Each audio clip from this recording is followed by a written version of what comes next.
السلام الملكي.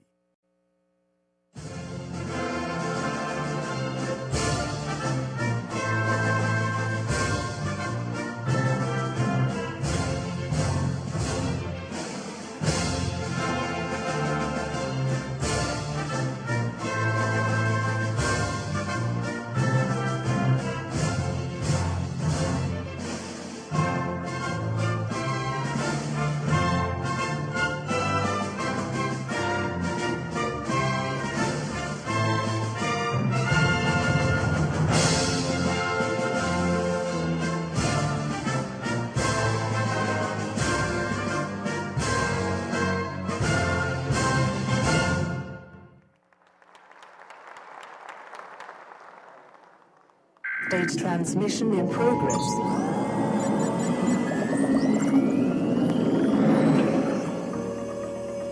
Communication. Communication systems online. Welcome to Zakat Tax and Customs Conference.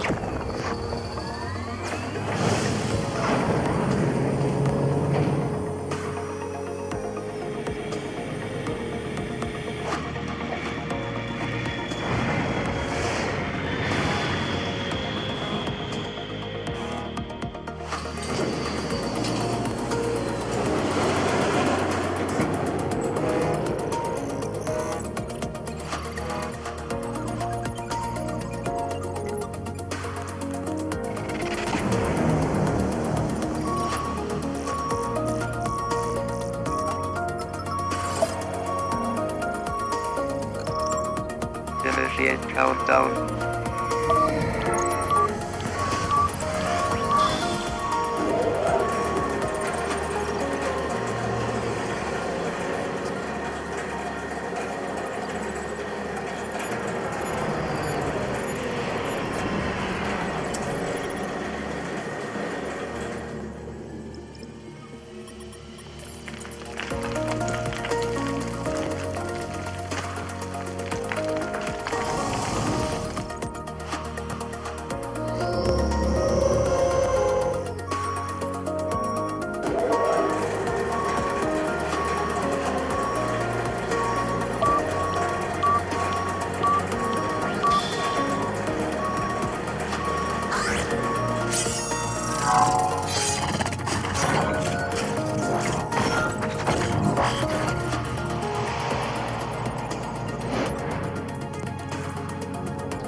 Thank you for coming.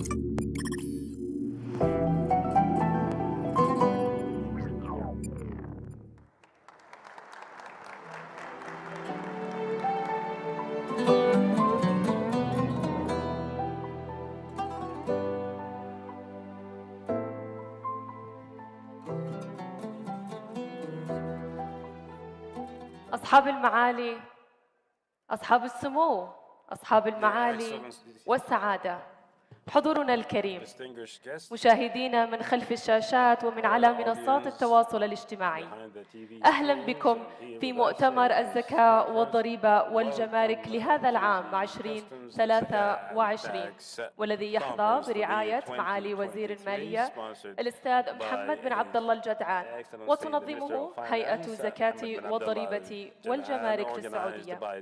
السلام عليكم ورحمة الله وبركاته. اسمي فاطمة فهد، وإنه لمن دواعي سروري أن أرافقكم في تقديم هذا المؤتمر وجلساته المرافقة إلى جانب زميلي نايف الأحمري. أنا نايف الأحمري، سعد الله صباحكم بكل خير. يسرني لقائكم ومشاركة زميلتي فاطمة اليوم في تقديم هذا المؤتمر الحفل الكريم هنا في العاصمة السعودية الرياض، في مؤتمر الزكاة والضريبة والجمارك، حيث يلتقي الخبراء والمختصون المهتمون أيضا في الشأن الزكوي والضريبي والجمركي. نبحث اليوم معكم وغدا أيضا مستجدات وتطورات هذه القطاعات الحيوية فاطمة، التي تشهد نموا متسارعا ومضطردا أيضا في جميع بلدان العالم. هذا المؤتمر نايف يمثل فرصة استثنائية لدعم الجهود المبذولة من قبل الدول فيما يخص الجهات المتعلقة بهذا القطاع، وبطبيعة الحال كل ذلك سعيا لخلق تناغم وتنسيق وتعاون بين الجهات، المؤسسات الدولية والمنظمات الدولية كذلك. هنا حيث الفرص التي نسعى لاستغلالها من خلال هذا الحدث.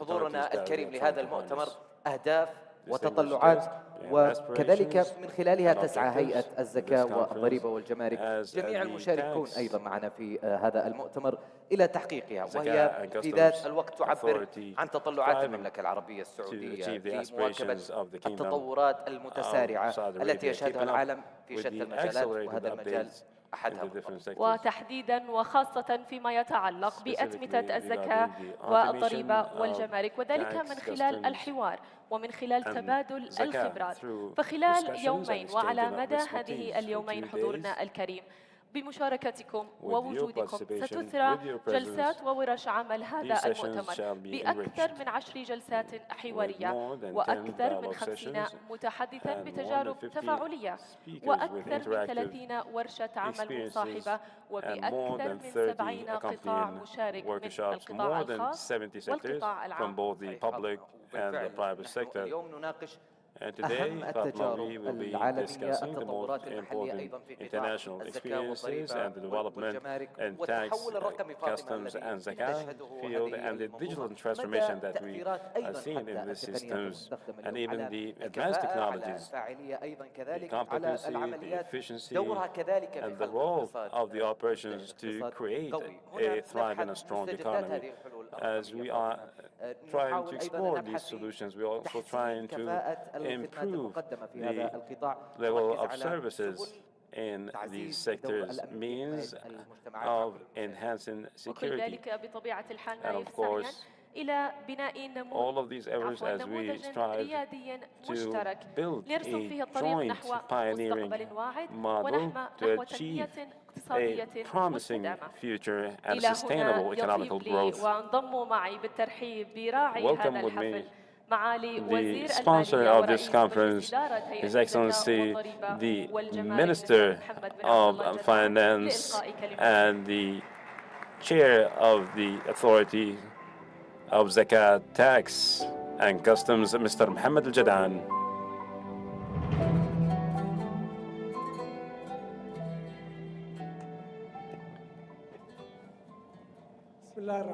In the name of Allah, the most gracious, the most merciful, السلام عليكم ورحمة الله وبركاته. peace be upon you. للمتحدثين باللغة الإنجليزية For the أعتقد أمامكم سماعات speakers, headset. English speakers, you have the headsets and you could utilize the translation devices. Arabic, so please utilize the headsets. Please utilize the headsets. أصحاب السمو والمعالي Your Highnesses, Your Excellencies, distinguished guests, peace be upon you. يطيب لي أن أرحب بكم I'm جميعاً glad to be here among you today to welcome you in this opening of our conference that comes as we organize in this conference with the Authority of Tax, Customs and Zakah to implement the best practices and to benefit from the opportunities of development in these fields وبحث مستجدات هذه and to understand all the updates of these sectors that is highly correlated بالتنمية to الاجتماعية the social والاقتصادية. development and the economical development. And also حضور هذه النخب المتميزة would like to welcome all the elite of the national, regional, and international leadership, in addition to the experts and all interested in this subject from all over the world. Distinguished guests, this conference is held in the light of the challenges facing the international or the global economical development, that as we need to face these challenges by improving the level of coordination among the different sectors, along with the international organizations and the countries in all the economical, social, and security fields. And this conference also comes in the Kingdom of Saudi Arabia as we are achieving many of our objectives of social, economical, financial developments undertaken by the government and the tangible progress in achieving the objectives of the Vision of the Kingdom 2030 as we are achieving cohesion between the different government entities, aiming to reach a thriving, diversified, and open economy to cooperate with the countries of the world.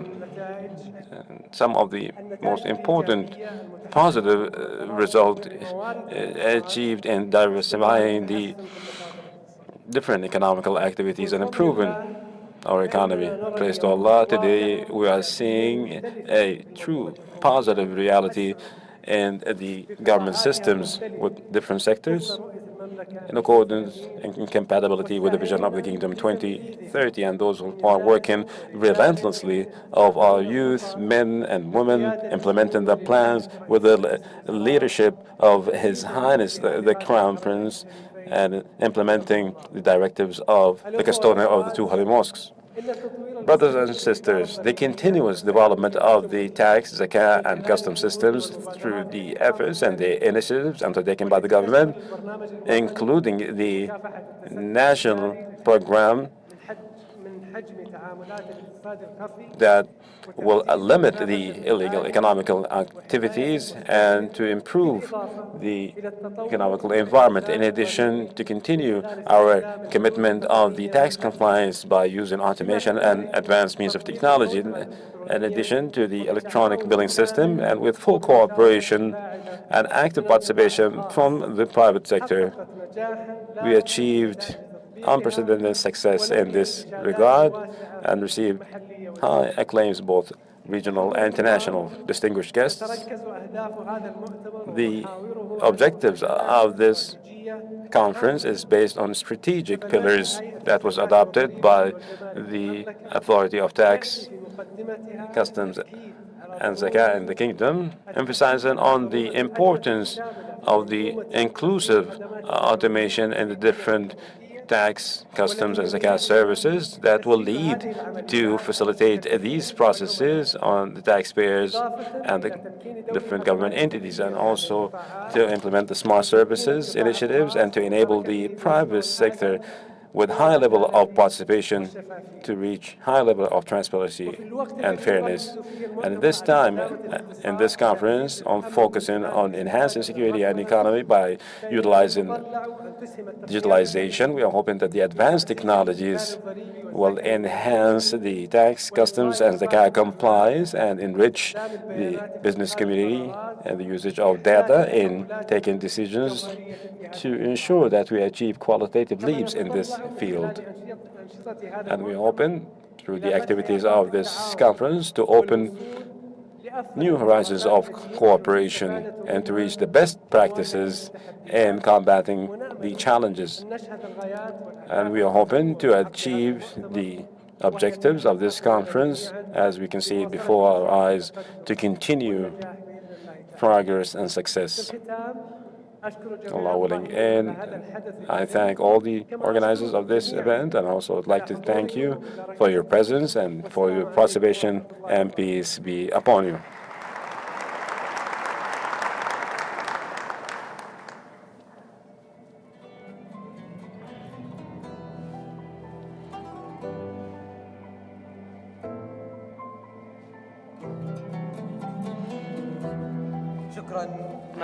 Thank you, Excellency, for your speech, Mr. Mohammed bin Abdul Jadaan.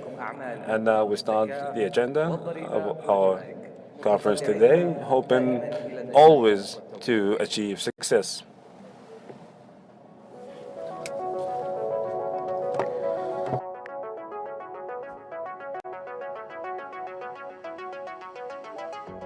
Welcome to the Zakat, tax, and customs ecosystem, where we work to improve customer experience. We seek to build an effective ecosystem to support economic development. We ensure we validate to enhance security for the sake of serving the citizen and society and creating a thriving economy. We pave the road to support institutions using various means.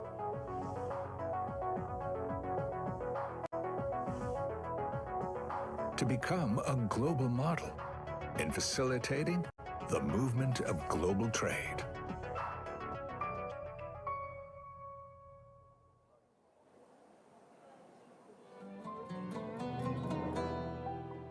ندعو الآن معالي محافظ Excellency, Engineer Sulaiman Mohammed, to deliver his speech and to know about the conference, the aspirations and the objectives of this conference. Your Excellency, the floor is yours.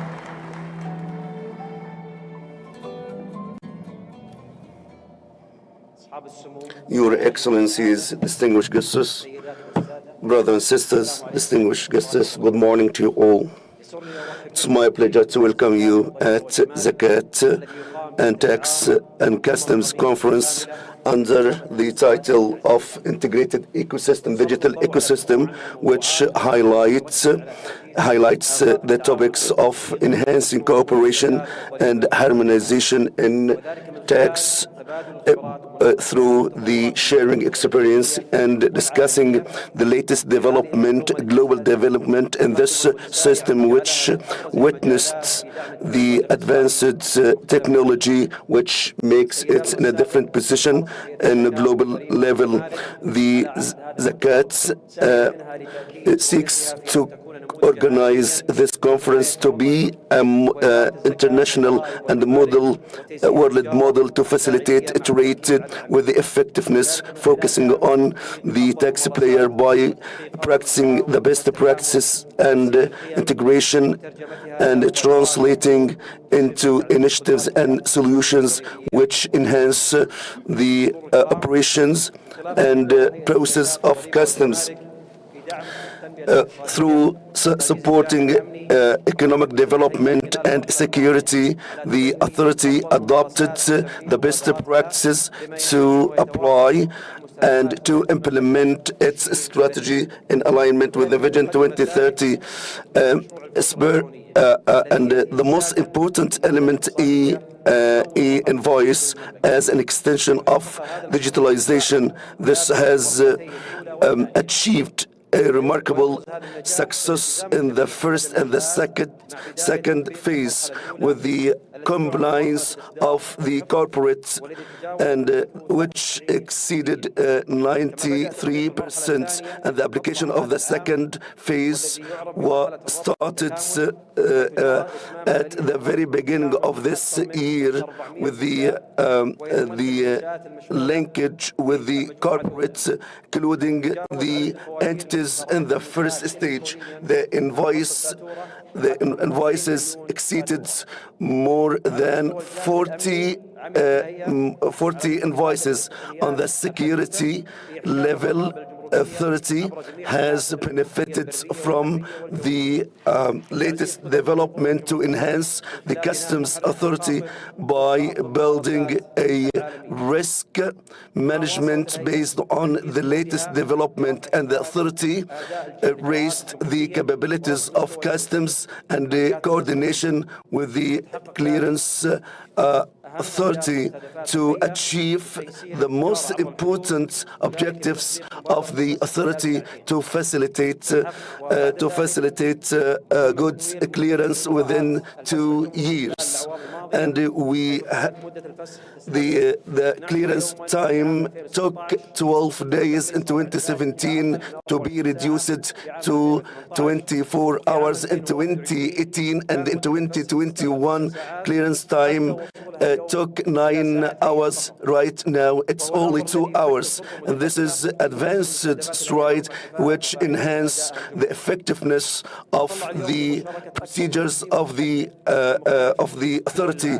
Today we will have more than 50 speakers on different panel discussions to enhance cooperation and sharing experience with the international players and regional players, and to explore a number of topics, notably addressing the shadow economy and enhancing different tools and topics and themes which will be addressed and discussed through the conference, in addition to the exhibition on the sideline, which includes private and public entities. And the conclusion, I would like to express my deep thanks to the Ministry of Economy, Mr. Mohammed Al-Jadaan, for sponsoring this conference, and I would like to thank the participants for accepting our invitation to be the partner of the future for integrated digital ecosystem. And I'd like to thank you all.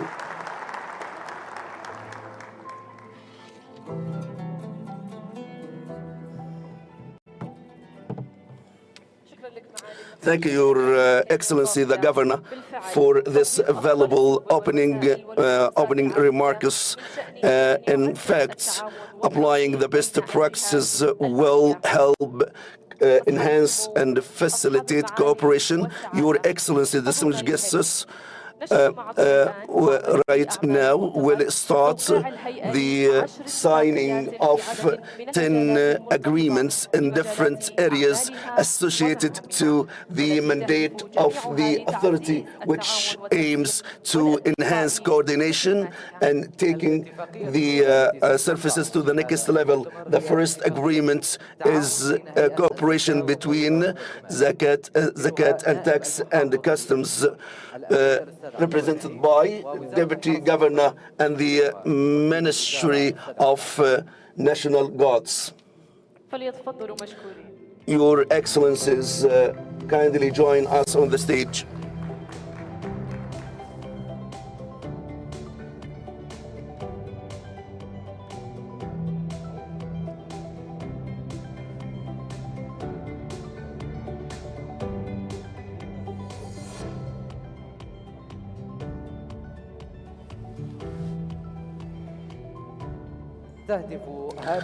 This agreement aims to provide security services to National Guards, to the Ministry of National Guards.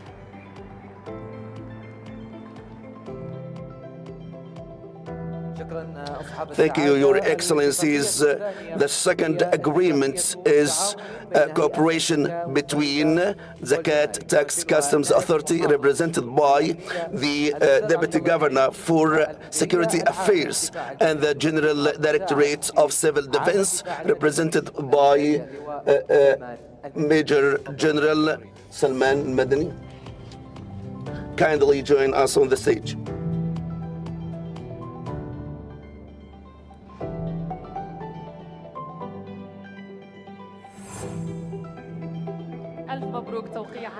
Congratulations for signing this agreement, and thank you. The third agreement, a cooperation agreement between the authority, represented by Deputy Governor for Operations, Mr. Abdullah Sadhan, and the General Authority of Civil Aviation, represented by Special Economic Zone, Mr. Awad As-Salmi. Please join us on the stage. This agreement aims to enhance and drive joint services between the Zakat Authority and the General Authority of Civil Aviation. Placed agreements. The fourth agreement, cooperation agreement between Zakat Tax Customs Authority, represented by Deputy Governor for the Strategy and the Development, and the Saudi Chambers, represented by the Secretary General, Mr. Hussein bin Abdul Qadir. Please join us on the stage to sign the agreement.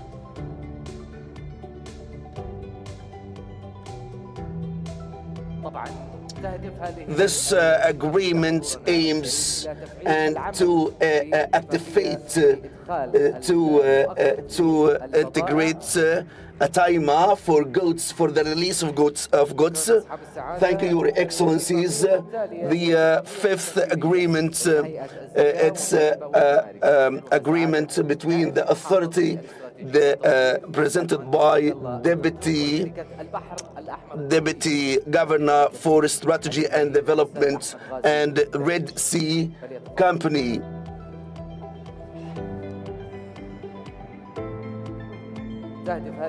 This agreement aims to apply the customs controls and exports for the Red Sea Company, and we have a memorandum of understanding between the authority, represented by Deputy Governor for Strategy and Development, and Australian Tax Office, represented by Robert Thompson. Please join us on the stage.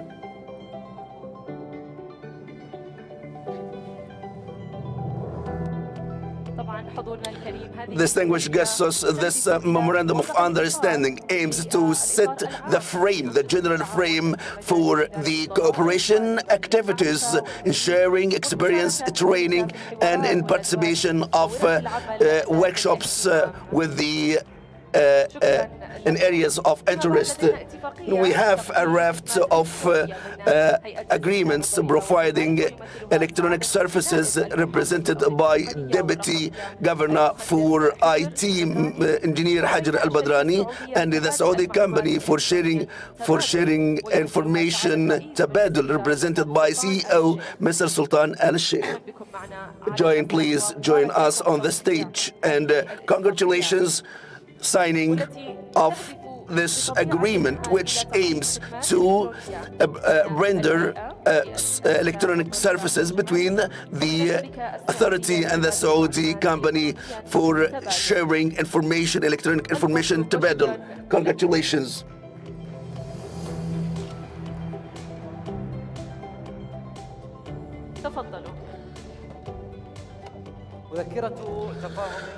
Memorandum of understanding between the authority represented by Deputy Governor for Human Capital and the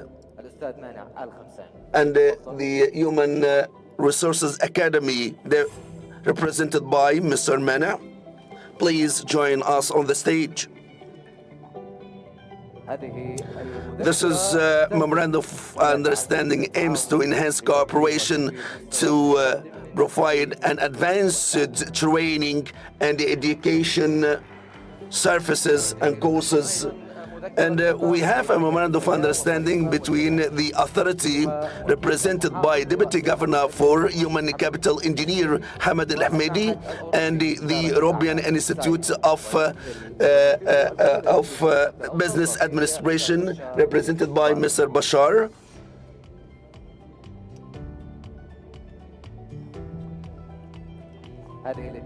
This agreement aims to enhance cooperation to develop and to provide high-level and advanced training and education. The final one between the authority represented by Deputy Governor for Human Capital Engineer Hamad Al-Ahmedi and the Customs Studies Institute represented by Jamal Alimet. Kindly join us on the stage. Congratulations. This memorandum of understanding aims to enhance cooperation to develop and provide advanced level of training and education and research. Thank you all distinguished guests.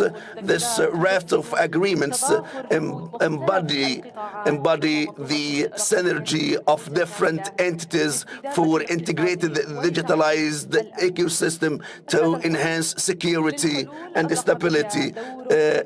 Digital solutions play a pivotal role for addressing shadow economy and tax evasion. This is the title of the first panel discussions, which comes under the title Addressing the Shadow Economy by Using Digital Solutions. This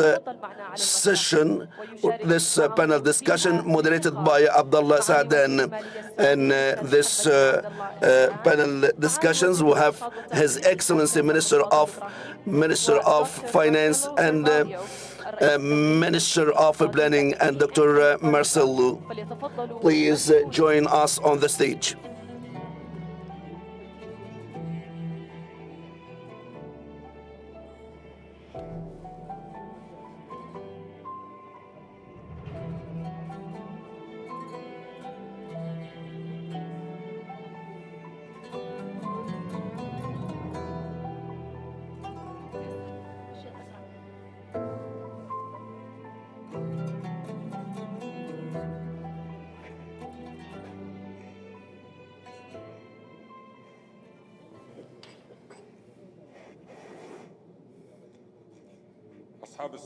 Your Excellencies, distinguished guests, good morning to you all. I am so delighted and pleased to be with you in this conference to moderate the first panel discussions addressing shadow economy by using digital solutions. The shadow economy phenomena is in different size and forms in different countries. So we have the efforts of different governments to address this phenomena. So we're gonna focus on three themes. What is the shadow economy and what are the benefits we can generate by addressing them? The second theme, how the governments work to trace and track this phenomenon, and the third one, how the technology help in solving this phenomena. Mr. Marcelo, I would like to welcome you. I would start with you, Your Excellency, the Minister of Economy. How can we define shadow economy? Good morning to you all. I would like to thank His Excellency Faisal Ibrahim, the Ministry of Economy. The shadow economy, just in a nutshell, I think there is some sort of confusion between the shadow economy and the illicit trade.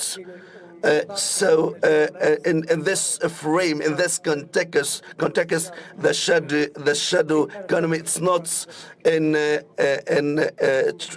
illicit trade, but the activity practiced by its entity and the person, but not registered in account entries, and it's part of GDP.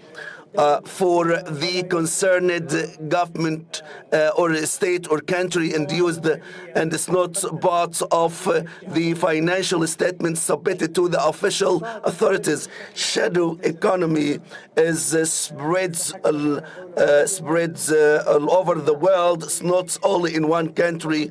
In a report for the IMF, surveyed about 158 or 154, the shadow economy ranges between 10 to 60% of the GDP based on the government and the advanced regulations. The average based on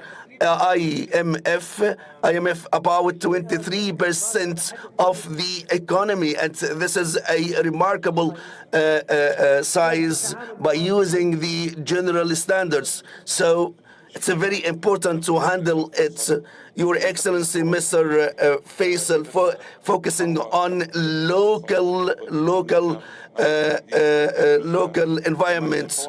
What is the definition of shadow economy and what are the benefits to address this phenomena? Thank you, Mr. Abdullah. The definition of shadow economy, as His Excellency mentioned, it's a very complex matter. Some organizations interpret differently, but addressing this phenomena, it's not easy job.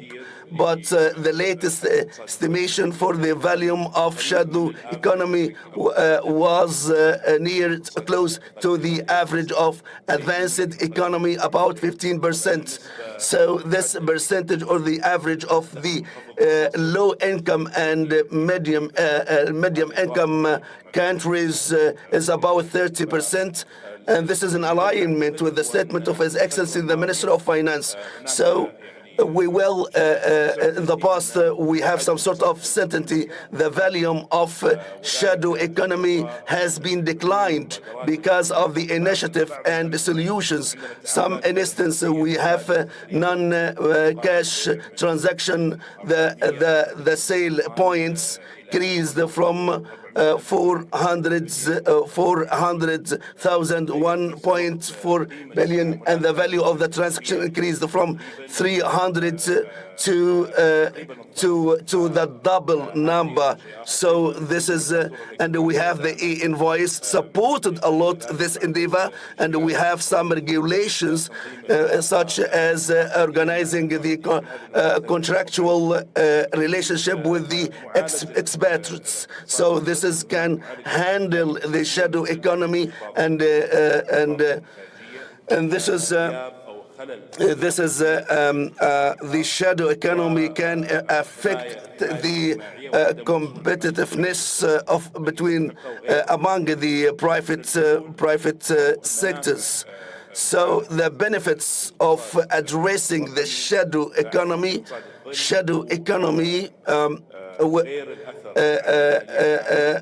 in addition to the impact on the general finance, there is an impact on competitiveness and an impact related to individuals, citizens, or residents, employee, or a beneficiary. They will benefit when we address this phenomena. In general, this will serve the national economy and increase GDP, and this can give us a chance and opportunity to increase the financing capabilities. The debts on the GDP increase. This can give you a chance or a room to enhance the national economy in general. So this is can better serve social programs. The shadow economy to GDP 1%. This will increase the tax to the GDP 0.3. So, generally speaking, combating the shadow economy at the long term, this will increase the economic base. Dr. Marcelo Safa. I have a two-part question, if you allow me. One, did you see, or do you see any other benefits or unique benefits of detecting and resolving the shadow economy for unique or other purposes? And given the scale that His Excellency Al-Jad'an was mentioning, it's a big problem. So what drives it across different economies? So first of all, let me say thank you very much for the invitation to be here on behalf of BNP Paribas. It's a pleasure to be in this distinguished panel. I think the benefits of combating the shadow economy from an international experience point of view is very important, in particular because, among other factors, it means that you can increase tax revenues, of course. And that's particularly important in today's global macroeconomic environment in which the costs of debt are rising.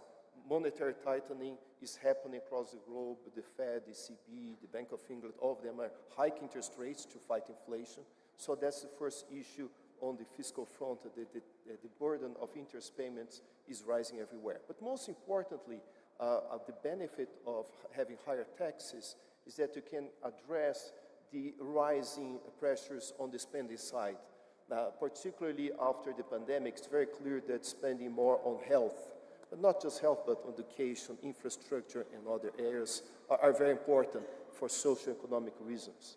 And therefore, combating the shadow economy is key to make sure that you can face those rising demands on the spending side and still make sure that you put in place a sustainable path for the public sector debt dynamics.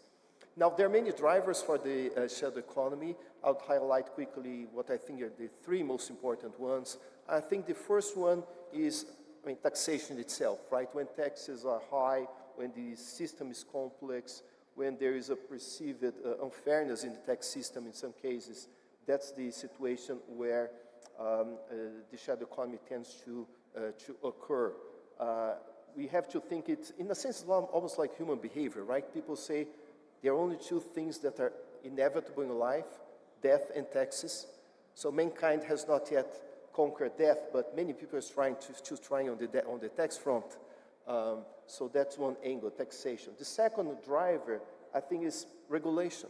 So this is beyond the fact of whether taxes are high or not. The point is that if the system is too complex, if the cost of compliance is high, it means an incentive for the shadow economy to prosper. So making sure that the system itself is not excessively burdensome is very important, so that the cost of compliance is reduced. And last but not least, I would say it's all about incentives at the end of the day. So I think economic agents think in terms of the expected value of the cost of non-compliance. In other words, let me translate it. If there is no compliance on the tax system, there should be a cost, but also it should be a probability-adjusted cost. In other words, if the perception is that you never get caught, then the incentives are higher. So that's why it's important that you have penalties that are very clear for non-compliance, but also detection system that makes sure that there is enforcement of the rules. And if I may add one final observation here, sometimes it's simply a matter of lack of information. And that's why making sure that there's clarity and transparency, I think that's very important in order to fight the shadow economy and therefore bring the revenues that are so needed for many other very noble purposes. Thank you, Dr. Marcelo. I'll stay with you. The difference and the different type of drivers that you mentioned, I can imagine also pushed governments to have different types of solutions, policies or otherwise. So from the different countries you've seen or interacted with, what are the different types of solutions or groups of solutions that you see governments adopting? So for my experience working before the IMF and now at the BNP Paribas as well, there are a few areas where there are solutions indeed to this system, to this problem. I mean, first of all is tax reform. If we have reforms that try to simplify the tax system, in some cases where possible, if we can lower taxes, and here it's important to maintain fiscal sustainability, to broaden the tax base, so that your system is more resilient. I know that Saudi Arabia has moved in that direction, which is a very positive thing. So making a system that's also perceived as being equitable and just, that's very important. So that's the first point I would mention, the tax reform. Second point I would mention from the international experience is the regulatory reform, meaning streamlining the regulations, reducing red tape, reducing bureaucracy. In other words, make it easier for people to comply. I think that's critical.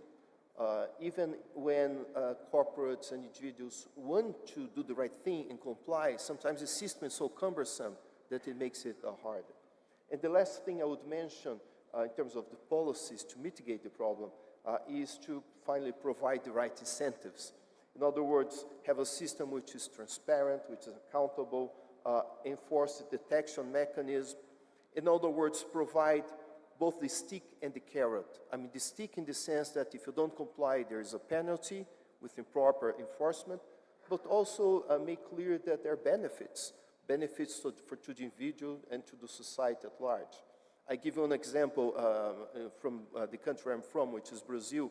At the lower end of the income spectrum, people use a lot of cash in their transactions, but if they move to mobile solutions, for instance, then you can track more, so in principle you can tax that person, but also there are benefits because it's more convenient, and also the person then has a track record that can be used to access credit that otherwise would not be the case. So providing the right incentives, making clear that there are costs of no compliance, but also benefits compliance. I think those are some of the solutions. And last but not least, education. Make clear that you clarify the rules of the game so that it's transparent for all to understand. أعود لك معالي الأستاذ محمد.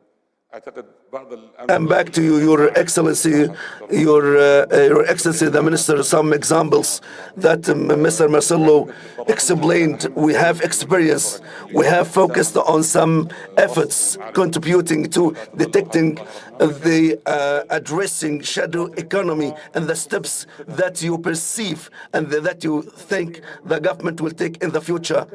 I think the answer and the response of Dr. Marcel was a comprehensive one about what should be taken in general. I think the governments, when look into the available solutions that Dr. Marcelo highlighted, the government should be cautious because solutions depend on each government and what are the drivers for the shadow economy. So what works in one country might not work in another country. But I totally agree with Dr. Marcelo. This is the types of the available solutions in Saudi Arabia in general. First of all, cooperation between government agencies, facilitate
and this help the government to detect any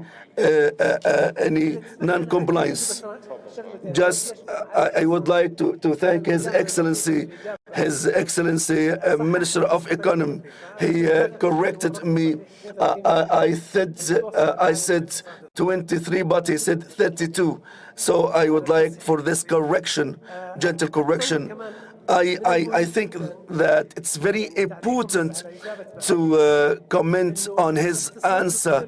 The shadow economy, in a lot of cases, as Dr. Marcelo mentioned, it's about taxation system leakage or the taxation leakage. For me, I think this is one of the factors that should be taken into account. His Excellency mentions a lot of numbers, but just to remind you, we have vital elements, security elements to address shadow economy, because in some cases can lead to committing crimes. The protection of consumers, shadow economy, because it's not under the subject of regulatory agencies. So it's because they are dealing in forfeit and fake commodities. The second element is the equal and equitable competition among different players, so the shadow economy cannot ensure this equitable environment.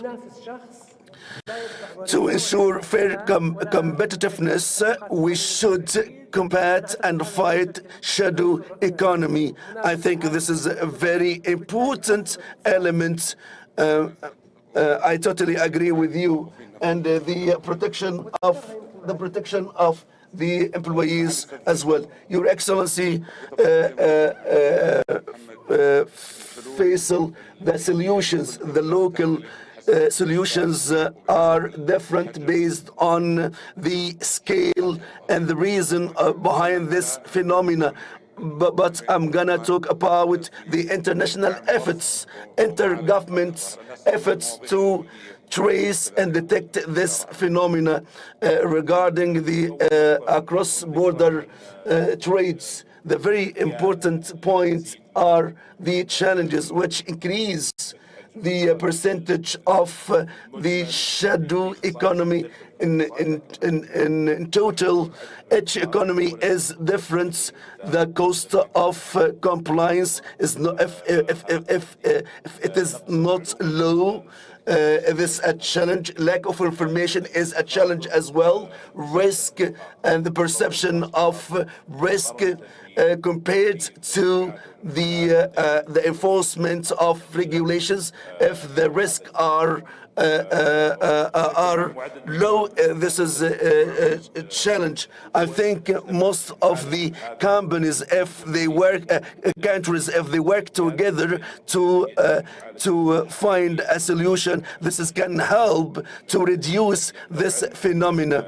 So the first step is to build our corporate and institution capabilities, and we have seen in different areas at the level of the authority that we started to enhance the capabilities, and the government led the thoughts with the stakeholders, with the central bank and different entities, and in Nazaha we lead and spearhead this thoughts. And finally, I had the chance to know the developments in global tax reforms, and I know that the kingdom lead and lead these discussions and we have a louder voice, so we need to go with the engagement and institutional capabilities and to coordinate with different agencies and players in different stages. We will start with the overcoming the challenges with some countries Based on our research and studies, we traced some challenges which enhance the shadow economy that need to be fully addressed, and this is bilateral with a number of countries. Finally, and we have international organization, and the government, Saudi Arabia has a pivotal role in the international organization, the World Bank and IMF and the OECD, and a number of international organizations related to the addressing the shadow economy. So it's very important for us to have this cooperation. But with a bit of a deeper dive on use of technology and smart use of data. Maybe I'll go back to the examples you were drawing from in your earlier answer. How have you seen use of data, either triangulation, as His Excellency was mentioning, or even just better detection, maybe unconventional sources of data across the world, and what can be learned from that? Yes, sure. I think it's clear that international experience can offer a few ideas of areas where digital solutions and technology can help to fight the shadow economy. Let me offer a few examples here. I mean, first area I would mention is electronic invoicing system to automatically track transactions. And this is something that has been placed, for instance, in Italy, in Spain, Mexico, to fight tax evasion and fraud. So electronic invoicing systems, point number one. Point number two, tax collection platforms, like we have in the UK today, in order to make it easier for people actually to pay their taxes, even if the person is self-employed or in principle in the formal economy. The other area I would mention is digital identity systems to accurately identify individuals and business and therefore prevent fraud and tax evasion. It is actually in place already in places like India. Another example comes from a range of countries which are implementing mobile payment platforms, person to person. And this facilitates payments with something which is convenient, which is safe. And the idea here is that if you move away from cash, it's likely that you are reducing the scope for tax evasion. Because cash is usually used either for convenience or for avoidance of taxes. So moving to mobile platform systems goes in the right direction. So you fight evasion, and also you improve financial inclusion by doing so. And this is in place in a range of countries, as I mentioned. In Kenya, for instance, have the M-Pesa system. In Brazil, I'm from, have the Pix system. In China, we have WeChat. So there are several examples. And finally, you can implement real-time monitoring systems that try to track economic activity. So you try to match what you see in terms of measured economic activity with the taxes coming from that sector. And that's a way of detecting fraud and fighting the shared economy. But if I can make one broader comment as well, I think it's critical from the international experience that you have an integrated approach. Integrated approach internationally and nationally. I mean, nationally, what I mean is that agencies within the administration should be well coordinated in addressing the issue. But there is also the international angle, as was mentioned before, making sure that at the level of the IMF, World Bank, and other organizations, there is plenty of cooperation, because indeed the shared economy has an international angle that must be addressed as well. Thank you, Dr. Marcelo. معالي الأستاذ فيصل، يمكن بقى أربط بنقطتين ذكرها الدكتور مارسيلو: الشمولية المالية، الفاينانشال انكلوجن، والديجيتال ايدنتيفيكيشن أو الهويات الرقمية. أعتقد بشكل أوسع في المملكة. To expand further our efforts in the kingdom, most of these aspects also developed in the past 5 to 6 years. So how do you see the broader system of data and digital solutions in the kingdom, and to be integrated with the systems of innovations and how to better have an oversight and also some other direct solutions?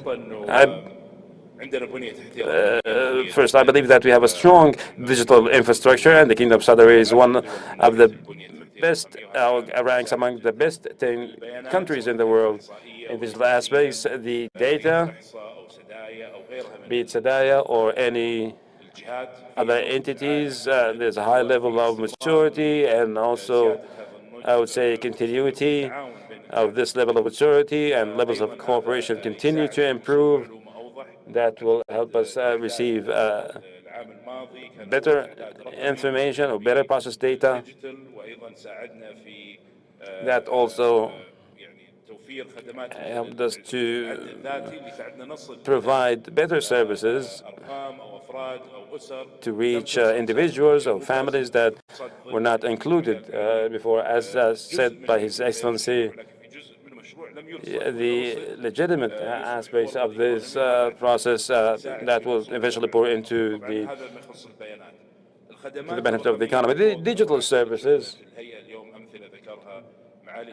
we've seen the examples given by His Excellency the Governor, also helps with sustainability and to the continuation of the process. Innovation, the entrepreneurship, and the provision of solutions. Not everything will be government-driven.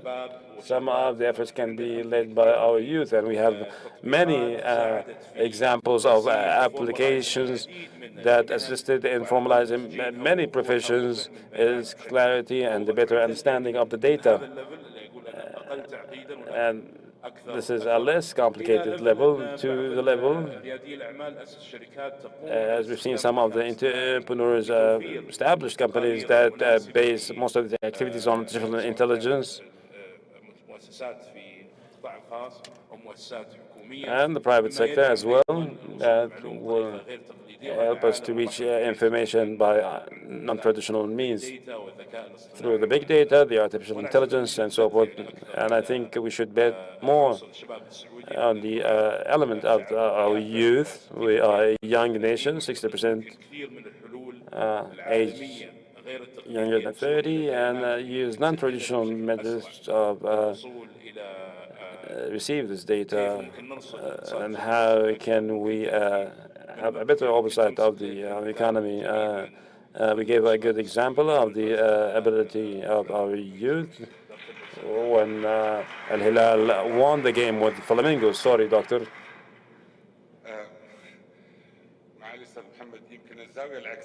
Mr. Mohammed, maybe the other side of the usage of digital solutions, will not call it fears, but some very important considerations, specifically the protection of the personal data, the protection of sensitive financial data. Also, as the Excellency mentioned the usage of big data.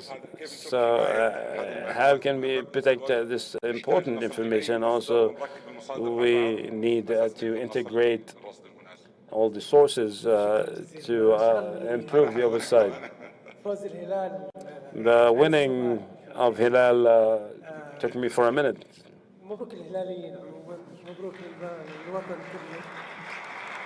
Congratulations to Al Hilal, congratulations to the whole nation. I believe that's a very important question. And maybe in this regard, I will speak about three main points. First, that the Kingdom of Saudi Arabia have an extended history for decades of its high level of seriousness in dealing with matters pertaining to the security of information in the different government systems. And the tax regulations, when the authority of Zakat, tax and customs implemented the electronic billing initiative, it was implemented with a clear background before applying the system itself, in which they receive, we're talking about 40 million bills received by the authority. And prior to this applications, the tax laws were clear and tax regulations were clear, and it states that on the importance, emphasizes the importance of the secrecy of information, or the privacy of the information. There are very clear articles articulating the fines, the fees, and also criminalizing the act itself. The law of data privacy that was issued last year also emphasizes and this very important concept. The kingdom ranked secondly in cybersecurity, that is globally, to combat the hacking and other illegal activities. So we rank second in cybersecurity. Major investments made by the authority and from the government on a broader scale. If we're talking about the authority or the electronic billing initiative, which is an actual process now, we are investing millions of dollars, and Sahel specializes in technology.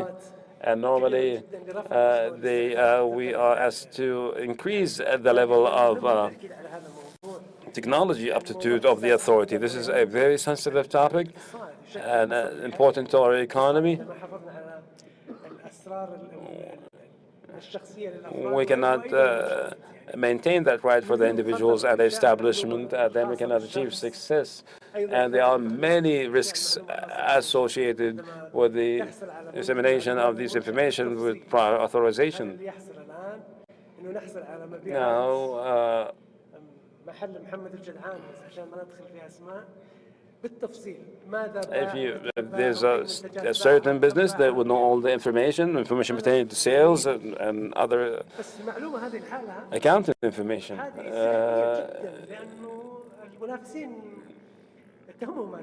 The competitor also need to get their hands on this information, so it's of great importance to protect the information of individuals and merchants. The shadow economy is a large phenomenon that reaches in some developing economies, mounting up to 60% of the economies. On a global level, it reached more than 30%. The governments are combating with different means, and each country have its own contest, and the solutions need to be specific. And the data will play an important role in this regard, but the privacy and security of information, specifically pertaining to establishments, is of great importance. Thank you.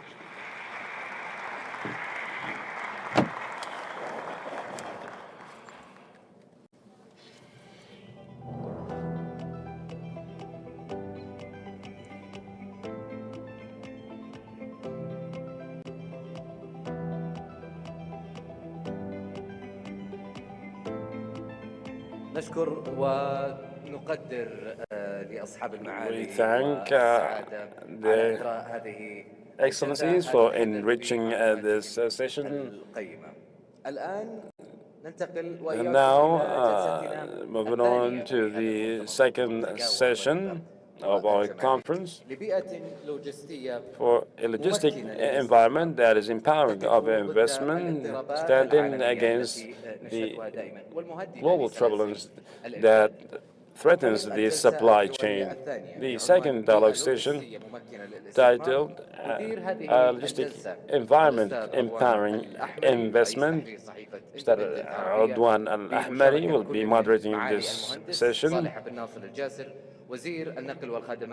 Participation of His Excellency Mr. Al-Jasser, the Minister of Logistics Services, Mr. Mohammed bin Ali Al-Sbai, the CEO of Al-Bahri Company.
Peace be upon you,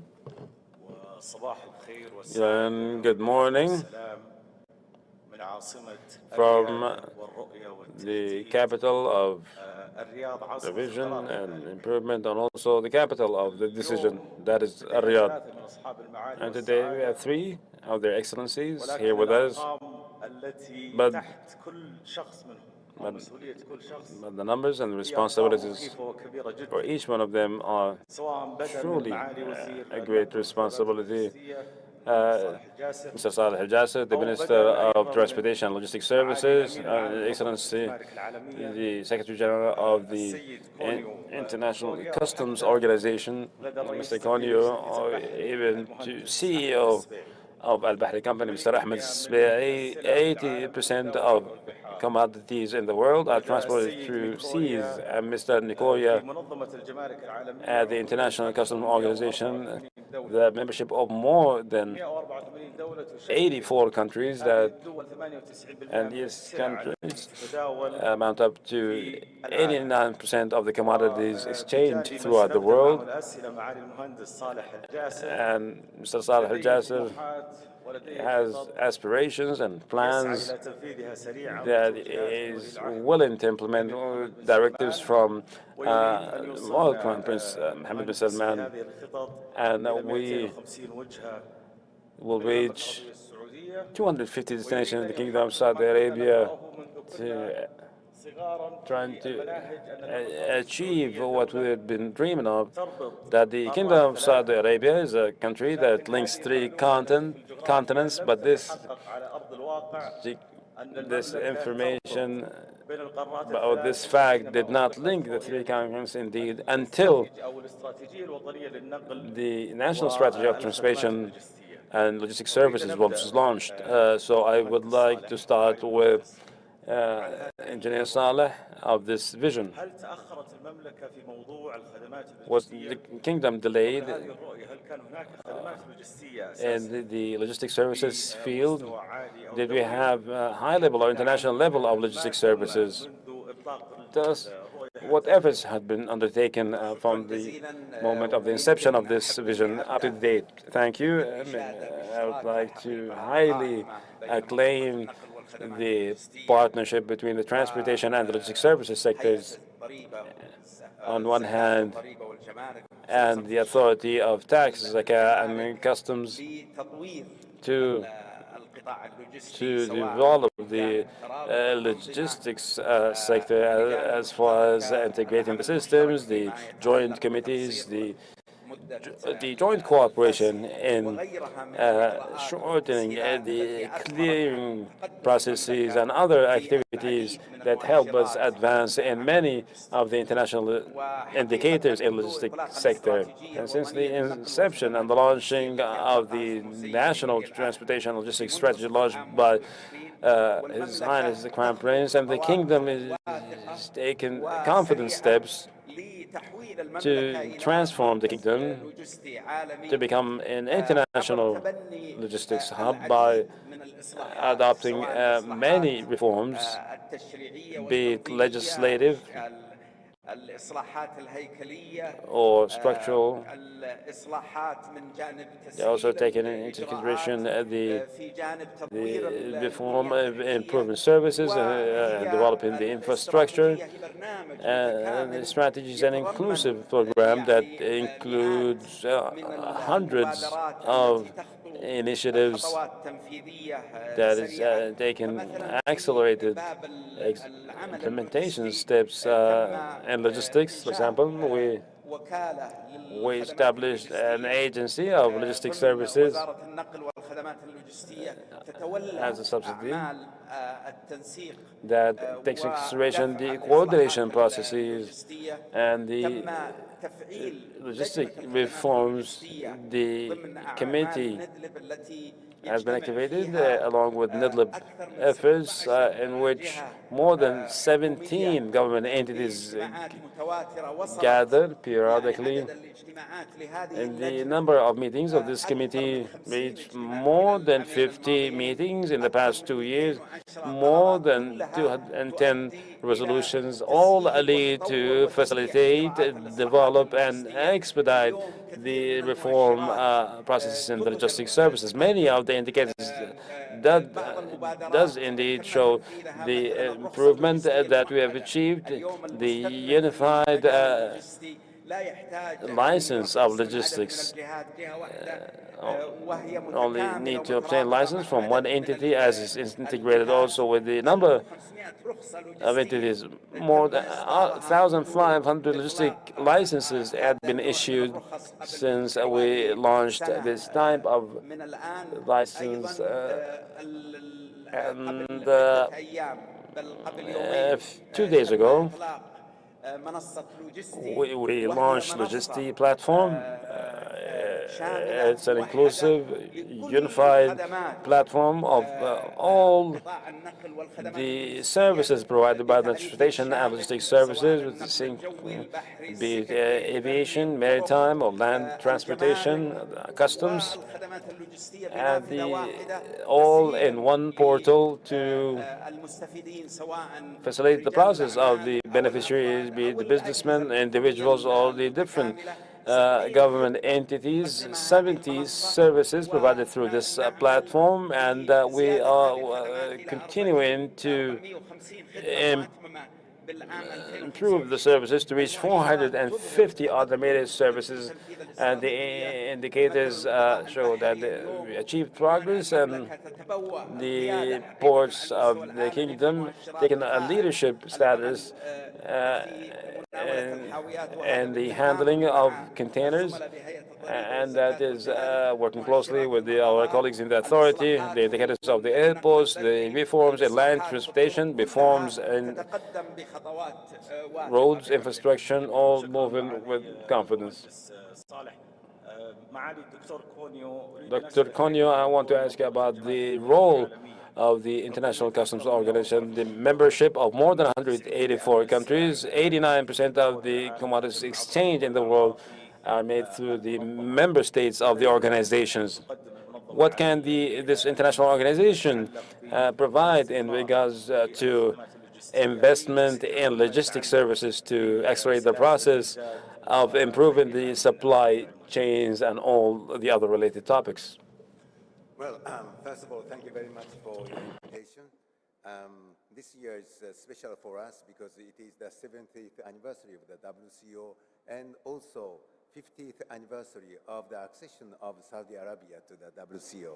And so within 185 members, we share our best practices and develop international standards.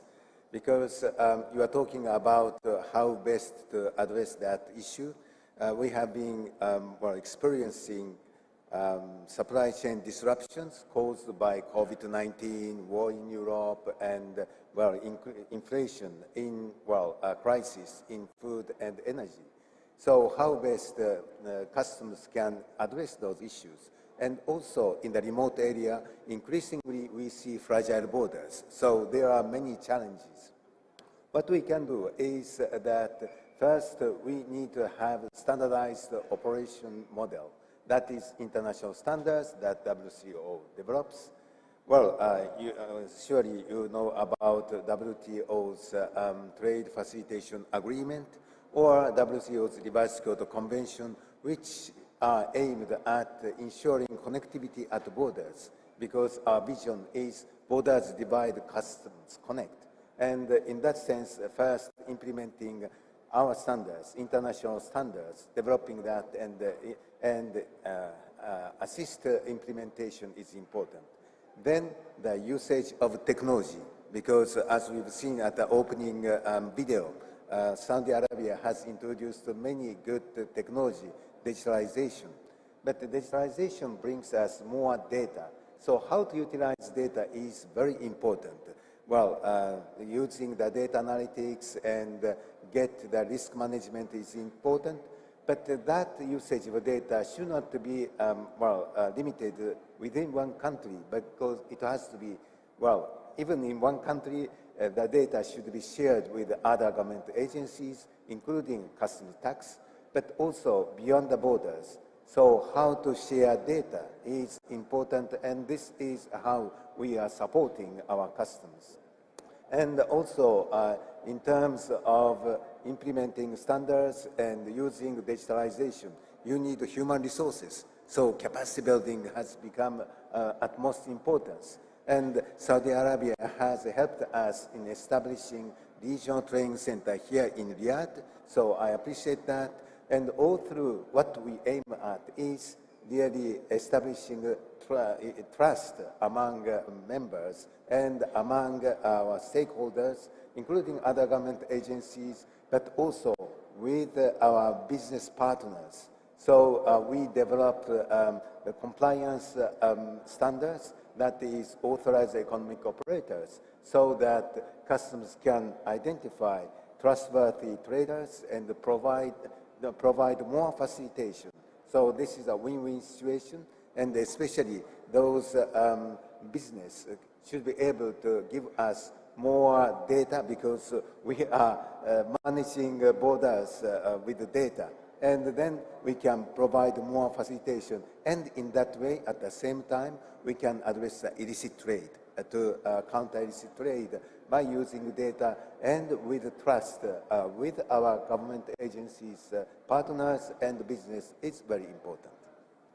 شكرا دكتور بنكوريا. مهندس أحمد سؤال. Thank you, Dr. Nkoria. My question to you is political and economical. Bahri company,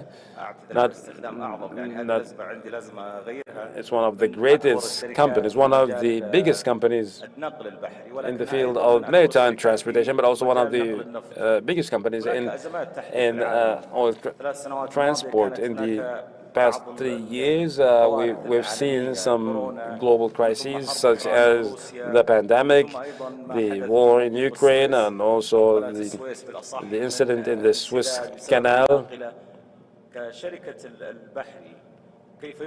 In your company, how can you find alternative methods, alternative solutions to face the solutions pertaining to the global supply chains or even the crisis unplanned for? How was the level of cooperation among the different entities?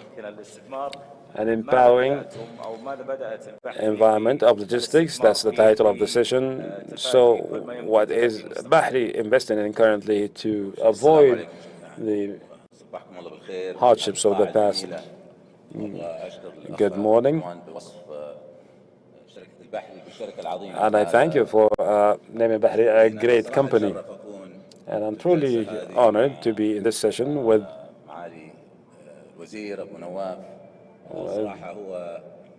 Excellency the Minister Abu Nawaf. Is not only a leader in his sector, but he's the godfather of Al Bahri company. So I'm honored to be here with you.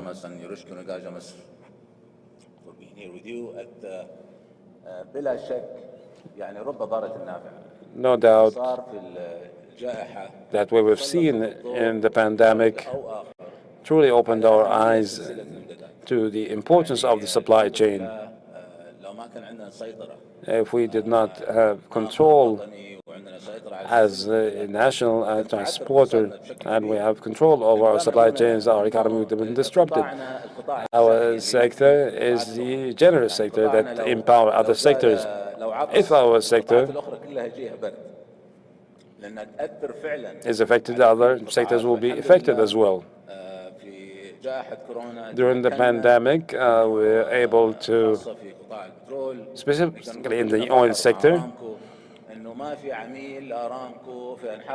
not one client of Aramco throughout the world was short in one barrel. So we are proud to say that the main transporter of Aramco company of all the oil products and the other commodities as well. The ports was almost with a full shutdown, and we faced many challenges.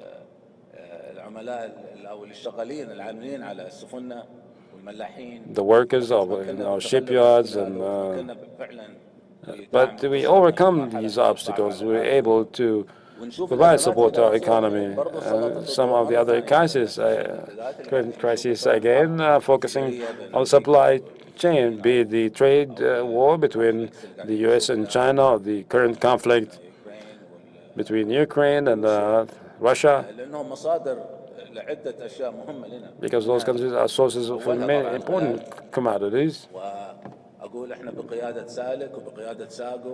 With SALIC and SAGO companies, we're able to find alternative resources. And we're able, praise to Allah, to, at least in this short period of time, we did not face any shortage of certain commodities in the kingdom.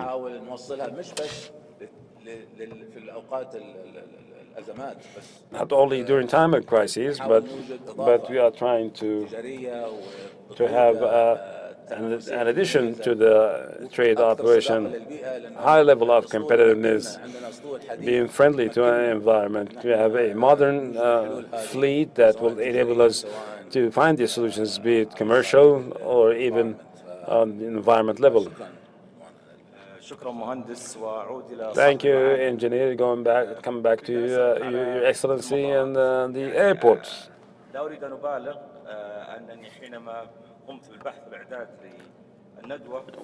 When I was doing my research, we have more than 51 airports in the kingdom, local, regional, international, as they vary. If you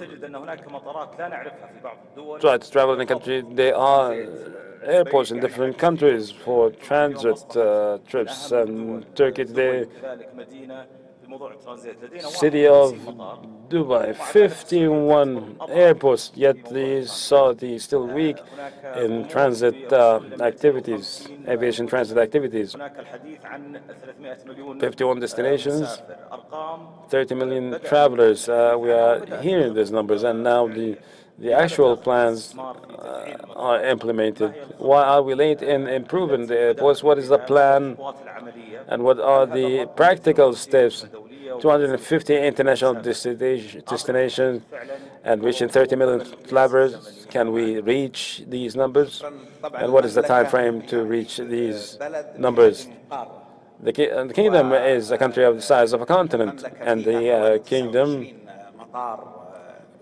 we have 29 commercial airports in the kingdom.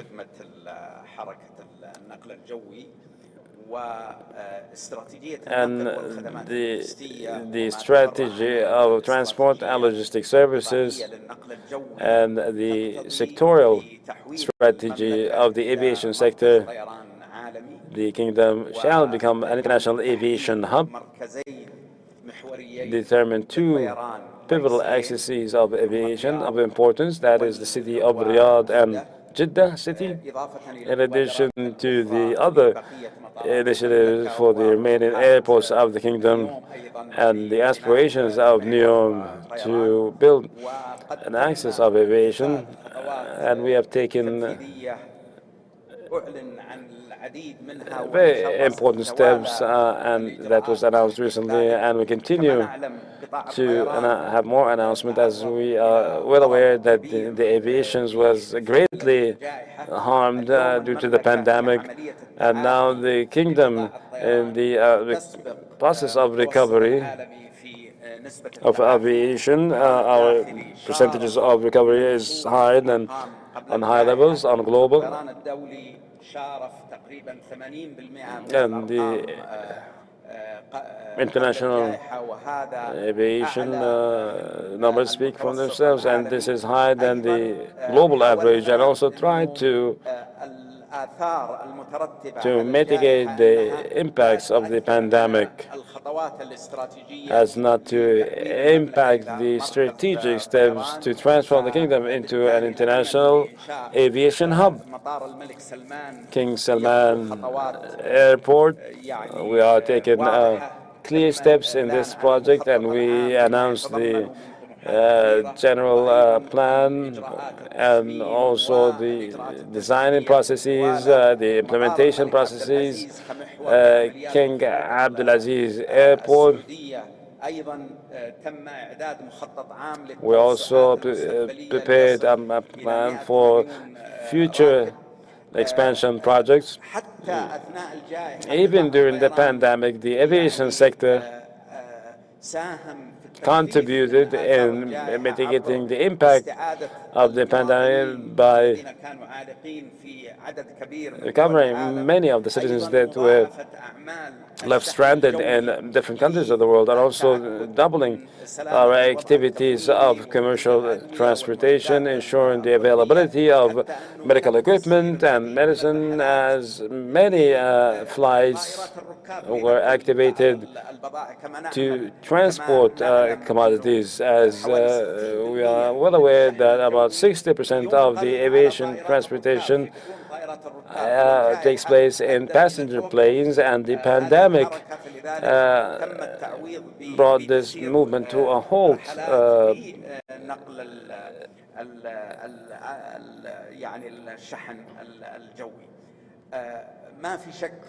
No doubt that the kingdom has great aspirations, and some of the countries made great advancements in this regard, and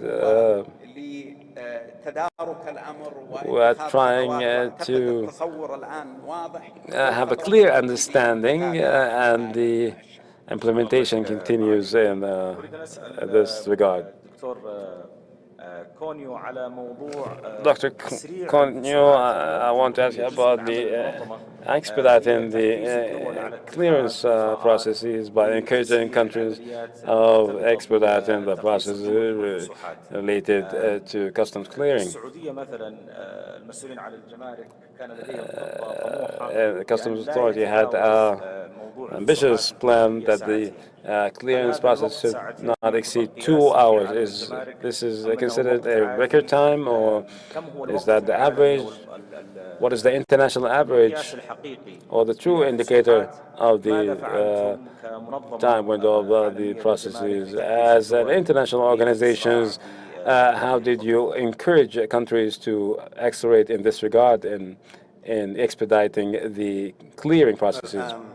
Thank you. It is a pertinent question. The Minister of Trade talked about well, airport and air transport, and during the COVID time, we have developed operational standards together with International Civil Aviation Organization, IATA, to make sure that relief goods, essential goods, especially medicine, medical goods, and vaccine goes through very smoothly.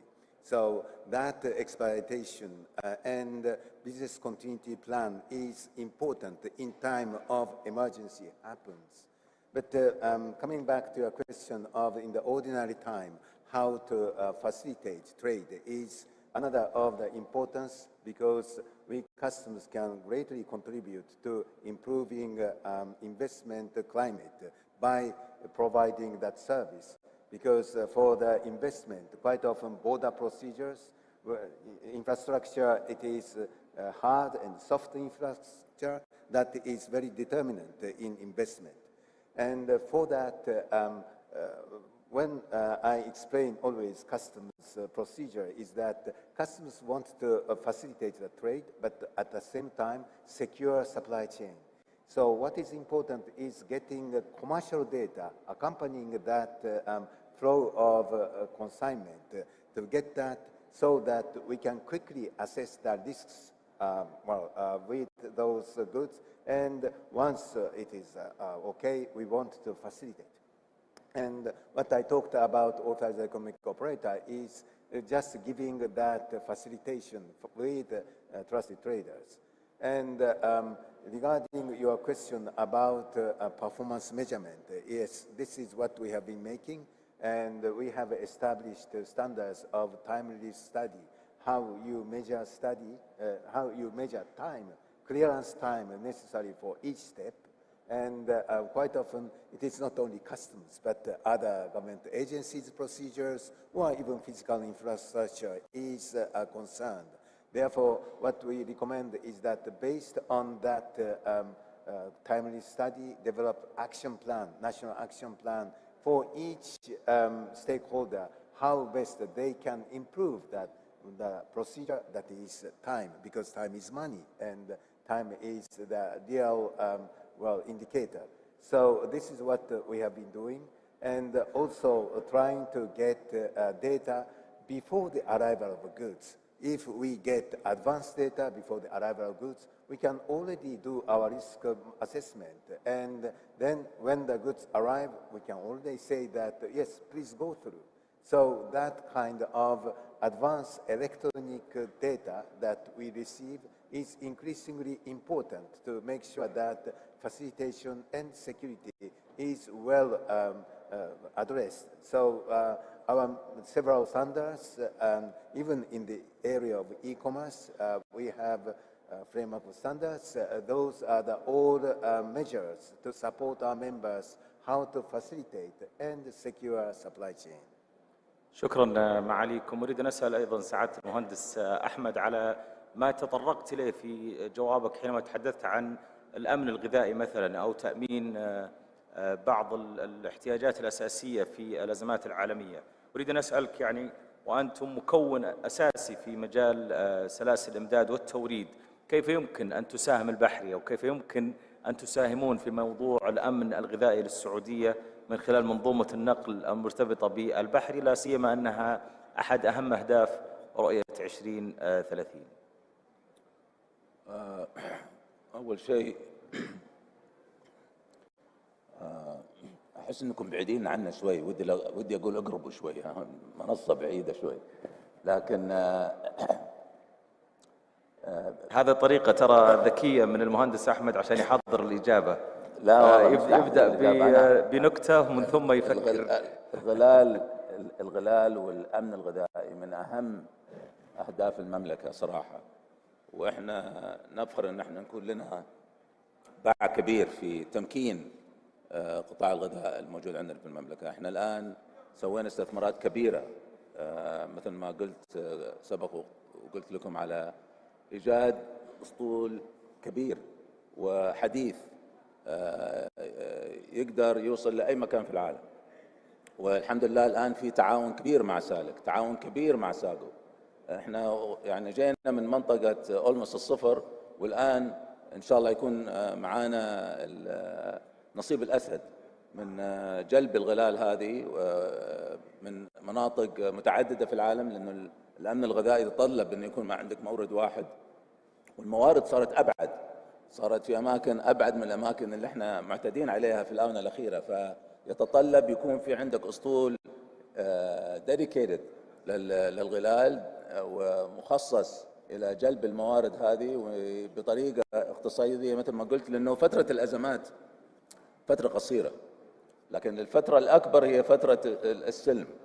فنبغى نكون هذه مش بس تقبل التحديات أو تغلب على التحديات، لكن في وقت الأزمات، لكن بفعلا وجود قيمة إضافية وميزة تنافسية نقدر we can empower the food sector in the kingdom. على موضوع التغييرات الهيكلية في قطاع The structural reform in the maritime transportation sector, as far as updating the fleets of the digital infrastructure, and what the efforts are undertaken to combat these challenges.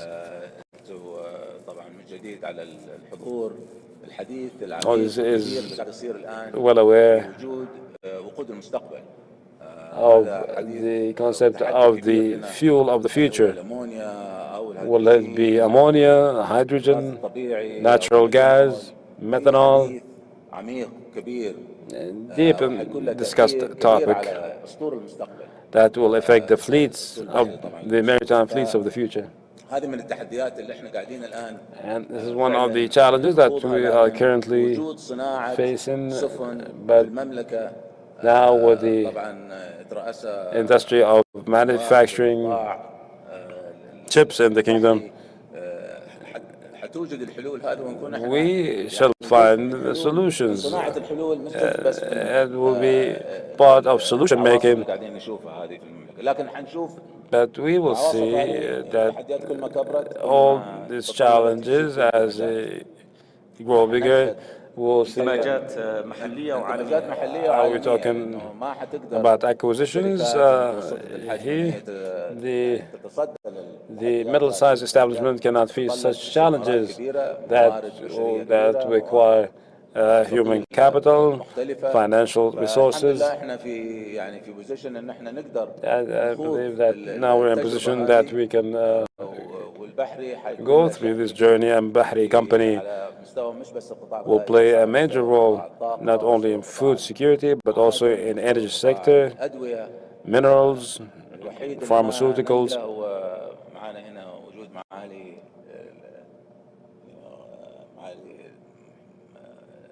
وزير محمد جدعان الشيء الوحيد اللي ما ننقله هو قروشك اما الباقي كل السنة. Everything we can transport, but we cannot transport funds. That's the only thing we cannot transport.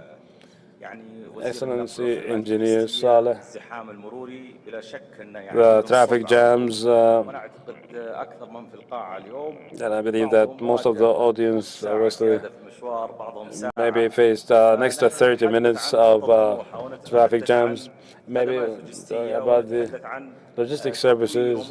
We're talking about international standard, but the unbelievable traffic jams made us not to think of the indicators, but always thinking of when to reach the destination, rather to think. Possibly listening to the podcast became a new phenomenon, increasing the level of awareness, but that is also due to the traffic. Jeddah and Riyadh, very crowded cities, new airports, new. Some say that we should stop these projects and increase the traffic jams.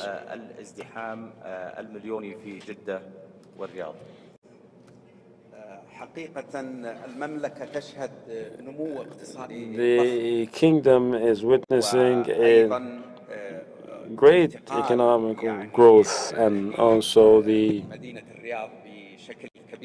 as the city of Riyadh is expanding, and this will result in creating new employment opportunities. Companies from all over the world come into the kingdom to implement many of these projects, and the consequences. One of the consequences is the traffic congestion. No doubt that the Royal Commission of Riyadh Development is putting a great effort to solve this issue in partnership with the transportation system. The Ministry of Transportation is implementing road projects as mainly focused on outside the city areas. We are working closely with the Royal Commission of Riyadh Development, and well aware of the plans to resolve the traffic congestion issues in partnership with all the security agencies, law enforcement agencies, to solve the traffic congestion problems. The buses will be activated next month, followed in a few months, activating the first metro line, and we shall see a positive impact in mitigating traffic congestion issues, and the investments that will be implemented in the infrastructure field using advanced technologies in managing traffic. I was trying. What I asked His Excellency to do, the gaze, that what is the question that can be asked. Well, and he said, we are very flexible that we can answer any questions. The metro of Riyadh, a few months, a few years, a few decades, what do you think the time frame that we in Riyadh will see the buses and the metros in Riyadh not for trial, but implemented on the ground? I believe the Royal Commission announced that buses will be launched next month.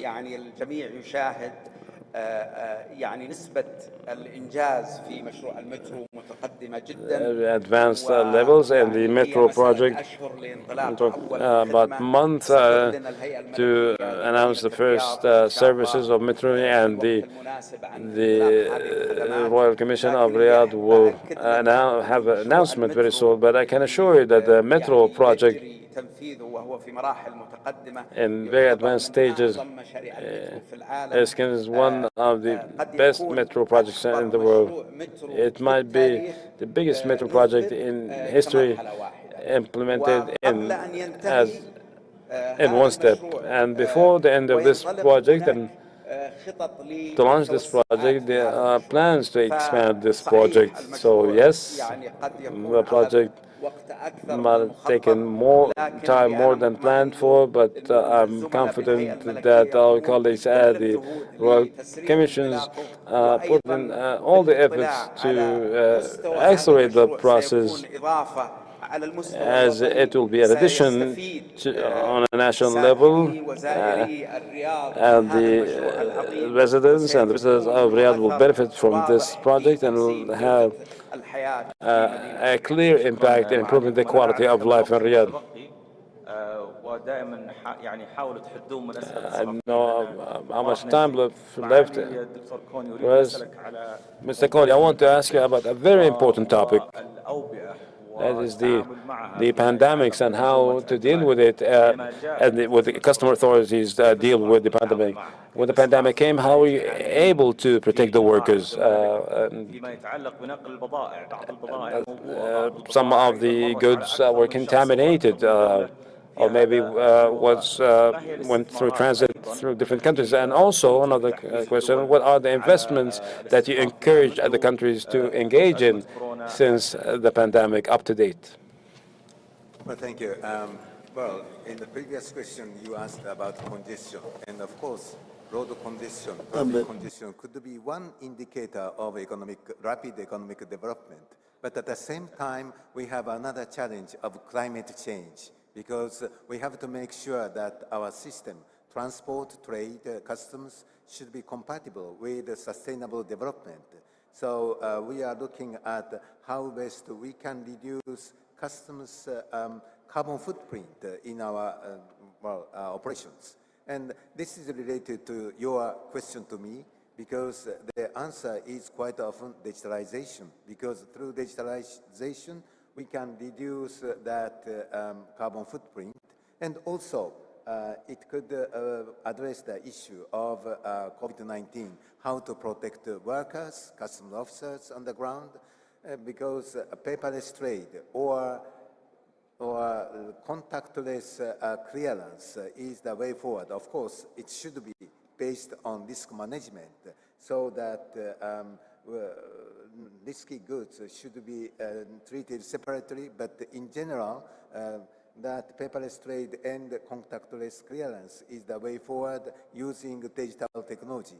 So which is what we are doing, and now to address the problem of that area, we have developed the business continuity plan and the stress test, how customs administration can look into their operations, how they are prepared for that COVID-19, or because COVID-19 is only one example, it might come back, pandemic might come back, or not necessarily pandemic, but all other emergency situations come back. So making a preparedness of customs and in cooperation with other port authorities and other stakeholders is very important. So this is what we have come up with, that question, problem to answer. And so we need to engage more with other stakeholders to discharge our standards, to implement our standards, which is not only limited to customers, but more cooperation and collaboration with other stakeholders is essential. شكرا معاليكم. مهندس أحمد يعني Thank you, Your Excellency, Engineer Ahmed. We have only 8 minutes to cover different themes, and just we will be precise and concise. You have talked about acquisitions and the local content and industrialization. What is the percentage of the containers, local containers made locally, and acquisition? Have you acquired international companies or local companies? We need breaking news for the newspapers about each sector. We start with the hard questions. Our company is a listed company, so I cannot disclose our plans. I need a formal permission just to break the news. But in fact, in the past, we didn't have any local capabilities to help us to produce and vessels. But after having Ras Al Khair yards, shipbuilding yards, so I think this can help us to have the lion's share of vessel building locally. We are committed in the next 10 years to produce more than 50 vessels and ships. This is about 50% of our fleet. The growth that we will witness, it will be unprecedented, and the lion's share will be for the local manufacturing. So logistics, any logistic sector should approach the world as a borderless world. So we resort to cooperate with the international stakeholders in gas, and that we have a cooperation and a partnership with the SABIC in petrochemicals, and in Arasco as well, in grains and the poultry. So our sector requires to have touch points with different stakeholders and sectors to enable them, and just to help them provide competitive service and added value services, and added value service and value creation. Thank you, Engineer Ahmed. Your Excellency, the Minister, please kindly bear some patience, because your answers will be the headlines. If talking about the ports, the Kingdom of Saudi Arabia was outside the international indexes in the terms of ports, but right now we have a new momentum about the development of the infrastructure. If you can give us some insights about the development of the ports sector and why we were outside the international indexes. The ports is the fastest transforming sectors since the launch of the national strategy of logistics services, and it has implemented a number of reforms and a lot of focus on the infrastructure and a partnership with the private sector. This resulted in the company now is part of the international indices, and the kingdom right now has a leading position for the interconnectedness of ports. It's very important index which refers to the significance and the importance of ports, and adding the ports to facilitate the movement of trade, imports and exports alike, and vessels movement. We increased this index from 58.72 points. The difference between the index of the kingdom and the other regional indexes was about 12 points, but we reduced this gap between us and the other regional players. And for the containers as well, 3 years back, we were outside the best 25 ports in the world. Today, the kingdom has a leading position in this index. King Abdullah Airport is the first, ranked first globally, and this is a huge leap. The port of King Abdulaziz port in Dammam advanced from rank 100 to the 14th rank. So we have a huge competition to operate maritime lines run by the international operators, and a competition from global logistic players to establish logistic zones in our ports. Within 2 years, we launched 17 maritime lines.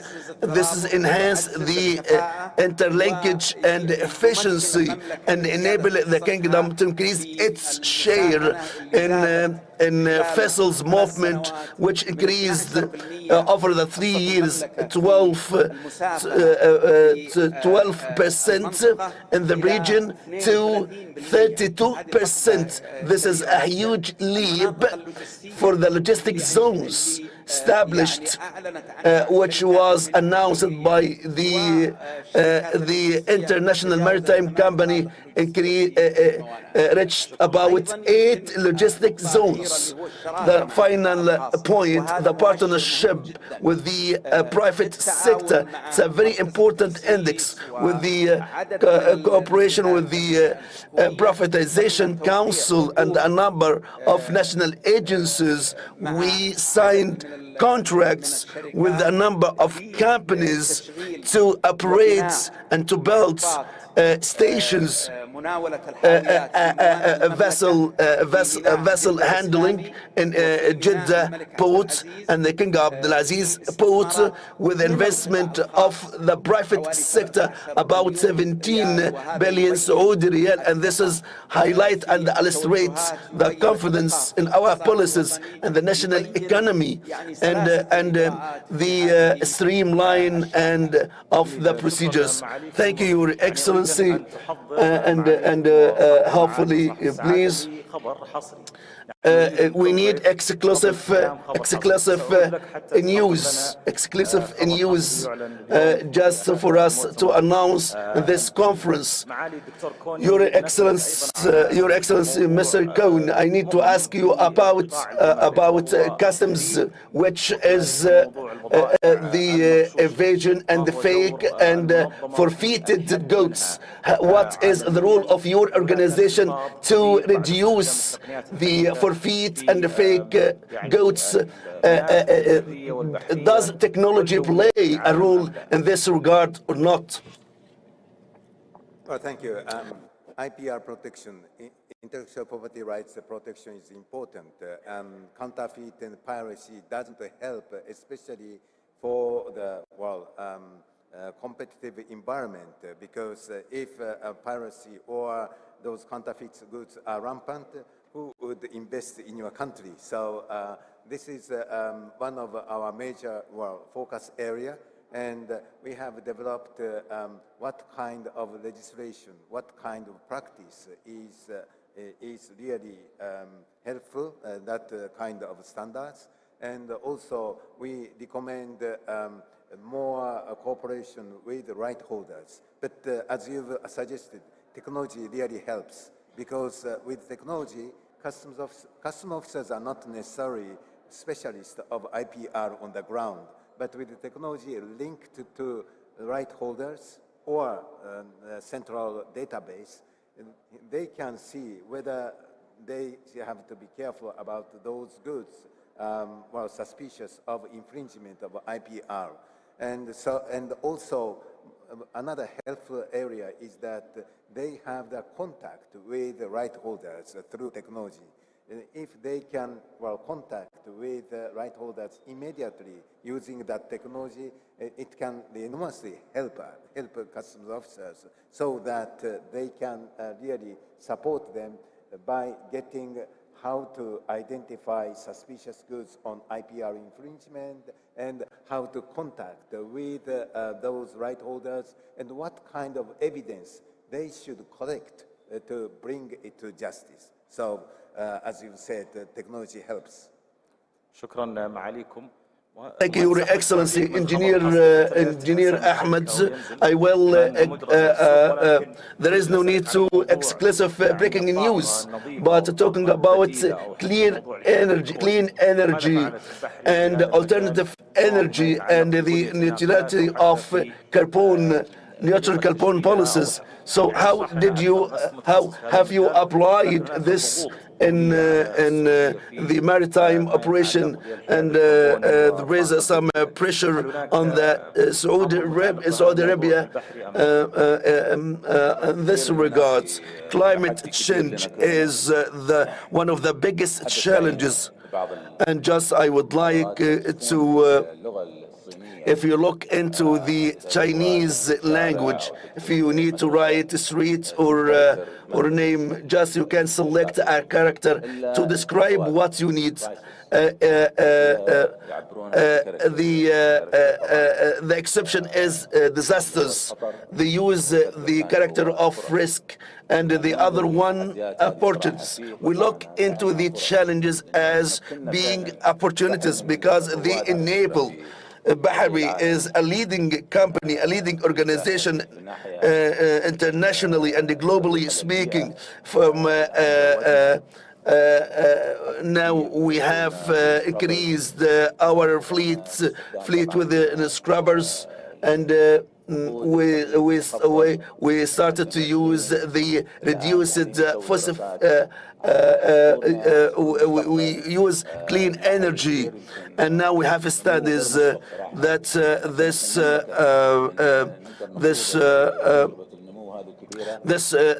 we expect the growth will be unexpected.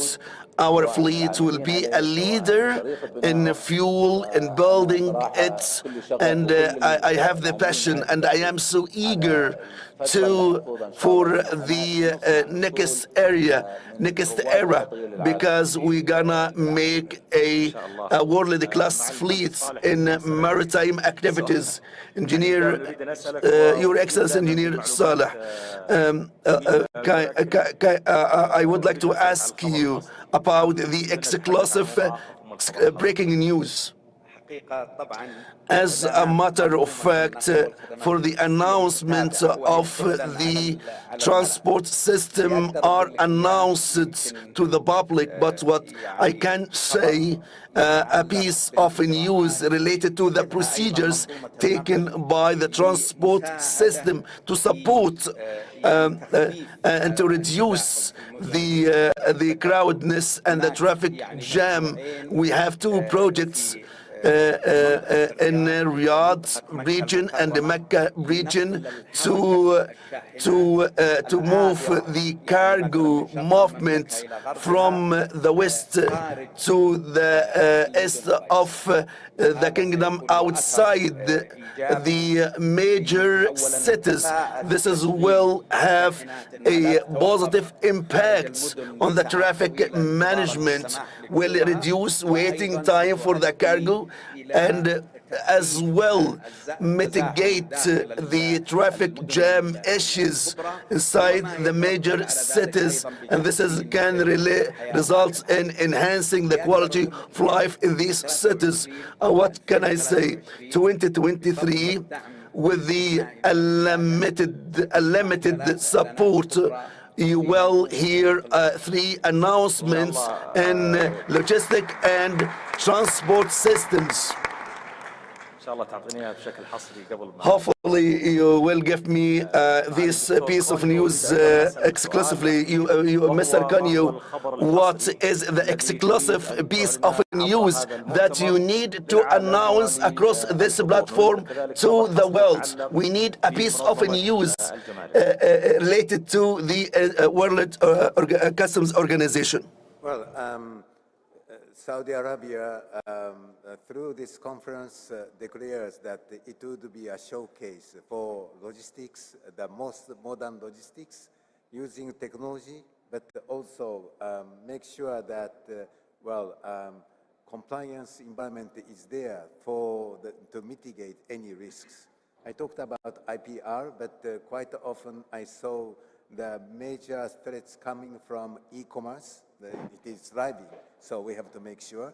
And free zone, it is a good policy for economic development. We have to make sure that it is compatible with protecting society and citizens. So that real commitment of Saudi customs is really laudable, and hope that it could be a showcase for this region and for the world. This is a very diplomatic way not to tell us the exclusive news. Engineer Ahmed wouldn't ask for exclusive news, so I would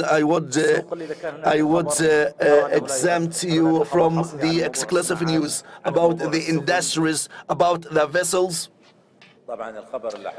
The exclusive news that I would like to share is the industry, our strategy. The Kingdom of Saudi Arabia has attained unlimited support of the custodian of the two holy mosques and the Crown Prince to position the kingdom in the position that Allah has endowed us, not only oil and gas, but locations, strategic location.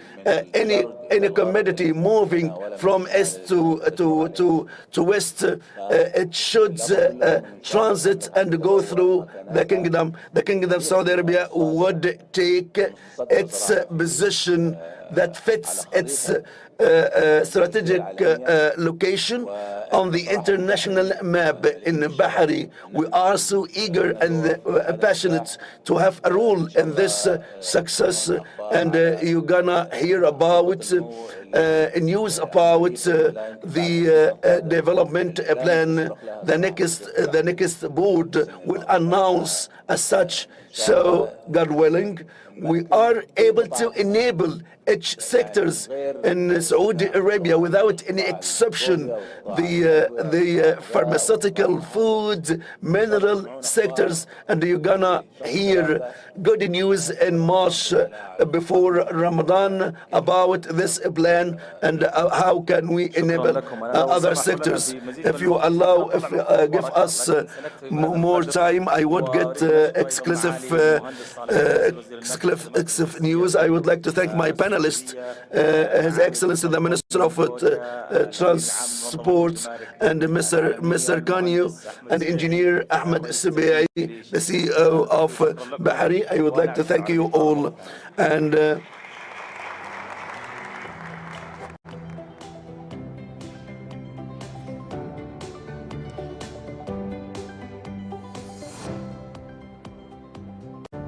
شكرا لكم أصحاب المعالي. Thank you, Your Excellencies, for enriching this panel discussion. And our thanks goes to the moderator, Mr. Al-Ahmari. We have had very important insights from the panelists about creating enabling logistic environments which can stand for the turbulence and the interruption of supply chains, as their excellencies mentioned, to maintain the stability and sustainability of this sector and prosperity. We need to ensure efficient and safe transport system. About this point, the Secretary General of Mr. Umberto De Brito, please join us in welcoming him to the stage.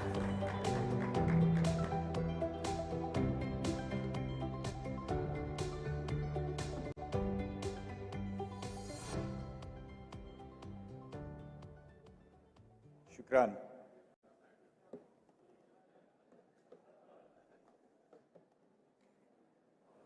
Excellencies, ladies and gentlemen, salam alaikum.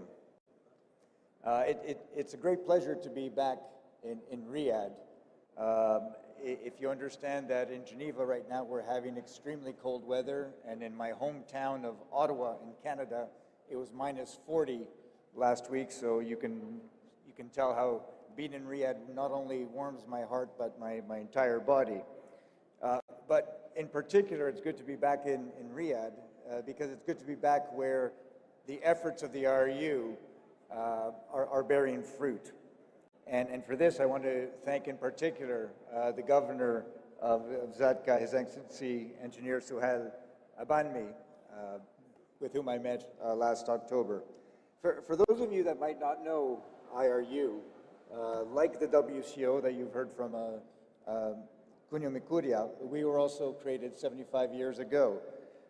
But we started with a very humble beginning of only 8 members in 8 countries in response to the creation of the United Nations. The members said, if the UN is going to talk about our business, we better be at the table. Well, today we've grown to be an organization in over 80 countries with over 180 members, representing 3.5 million road transport companies, passengers and goods, so buses, coaches, and taxis around the world, with a vision to drive safe, efficient, and green mobility and logistics.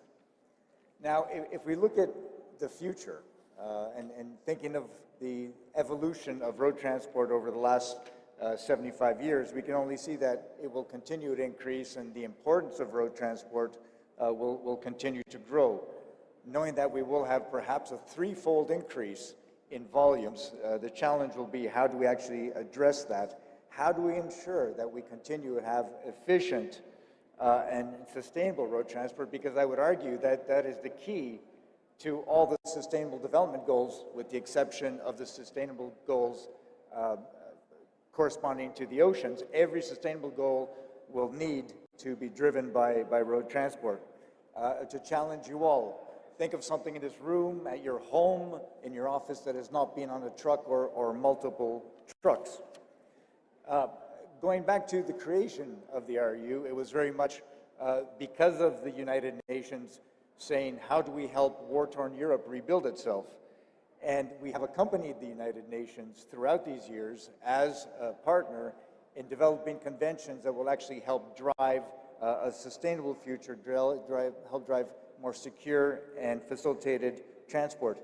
Indeed, that was very much the creation of the United Nations TIR Convention, which initiated in 1949, that is 1 year after our creation, where we said, what is the bigger problem facing Europe at the time? And that was to get across a border. You had to have your goods inspected at every point, every border point, plus you had to provide a guarantee to get across the border. So we said, wouldn't it be simpler to inspect the goods at origin, inspect them at final destination, and then provide a guarantee throughout? Well, it was such a good system that in 1959, the UN made it into the Tier Convention, and TIR standing for Transport International Routier, International Road Transport. Indeed, I had the privilege of being on a plane with the late Kofi Annan, Secretary General of the UN, who said that the TIR Convention was actually the first example of public-private partnership. Today, of course, the TIR Convention has extended throughout Eurasia, from the EU to China, in the Middle East, of course, and South Asia. But its greatest strength is security, and of course, when you have security, you can therefore provide facilitation.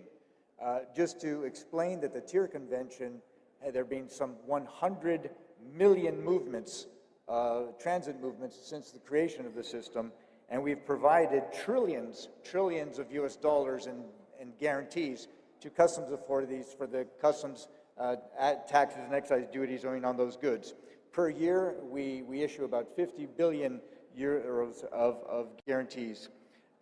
And knowing that we are a not-for-profit organization, security, of course, is key to ensure that those monies are secured. Here in Saudi Arabia, of course, we see that throughout the centuries, it has been at the crossroads of trade, so it only made sense that the Kingdom of Saudi Arabia would join up in the TIR system, especially as in my first visit to Saudi Arabia, the key concern expressed was security. How do we enhance security, but at the same time facilitate trade? And this is very much part of the 2030 vision that we're accompanying the Kingdom in moving forward and becoming a leader in transit and logistics in the Middle East. The results, as we see them today, are extremely impressive, with some 43% of the logistics market in GCC being here in the Kingdom. Saudi Arabia is in the top 10 countries in the 2022 Emerging Markets Logistics Index, which congratulations for that. It's a great achievement. And in the top three global economies for the fairness and strength of its business environment. And I'm certain that the best is yet to come. But to progress this even further, we have to say, how do we have even more effective transportation? How do we further facilitate trade? And that means, of course, greater trade security. There are challenges, as we've seen, just getting through the COVID crisis. There are challenges that can be thrown at us at any time, whether it be conflict, whether it be pandemics, or other challenges that will every time put a strain on global supply chains. And there will be mounting pressures, including through factors such as e-commerce, where everybody wants everything right now, right away, at their doorstep. So this will put increasing pressures on having more resilient, faster, and more cost-efficient transport systems. Of course, road transport will be the indispensable mode in all of this. We connect all of the other modes. You can have fantastic maritime mode, but then if the goods don't get to the final destination, then you've basically achieved nothing. So it will continue to be a key pillar in the complete supply chain. Kunjungi Kurya cited our Sustainable Development Goals and sustainable development as such. I don't see sustainable development or the SDGs as a nice poster with pretty colors saying this is what we need to achieve. I look at border crossings and ask myself, how can we have the audacity to talk about sustainable development when at times our trucks wait not hours, but days, and in some places even weeks to get from one side to the other? How can we talk about economic development when our trucks, therefore the economy, is stuck at the border? How can we talk about social equity when our drivers are essentially held hostage at the border because they can't go from one side to the other? And we talk about environmental protection, yet we're uselessly burning fuel, inching ahead, trying to get across the borders. So if you want a good indicator of where we are on the SDG or the Sustainable Development scale, go visit a border crossing, and then we can talk about how we're doing. I'd like to say, though, that here in the Kingdom, this is the example to follow. We've been helping ZADCA with cross-border facilitation, and I think the results, as you will see, are quite impressive. If we look at what has been done, by recognizing the importance of TIR for facilitating and securing trade, we've increased the efficiency by bringing greater security, and the results speak for themselves. Since 2020, TIR has been growing exponentially in the GCC, in particular in Saudi Arabia, thanks to the efforts of Zatka and SATA. We have leading operators, whether it be FedEx, DB Schenker, Maersk, and this is just to name a few, that are seeing the benefits from the industry side. And of course, on the public side, you see the industry in terms of security and ensuring that you're bringing in the customs and excise revenues that are owing to you.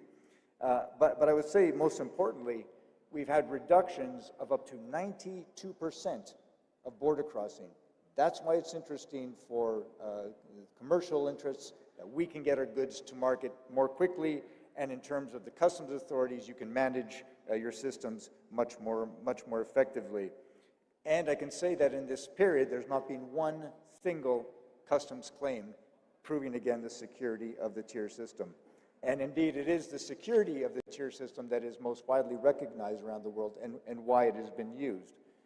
Indeed, at the origin of the TIR system, it allowed enemies in Europe to trade with trust, and because of that security that it brings. And to date, we still not have had one major security breach in 75 years. But as we heard at the earlier panel, digitalization is imperative. We have spent hundreds of millions to digitalize the system, and that we also allow our transport operators to send to customs in advance pre-declarations saying, this is who I am, this is who's moving my goods, these are what the goods are, and this is where the goods are going, so that you can do your proper risk assessment. And we've spent hundreds of millions to put the system in place. But UN Secretary General Guterres, during COVID, said it is imperative that we use the existing instruments, whether it be the e-TIR system or ECMR, to get this digitalization, as we heard Cunha Mukuria say, that with digitalization we can reduce human contact. And indeed, we were working with the WHO and the ILO to say, for the next pandemic, how do we learn from the past pandemic and make sure we get it right? And that is, we need greater digitalization at the borders so that our drivers can go right through and not have to be exposed to the risk of COVID by stepping down from their trucks. But we'll get there. But in implementing this pre-declaration, it also helps you put in place the WCO SAFE framework that Cunha Mukuria will be very happy to hear will help put in place that WCO framework. But we're also seeing here the gradual adoption of secure load compartments under the TIR Convention, which is very important, so that when we inspect the goods at origin, seal the compartment, we know that nothing can be entered or exited from that compartment along the transit. And now ZATCA is adopting the TIR security guidelines for trucks under the road feeder service, which is very welcome and will only expedite our ability to enhance trade even further. In conclusion, let me congratulate the Kingdom of Saudi Arabia and ZATCA for all the progress that we've achieved and moving much more closely towards the 2030 vision. I just also want to announce to all that IRU is prepared through our advisory services to assist other agencies as well in realizing the 2030 vision and going to the next level in terms of trade facilitation, formalization, and professionalization of the industry. I would invite all of the GCC countries to emulate the activities of Saudi Arabia. And in fact, I would even go beyond that and say the entire Arab world to follow the lead of Saudi Arabia in implementing TIR and the practices as we see it here so that we can have a common success. I'm convinced that TIR will continue to play an important role in the kingdom, and not only in the kingdom, but in the GCC, in the Arab world, and around the world, so we can interconnect the Arab world, but interconnect the Arab world, not just only between yourselves, but to the rest of the world. The IRU will remain committed to helping you, to helping ZATCA and the governor in this endeavor. Thank you very much for your attention. Shukran.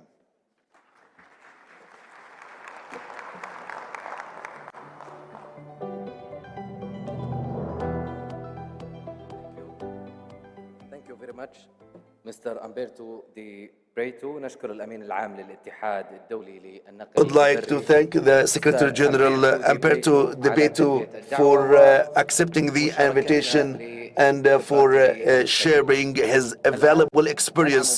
Right now, we'll have a short break just for networking and sharing experience. Then we'll meet you within 30 minutes from now. Thank you.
resume our program in 10 minutes.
في غضون. سيداتي سادتي، سنستأنف البرنامج في غضون 10 دقائق. يرجى العودة إلى مقاعدكم.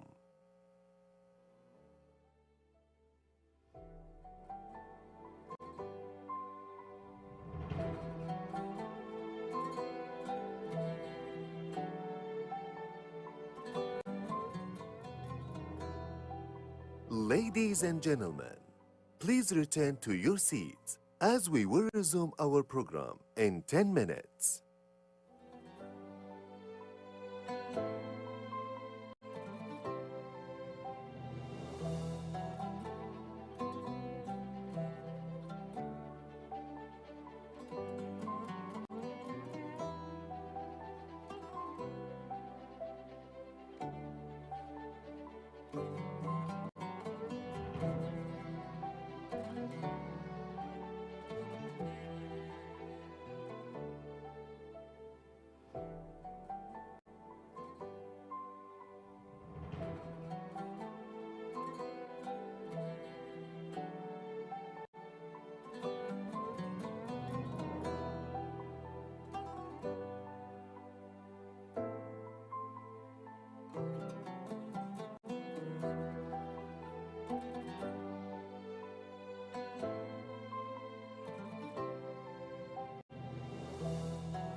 حضورنا الكريم، أهلا بكم مجددا بعد استراحة شحنا بها طاقاتنا.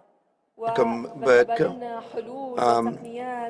Resuming the activities of this show after a short break, and we will resume the activities of the Zakat Tax Customs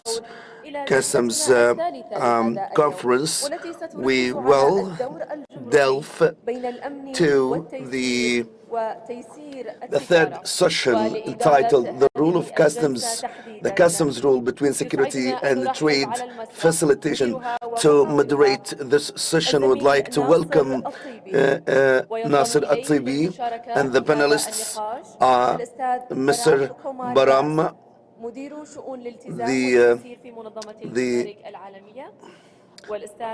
Mr. Farah Khalid, CEO of NO, Dr. Sam Sagar, the Deputy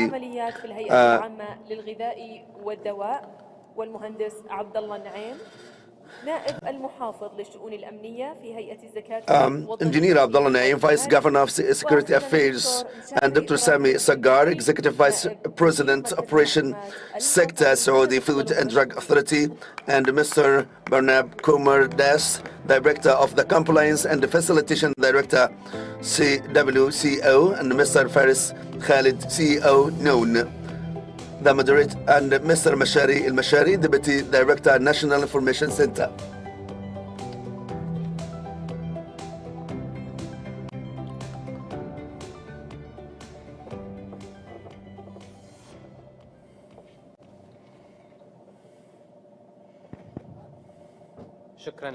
Thank you, Fatma. Good afternoon to you all, distinguished guests, brothers and sisters. Good morning to you all. Nasser At-Tibi from Al Arabiya News Channel. It's my privilege and honor to be with you today in international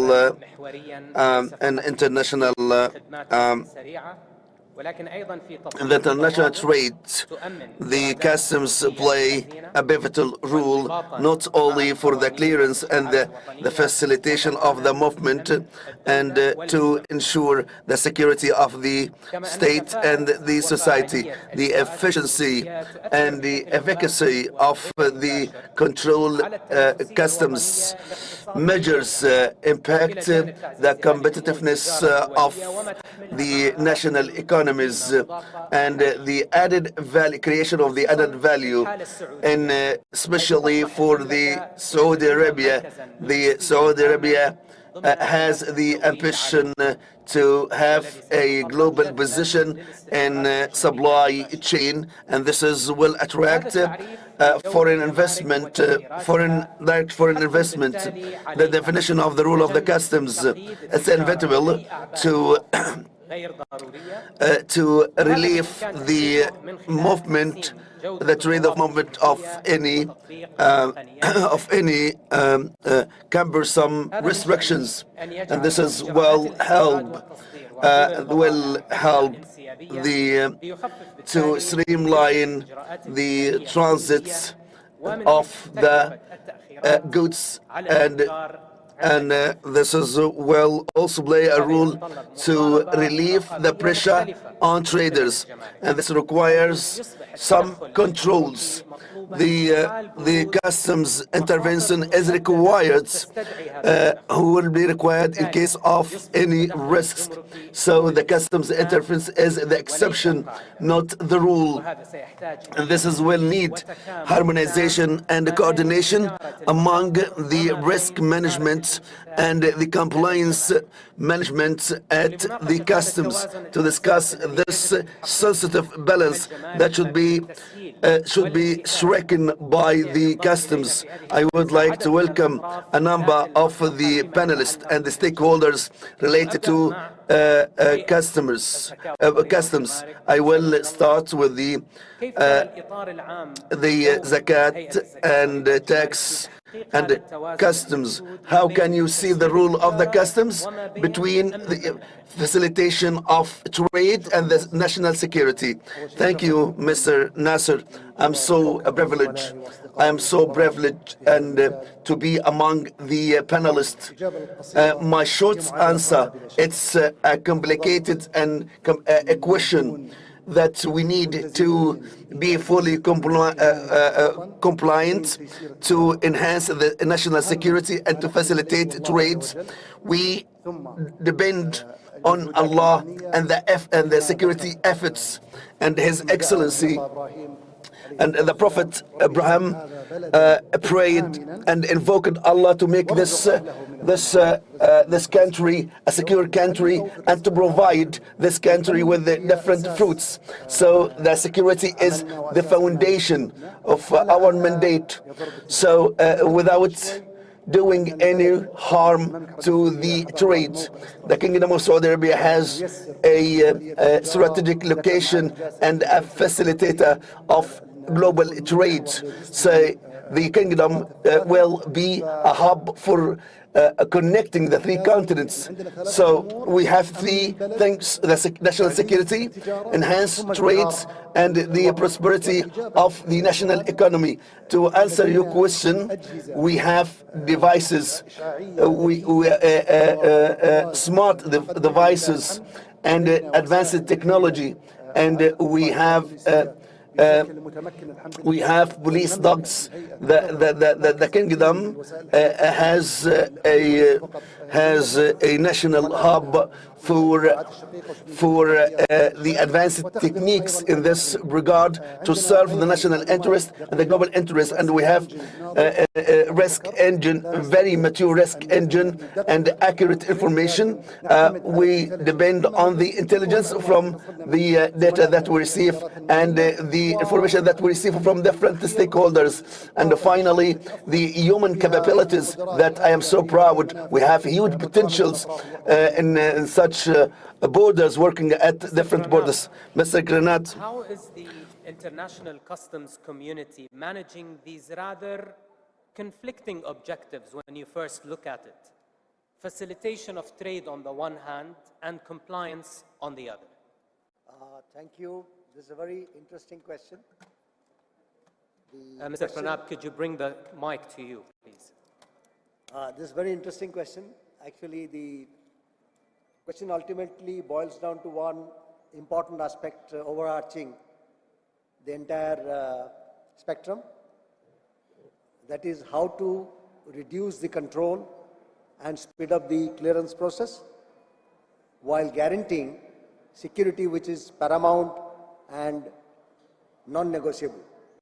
As rightly pointed out, in most of the countries, the security is most important aspect.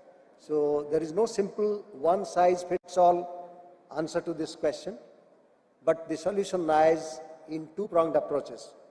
In my view, first is collaboration. A collaborative engagement by customs, collaborative action by customs, and empowered customs involving all the stakeholders in the cross-border architecture, including all border regulatory agencies, government authorities, and an empowered private sector, and a very responsible civil society will usher in the kind of fluidity and kind of security that we wanted to have, a balance that we are aspiring for. And this also, the second aspect is technology. How do we apply technological innovations in various applications, and how do we usher in that technological implementation worldwide? Because technological solution can bring in the seamless flow of data and information sharing on a real-time basis. So that will also help in a kind of the data-centric approach that the authorities can have. That also will help the authorities to have a kind of compliant entities. We can enhance the network of compliance entities and deter the kind of the errant rogue element which are on the outliers, so that we can target it, with the limited resources we can target by using risk profiling. So essentially, it's a kind of building a trust, building a kind of society with better technology, better cooperation, and better application of all these technological innovations that we have been overseeing in the recent years. Thank you. طبعا سنتحدث أكثر عن talk about more technology and the applications of such a technology when it comes to the customs. However, I would like to ask you, Mr. Sameh, the Saudi Food and Drug Authority handles sensitive food. So if you can give us a hint about the different layers of controls and their cooperation with the customs only related to the borders or just exceed such borders. I would like to thank you, Mr. Nasser. I am so pleased and delighted in this conference. In Saudi Food and Drug Authority, we touch sensitive foods, and this can impact the health of people in direct and indirect. We have control over the food, drugs, animal feed, insecticides and pesticides, and medical supplies and medical equipment, which have a direct and indirect touch points with the citizens. So we evaluate the goods before coming into the Kingdom of Saudi Arabia, especially the high risk products such as pharmaceuticals and the medical. They are scientifically evaluated to make sure that they meet the requirements and the standards, and also we do such evaluation and assessment for the high risk foods products. We approve the entities producing such materials before giving them the approval to export to the kingdom, because of the high risk products, and this approval is granted by a technical committee to make sure such exporting and producing entities are in full, they fully meet the requirements of the authority. And for conformity certificates are also required. It's a prerequisite for some specific products coming from specific countries, just not to be an obstacle for the clearance at the borders. This is the first layer of controls. The second layer at the borders, when the shipments and the consignment come to the Kingdom of Saudi Arabia, we, based on the risks of the consignment and shipment, and identify the shipment that need to be cleared by taking samples, and this is at the borders, and we have a cooperation and a coordination with the customs based on the mechanism of work and the cooperation at customs borders. The third layer at the local markets, just so we have the annual plans for the goods and commodities circulated in the local markets. So these are the different layers that will apply for the imported and locally manufactured products. Mr. Fraz. How important is a quick and hassle-free custom clearance? How important is this to your business at Noon?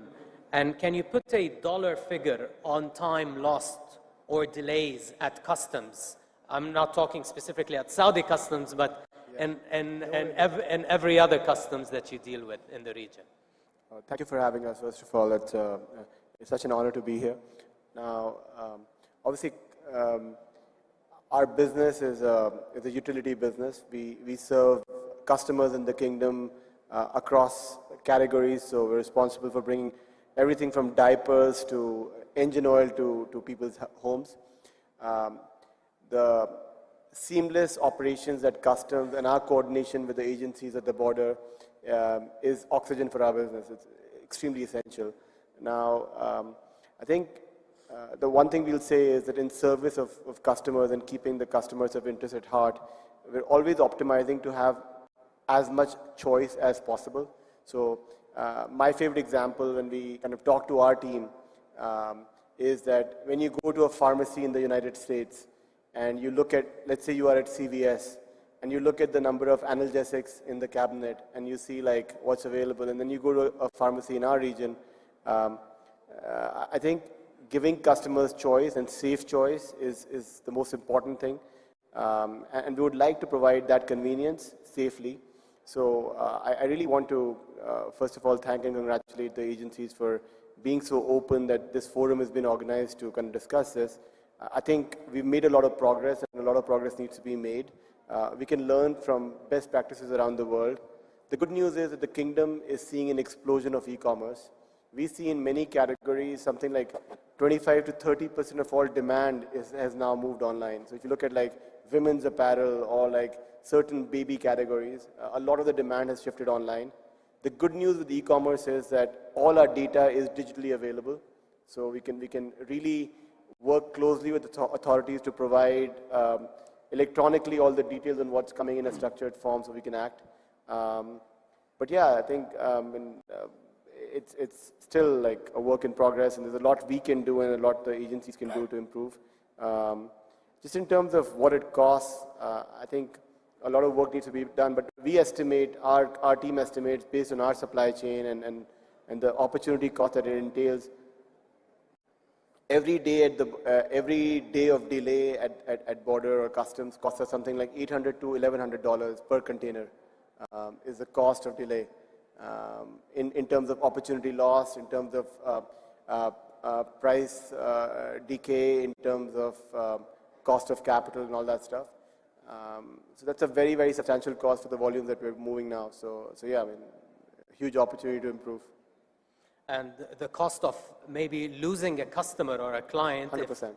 If the delays are extended, especially in such a competitive space like e-commerce as well. 100%. I think out of stock rates, the holy grail of e-commerce is to keep everything that the customers want in stock as close to the customers as they want.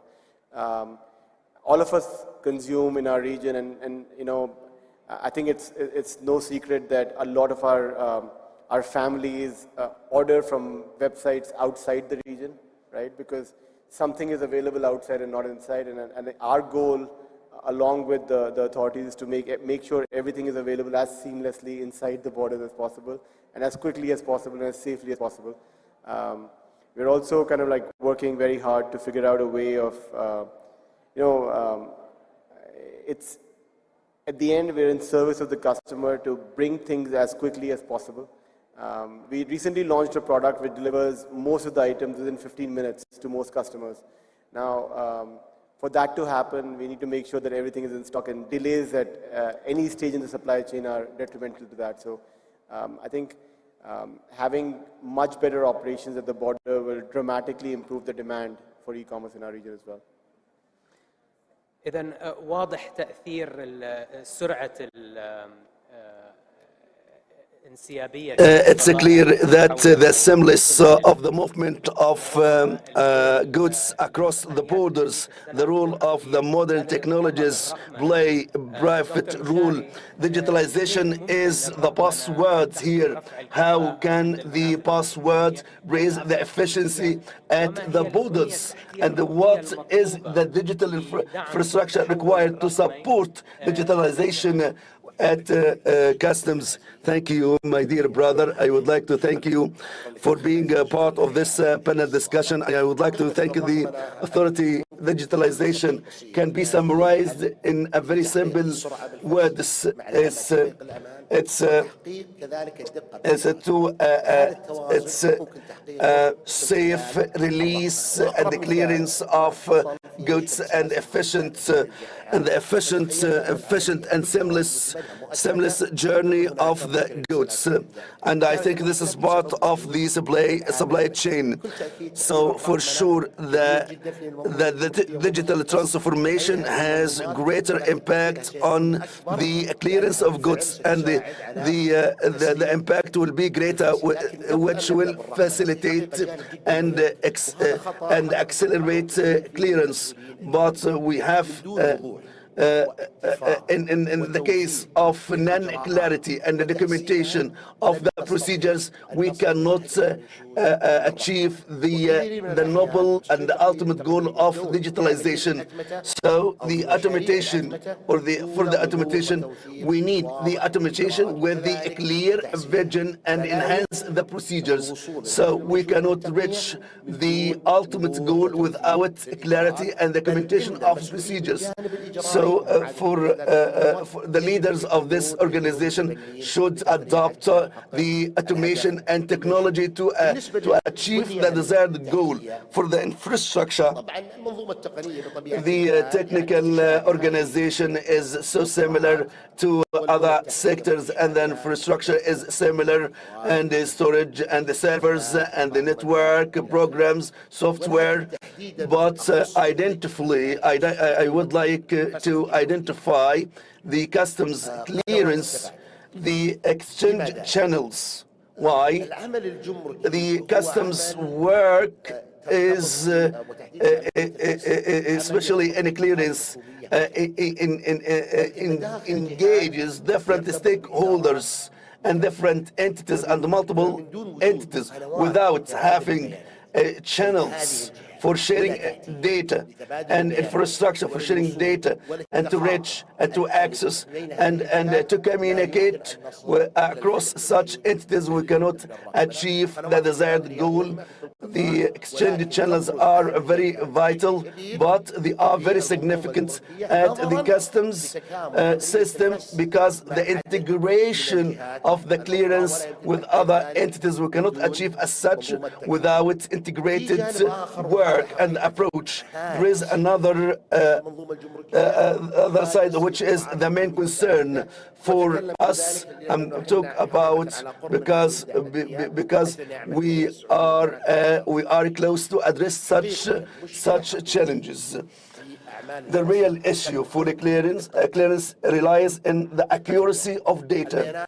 The data, in some cases, are not accurate. In many cases, if they are not accurate, this will result in many repercussions. We can build sound system without accurate data. We cannot build AI system without accurate data. We cannot complete clearance without accurate data. So we should have organization to improve the quality of data, and it's a very important component for the so we should set standards for the data and do refining data, and we take the data from the main original sources.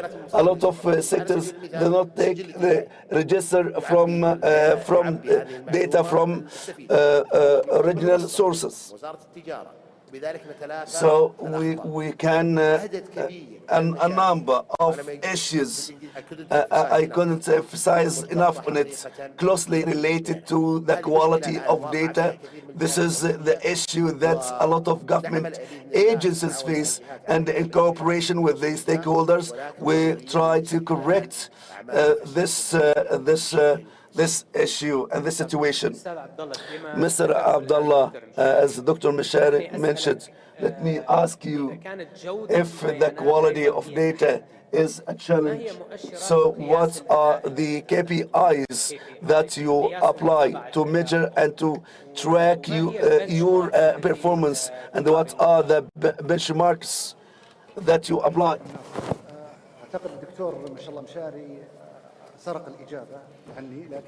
Yes, almost the same response, but to continue to elaborate on what Dr. Mishari said, the data will be the main driver to allow for or facilitate clearance processes and also all issues pertaining to borders.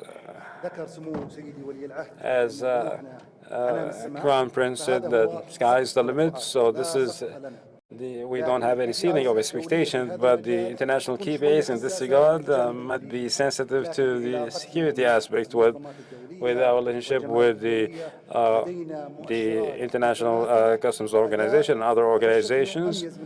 I can assure you that we are setting our own standards, and as the integration of Zakah and tax with the customs authority, the main factor is, and now the precision of targeting all the incoming shipments. So the indicators are available, and I will continue to say that we achieved good results, but the governance of the system and with keen oversight by our leadership always makes us want to challenge ourselves. You've mentioned earlier in your first response this conflicting challenge between facilitation and compliance.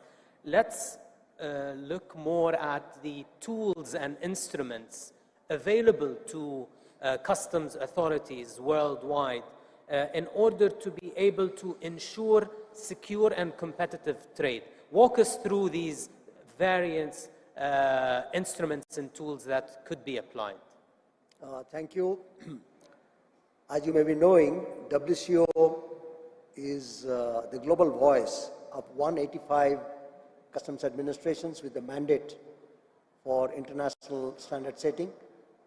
So the WCO tools and instruments that we have been building up with the help of our member administrations, that has been assisting the customs officers worldwide, and this is also used by many of the experts in the field worldwide. I will enumerate a few to give a flavor of what exactly we do. The revised Kyoto Convention, the RKC, is the flagship convention that WCO has been using it, and the custom community has been using it, and it is the single most important instrument if you look at it. It harmonizes and simplifies the documentation process and also promotes the use of modern technology and minimum use of control. So in one instrument, it gives all the required guidance. The second most important tool is Punta Cana resolution. This is customs call to towards the international terrorism or the kind of terrorist attacks that we have noticed in 2005. So therefore, the WCO rose up to have this kind of resolution, which is addressing the issue of international terrorism. The third most important area would be the authorized economic operator and the mutual recognition agreement. This flows from the SAFE framework of standard. This is the standard which has been built in 2005 to address the issues of, again, international terrorism, and it also asserts in and helps in the revenue collection and trade facilitation. And it is built on three important pillars: customs to customs cooperation, customs to business partnership, and customs and other government agencies collaboration. So these, the authorized economic operator or the trusted trader, as we know in many parts of the world, the CITIPAT program that is built and flows from this particular process. It also helps in the entire process of trust building. So it has a process of increasing the network of the trusted traders. Then we have the WCO risk management compendium, which is providing the robust risk profiling and also has the advanced targeting of the consignment, cargo and passengers. Then we have customs enforcement network, which helps in the anti-smuggling the strategies, and also informed decision making by the policymakers and the operational levels. Recently, WCO has launched the SEN data visualization project. It has the databases and the dashboard, which helps in the real-time data analysis, and also in analyzing the trend that the consignments, how the consignments are moving, how the different contrabands are moving around the world, how exactly it is seized in different parts of the countries, so how it is addressed in different parts of the countries. The other area that I would like to highlight is the WCO cargo targeting system. It targets the cargo using the risk profiling and the watch list that is available in the system. The other important area that I would like to highlight is the post-clearance audit. It uses the data analytics and use of the audit procedures and the different audit mechanism, the modern methods of auditing, and it also allows for immediate release of the cargo. So the cargo goes to the warehouse, it is stored there, and when the consignments are released, it can be released maybe using the warehouse procedures and other facilities that is available. But at the end of the period, you can always examine the transactions on an audit-based procedure. So therefore, it provides a facility of faster clearance, as well as provides a kind of network of trusted entities who can be given this facility for a post-clearance at a later stage. And maybe post-clearance audit as well is an efficient way of using the customs resources as well. So on that front is also an advantage. Faraz, in your first response, you've mentioned how important the trade facilitations at the border. But if I want to ask you for your point of view, what is needed actually at the customs? I mean, you have Zatka right here sitting on the panel. If you have a wish list that you would put forward to him, what would that be? And Mr. Abdullah is taking note as we speak now. I'm very lucky that I have this forum, so thank you for facilitating it. I think this is I've been given a wish list by my team, but I will start by saying that we have a very positive and a constructive relationship with the authorities here. I think we are at a historic moment actually in the kingdom, because if we see, all the gears are in motion to create opportunity for people here. And I think as a PIF company, Noon has been asked to create opportunity for businesses over here. And what we are very focused on, we're working on a bunch of projects with both customs and the safety administrations are around how do we create an export hub out of Saudi Arabia? How do we make sure that while manufacturing is happening, the raw materials are coming in an easy, seamless way. Re-export needs to be very, very seamless. And so at the very top of our list of asks is around re-export. How do we create mechanisms in which manufactured products can be brought in, stored, value added, processed, and then exported around the GCC? Now, if I ask our team, you can go to anyone at Noon and they'll say, on the supply chain, that is the #1 mission that our board has asked us to do, right? We want to create re-export capabilities out of the kingdom. We want to serve the region out of here. We want to serve the world from Saudi Arabia. And for that to happen, I think re-export is a very important sort of theme, and within which I think we can the esteemed panelists have given ideas, and also we're working very constructively with the regulators to kind of enable that. I think the second big theme for us is that the reality of our market and our industry is that, the North Star for e-commerce is South Korea. In South Korea, 40% of all retail is online already, 40%. So, and I have no doubt that one day... That's compared to, what's the percentage in the region here? I mean, depends on who you ask, but it could be between 3 and 5%. Right? Only. So we have any e-commerce company that you see needs to be 10 times bigger to be as good as what the leaders around the world are doing. China has 35% e-commerce penetration now. The US is close to 20%. So a lot will happen, a lot will change. And the amount of work that comes to the e-commerce parts of all these authorities will have to go up. And I think the good news is that our colleagues over here are investing in that capability. Data is very important. And lastly, I'll say that the reality of e-commerce is that, we have to create a very seamless channel for things to come in and go out. The good news is that everything is digitally available. We can provide data at a very high resolution with high degrees of accuracy. But we are already working with authorities to plan for a day when in the next 5 years, when the e-commerce penetration will be 20-25% in the kingdom, the number of transactions in that channel are going to be about 5x of where they are right now. So preparing for that throughput, removing the roadblocks, and then also doing everything we can collectively to make Saudi Arabia an export hub is I think, the key. So a big opportunity and also a big challenge to face this coming opportunity. Of course, one of the more important players in that aspect would be customs as well, so stepping up their game on that front.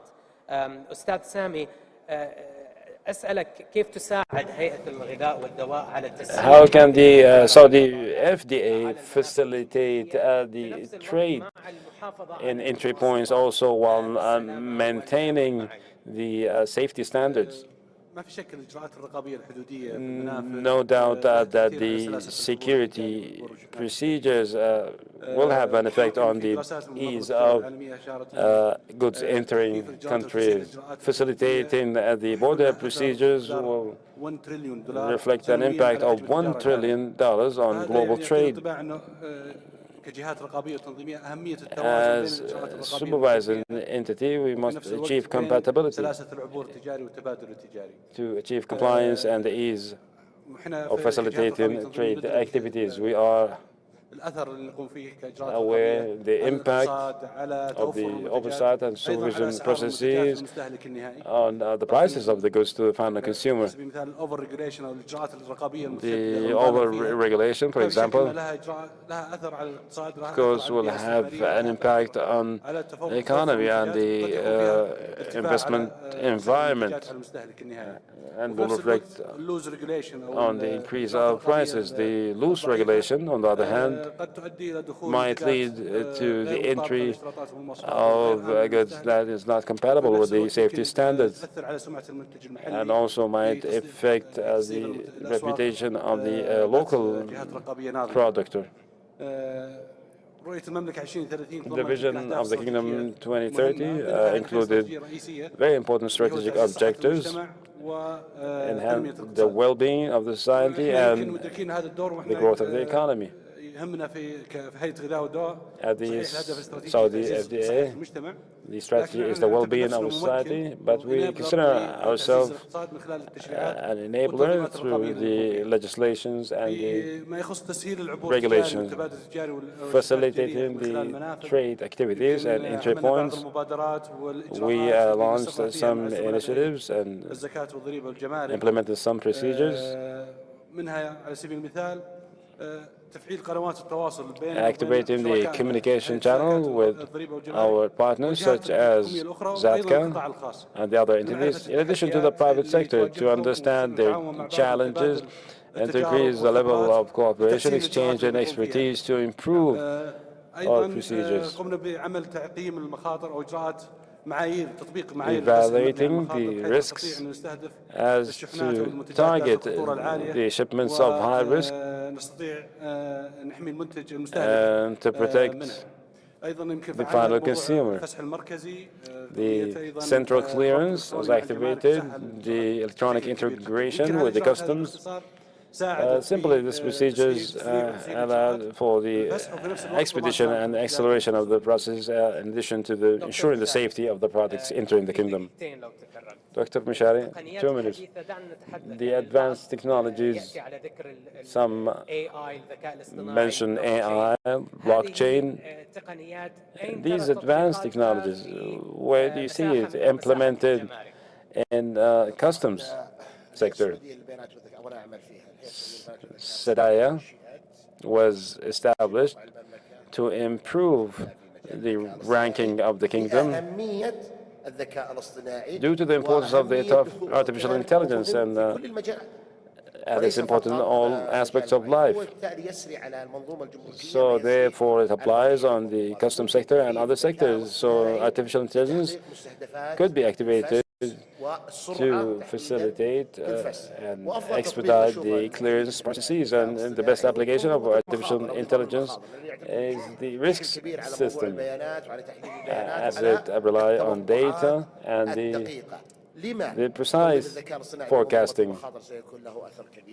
So therefore, artificial intelligence will play a major role. The custom clearance in some instances requires handling to ensure the safety of the shipment, and it does not contain any dangerous materials. Of course, this type of procedure would delay this process, but we might shorten the time of the hand handling to the minimum. The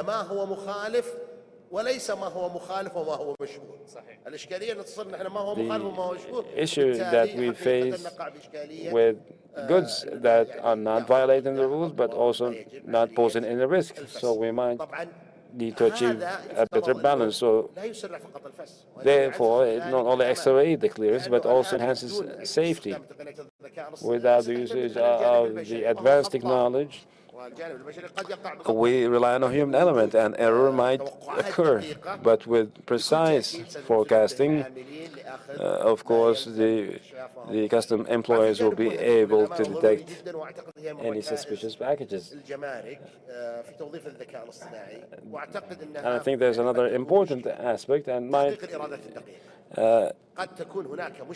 there might be an issue with generating revenue that is due to the inaccurate pricing of the goods shipped. And of course, if the revenue is not precise, that will affect the customs operation. With the use of IA, we might achieve precision of expecting the price, so all the employees will be aware of any changes in the price to generate the revenue that could be deemed precise. We need to build, before we build this system, we must have the basis, and the base is the data. Data is the new oil. As I said, data is the new oil. Mr. Abdullah, the last question to you.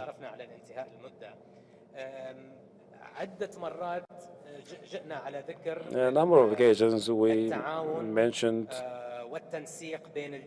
the cooperation with different entities, as it's an important element to ensure the ease of good transportation. What's the importance of coordination and cooperation with the different departments of the ZADCA and their relationship with the other government entities and other international entities? Mr. Mishari, Dr. Mishari mentioned that how the interaction of the different activities and the coordination is a high demand to reach that objective.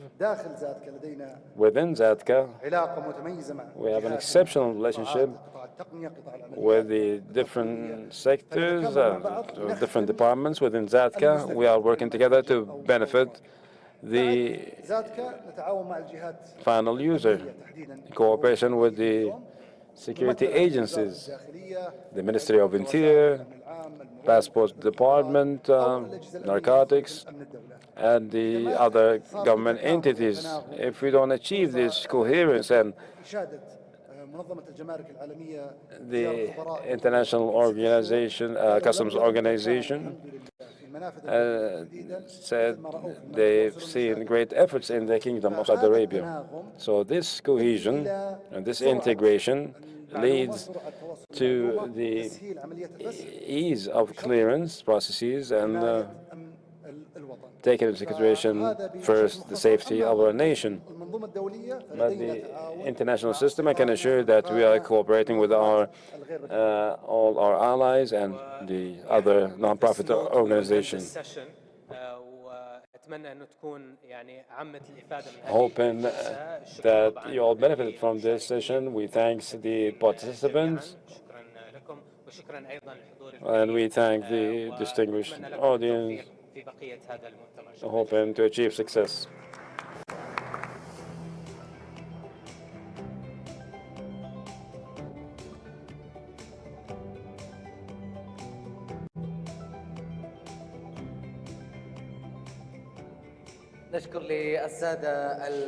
We thank the distinguished gentlemen, their participation in this dialogue session. Zakah and the sustainable development growth, there are many common factors which we will identify in this fourth session, titled as Zakah, an ideal example of how to achieve the sustainable development goals of the United Nations. This session will be moderated by Ms. Siba Auda, with participation of Mr. Abdurrahman Al-Zaman, the General Director of Abroad Communication at the Ministry of Economy, and Mr. Al-Tayyib Adam, the Coordinator of the United Nations in the Kingdom of Saudi Arabia, Mr. Sultan Al-Jarayz, from the Ministry of Human Resources and Social Development, Highness Princess Nouf, the CEO of King Khalid Charity Association. والشؤون الإسلامية والأوقاف في مملكة البحرين. فليتفضلوا دقائق ممتعة إن شاء الله. I hope you enjoy the next session.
Good evening to you all.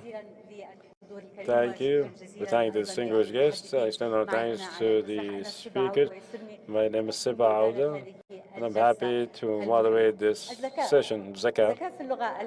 Zakah in Arabic language means growth and reform, and this reflects this third important pillar of Islam to achieve the economical growth by combating hoarding and the expenditure of the rich, which will lead to the reform in our societies and so to achieve the economical stability. Zakah, the Kingdom of Saudi Arabia, played a major role in achieving stability and supporting our societies for hundreds of years. It's not strange that the vision of the Kingdom 2030, encouraging Zakah with the sustainable development goals of the United Nations, was determined in 2015 to improve or to provide a dignified life for all citizens and to combat poverty.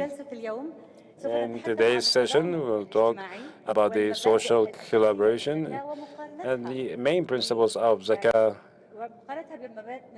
compared to the SDG of the United Nations.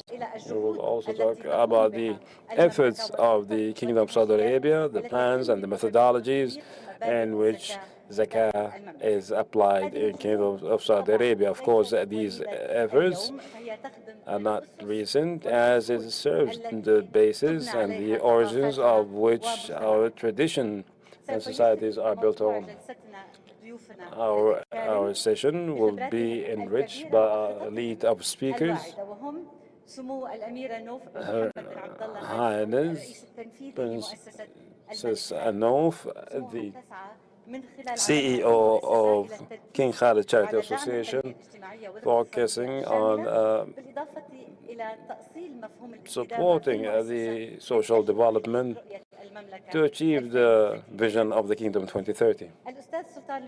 Mr. Sultan Al-Jurais, the Deputy Minister and the Ministry of Human Resources and Social Development, to instill the message of the ministry to enable the individual and the establishment to enhance the social responsibility to achieve excellence. Mr. Abdurrahman Al-Zamil from the Ministry of Economy and Planning, and Mr. Abdurrahman spent tremendous effort to achieve the vision of the ministry to become the main enabler for the economical diversity and to achieve sustainability. Salah Haidar Hussein, the Director of the Zakah Fund at the Ministry of Justice in Bahrain, and Mr. Salah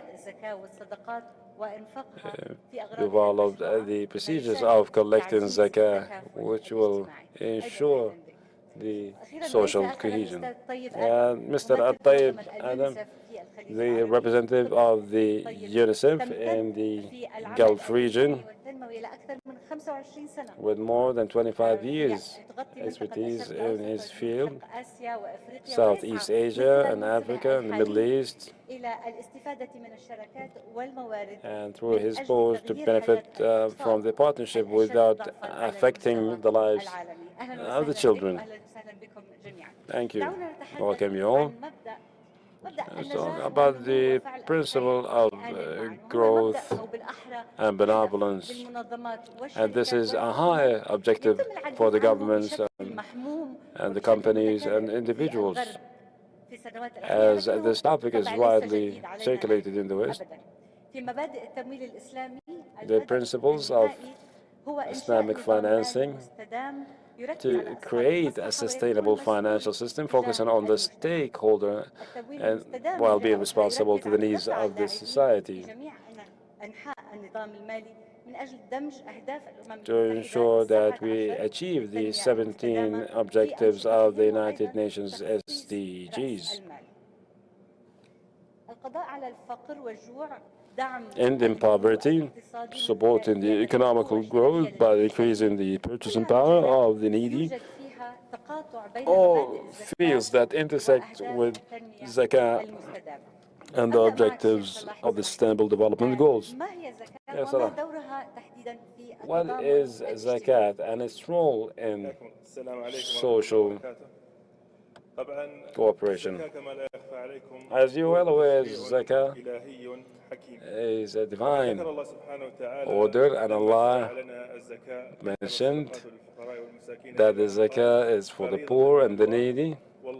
It's a task from Allah, and Allah is all-knowing. So this zakah,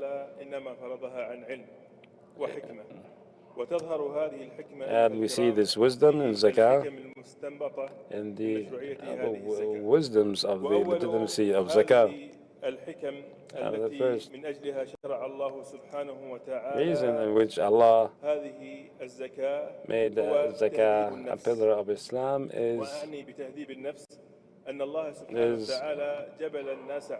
that people love money and loving possessions and selfishness, and zakah comes from Allah to purify the soul moving towards generosity, as it's a beginning in the social cohesion in our societies. Allah is reminding those of riches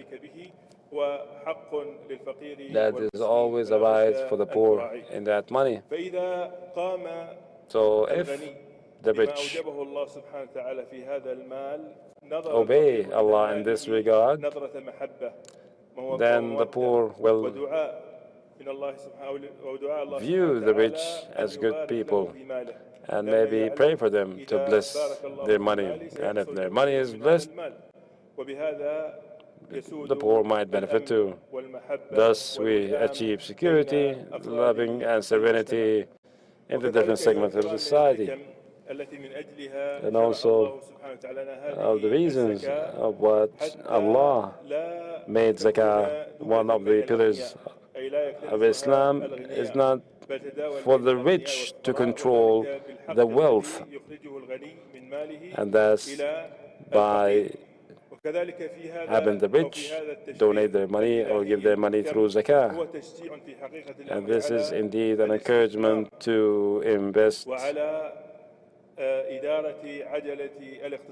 and to move the wheel of economy. And that's, ladies and gentlemen, if an individual possesses money and only save that money,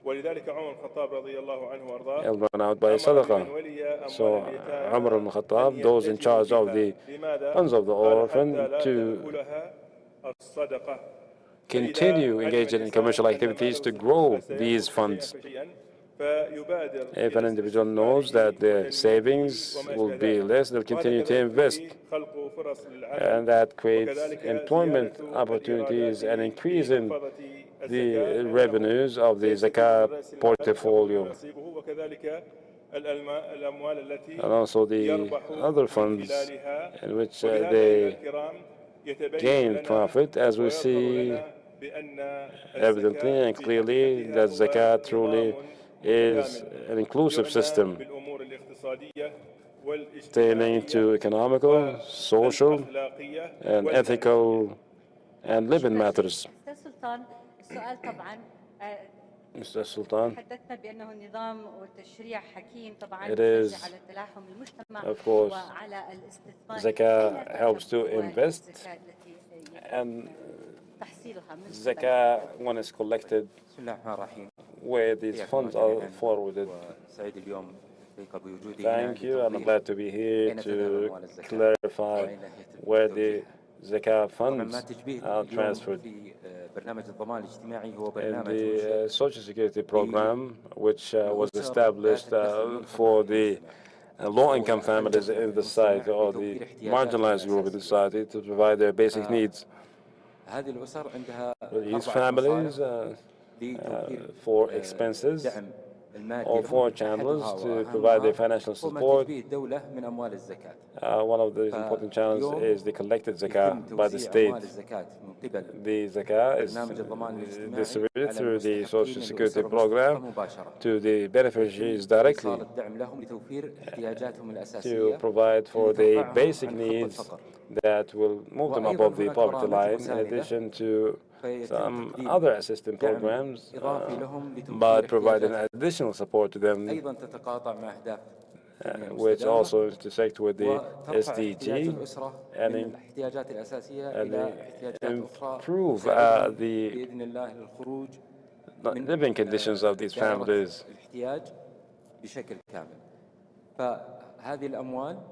So these funds, in addition to the treasury of the state, that distributes these funds to the individuals and the families directly through standards and governance structures.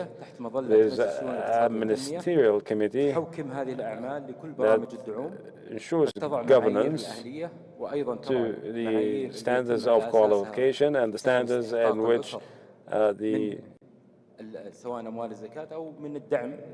families of the support provided by the state, and then we start implementing to ensure that the families receive these payments on a monthly basis. We see the similarity between the SDGs and the Zakat objectives. Can we say that the objectives of Zakat and the objectives of the SDG of the United Nations are two faces of one coin? In the name of Allah, the most gracious, the most merciful. Of course, Zakat and sustainable development are the two sides of one coin. The Zakat was prescribed for about 1,400 years, and the sustainable goals came into force in 2015. The same ultimate goals of Zakat is to support the needy, destitute and displaced people, and the wayfarer are the same goals for which SDGs were created, and which is mainly concerned about facing and overcoming the humanitarian needs, including combating poverty, good education, good health, well-being, and the reducing the inequality. All these attributes related to Zakat and in alignment of Zakat, and these are the objectives of SDGs. So we can talk about that Zakat is based on the development approach, which is social equity and social justice, and Zakat as well redistribute the wealth and reduce the disparity in income. And this is part and parcel of the reduction in inequalities, and this is one of the main topics for which, or the main challenges that the SDGs are built, and Zakat has a big role, as Mr. Salah mentioned, in development and social solidarity. So it's like the social network, safe social network or safety networks. It provides the basic needs in food, in health, in education, in water, and right now Zakat adopts a very sophisticated approach, which create job opportunities, and it's part of the development programs. All these things are parts of SDGs. And I would like to indicate that Zakat is in full alignment with the 7 or cross-cuts with the seven SDGs. Out of the 17, the first one, the second, the third, the fourth, the sixth, the eighth, and all these, the Zakat is in full line with the SDGs. So, Mr. Abdurrahman, I asked you if we integrate this mixture into the vision, into one mixture. So how SDGs are in line with the Saudi Vision, National Vision 2030.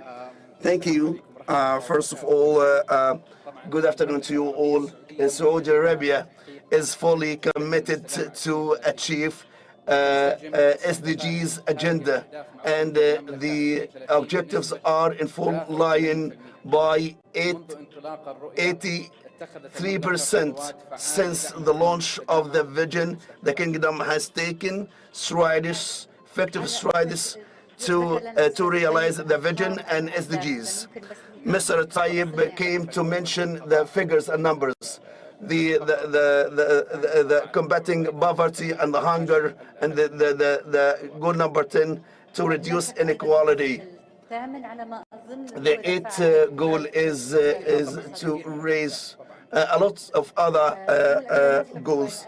Your Royal Highness Princess Noof, talking about non-profit sector, as you know that the revenues of zakat going to the individuals, not in institutions. What about the share of non-profit sector in zakat revenues? Good afternoon to you all. I would like to thank you for inviting me to this session, for your questions. Non-profit and philanthropic societies. The contribution of zakat to non-profit organization is about 11%, and we aspire that the societies will have a greater impact to activate the zakat funds or the zakat revenues.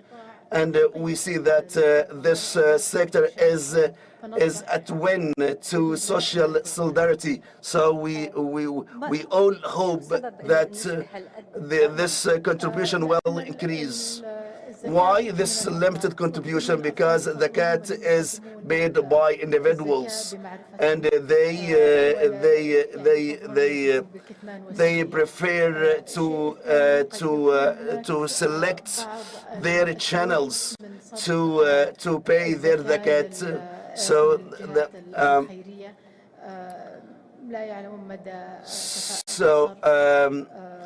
for the efficiency of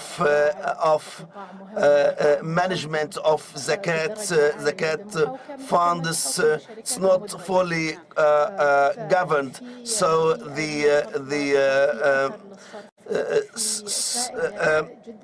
so there is a great impact of funding the money of zakat and support social aspect. So we need to increase awareness and education about the role of the charities in managing such money of zakat, and educate the companies and the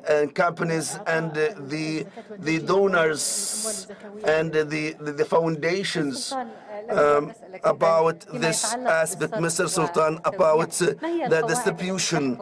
What are the rules which govern the distribution of the zakat revenues? Well, the non-profit sector have a bigger share. We have a new regulations and laws on the social solidarities. It's in the process of implementation. The system based on the zakat resources, it's based on the family solvency. We make sure of the data of the family, and we have a linkage with about 12 government agencies to make sure of their financial ability, health ability. And we come to the second aspect, which is the role of social worker, to make sure that the social protection are granted, and the accuracy of the data and the other needs of the family or the households based on the data, to have a fully-fledged social registry. Then we will identify the needs of the family from the zakat resources. We have other aspects.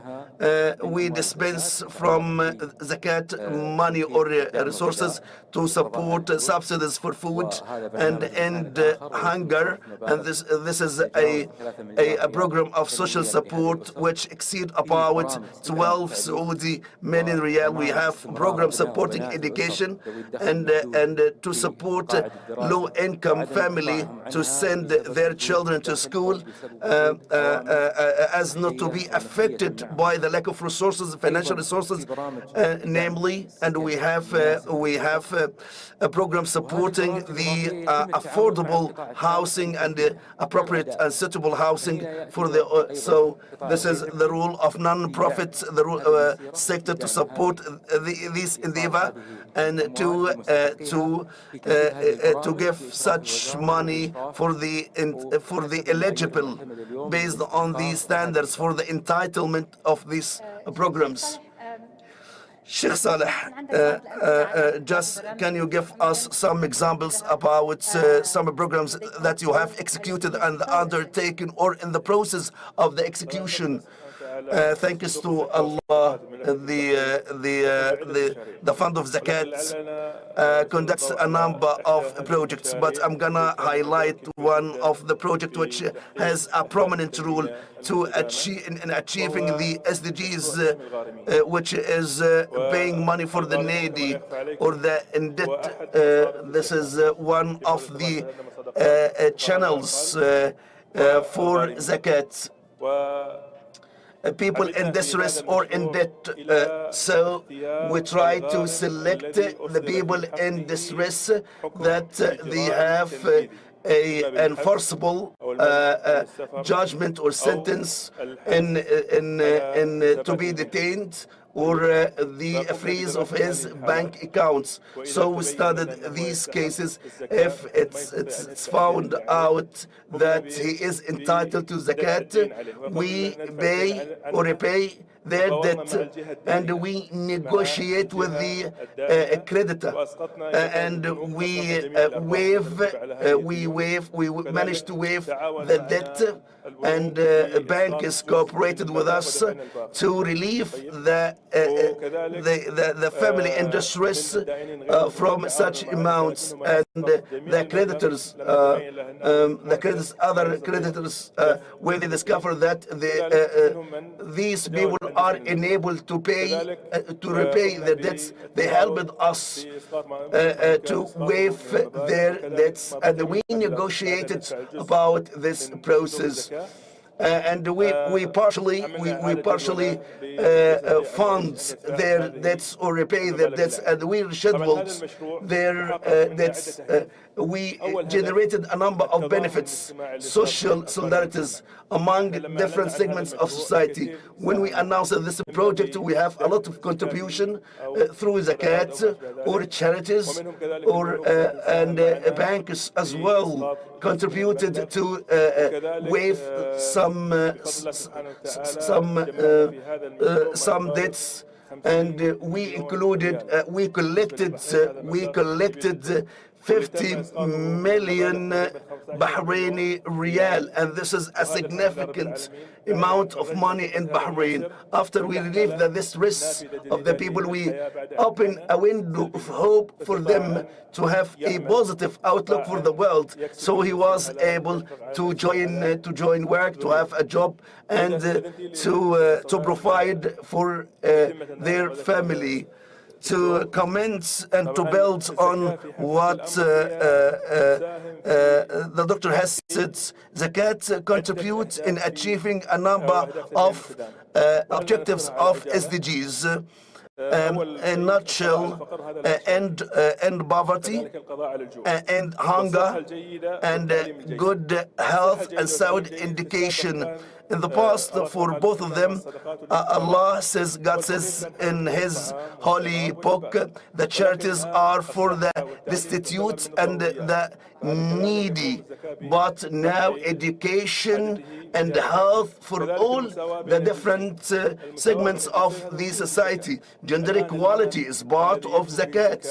So we shouldn't discriminate between male and females. And in case of entitlement, we have controls and standards for entitlement without any discrimination between males and females. Clean water and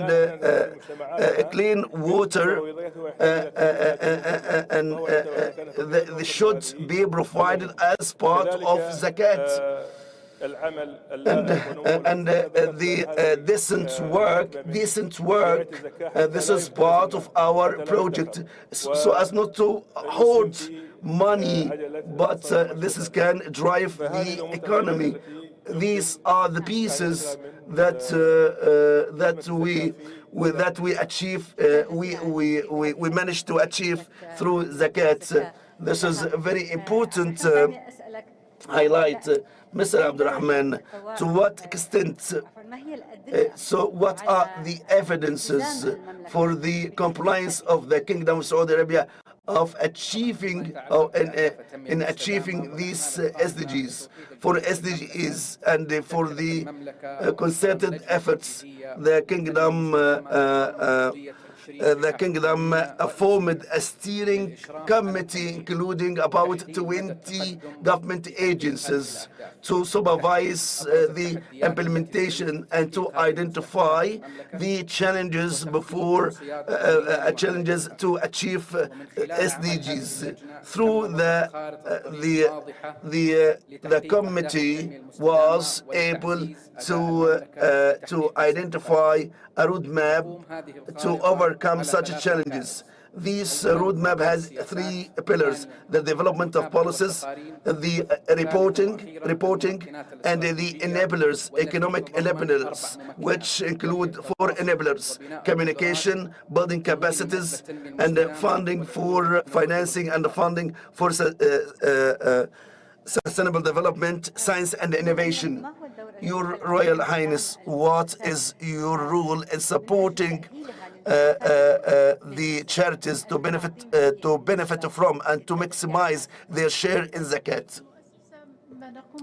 What the role is to enable and to empower non-profit sector and to improve their capabilities to be enabled and ready in terms of governance, in terms of the mechanism of fundraising and donations, in terms of the control and to focus on results-based, to adopt results-based approach. They should create impact. This is part of the training that we provide.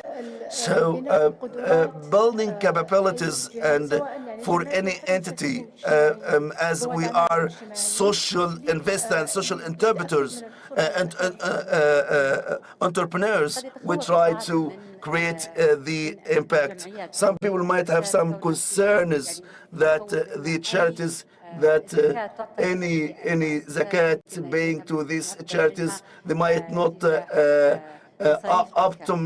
optimally used. This is concerns are valid, but governance from the ministry and the national center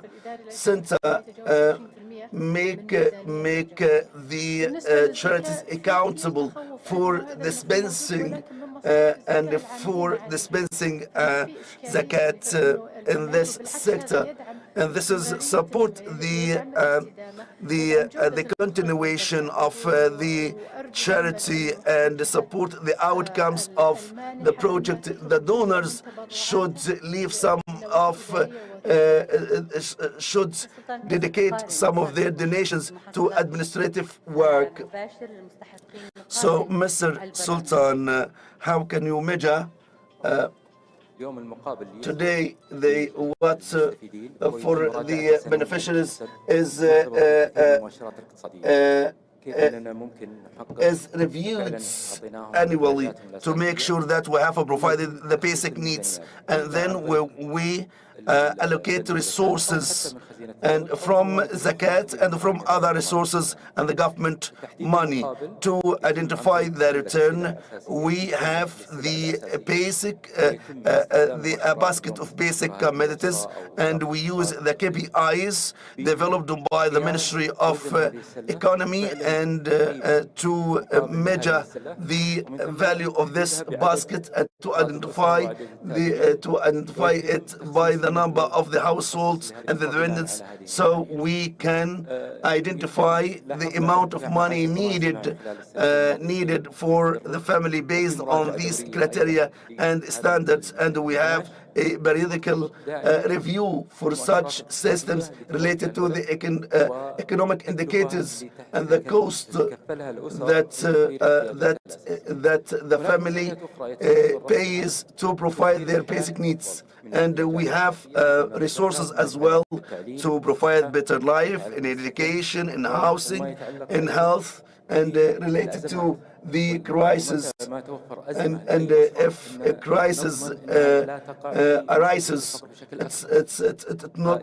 We try to make sure that it wouldn't exasperate the situation of this family. These supporting programs are very important to provide safe network, social network. All these programs are evaluated, and annual resources are allocated for them. Mr. Taib, SDGs and the Zakat goals are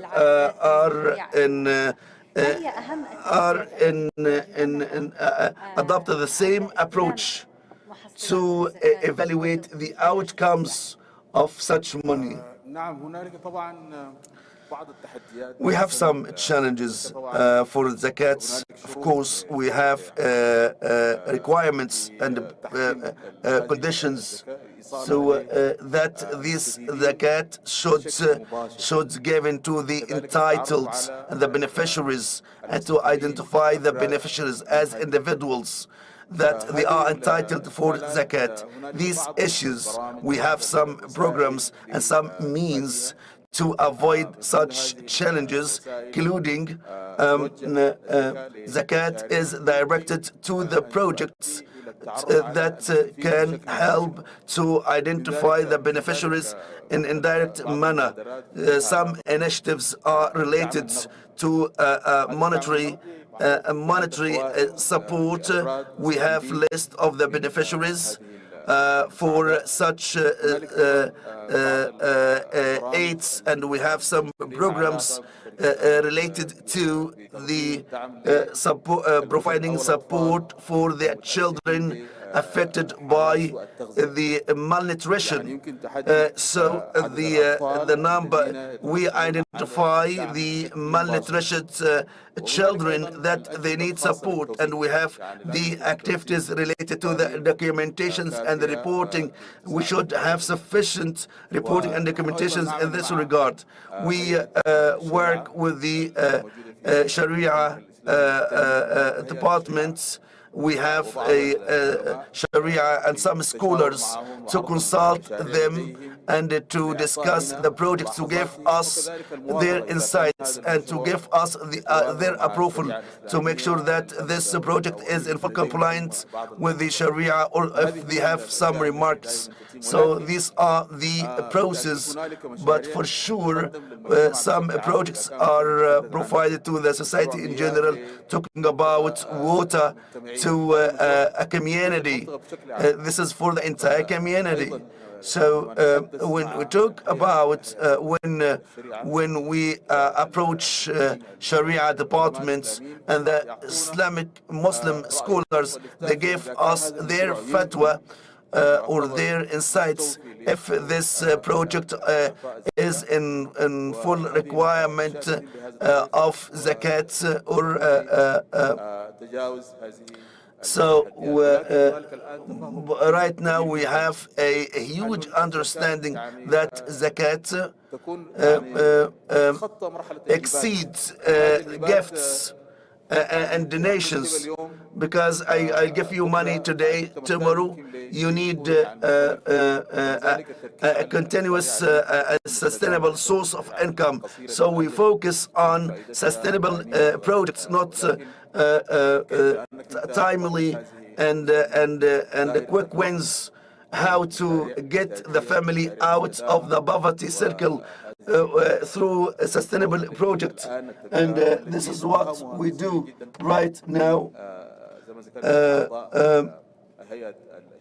As I said, with the due consultation with the scholars, Sheikh Salah, we have noble goals and the efforts, concerted efforts. However, it seems to me that we're still far away from achieving these goals in full, based on some studies that I have seen.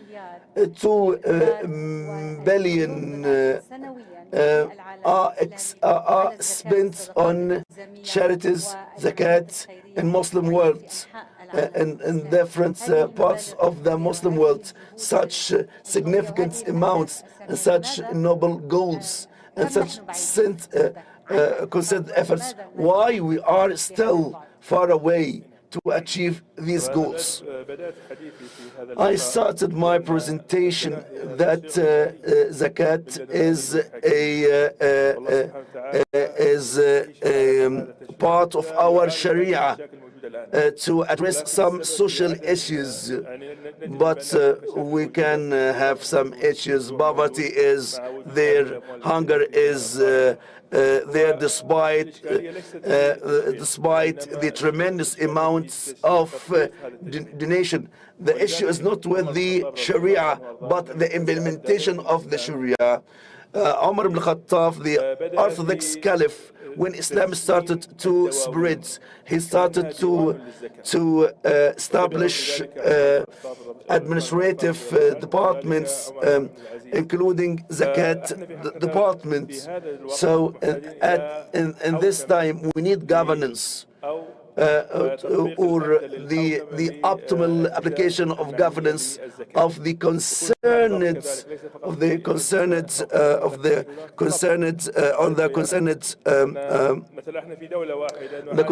authorities related to zakat. So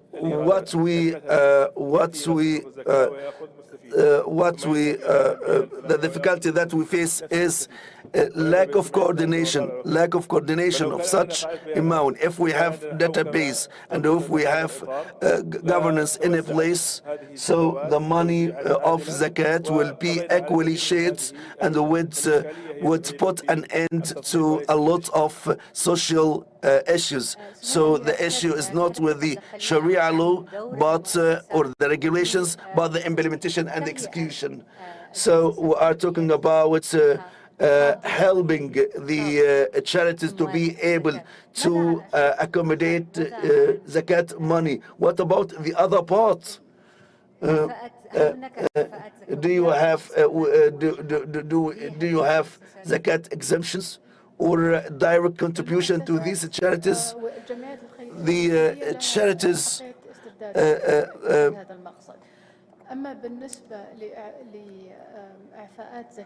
for zakat exemptions are not applicable here. The enabler of non-profit sector or the main supporter is zakat exemptions for the corporate sector and individual sector. I think this is the right place to put forward a recommendation to give some exemption, zakat exemption. In the Saudi context, the zakat is under review right now and scrutiny. So the importance of this is a big support of this sector, and this has enabled the private sector to play its social responsibility role. If we look at the targets of the Vision 2030, that the economy is 6.3 trillion Saudi riyal, it means that the contribution of non-profit sector is 23 billion Saudi riyal. So the non-profit sector is to implement aid programs, development programs. The sector is accountable for the regulatory bodies, and it's required to be a social investor as well. So if we try to make this non-profit sector to build, to generate money and to work on fundraising. The money collected was 22 Saudi trillion riyal. If we take 5%, would support the non-profit sector by increase of 5%. This is support the sustainability. So we have charities support learning difficulties, spending on medicine, transport, and different channels, part of zakat. If they have such channels, so these programs can elevate the people out of abject poverty and to be a productive citizen. I think this is the social solidarity should have surpluses that can be given to the charities. We have a big room for coordination and cooperation. So what encourage you more to lend a hand and to the Vision 2030? One of the most important initiatives is privatization. The government right now it's a regulator, but for the execution is assigned to non-profit sector with a number of regulatory reforms and the private sector as well. So we have a privatization in this realm, especially in social visits. We started to privatize this, the private sector and non-profit sector to help families to get out of poverty. And we made a record about 200 families are now out of poverty circle. This partnership has proven that the government is a regulator, not executor. So the execution will be conducted by non-profit sector because it was created for this purpose. So we have success stories for the education and learning societies, for the renovation of houses, and for education and some physical activities. So a lot of families were elevated out of poverty because of these efforts. I think time has run out, and we need to wrap up this session. I would like to thank you all. Thank you for your available participation in this session, and I would like to thank you for being with us. We hope to have solidarity, and each one of us and each institution play its respective role in the development of society and achieving social and economic development. Thank you.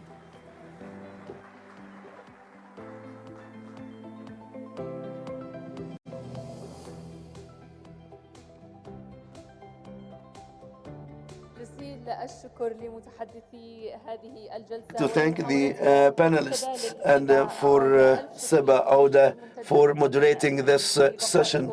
Thank you for being with us, for being attentive. Right now, it's the lunch time, and we'll come back within an hour, 60 minutes from now.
Good evening to you all. Welcome back to the conference.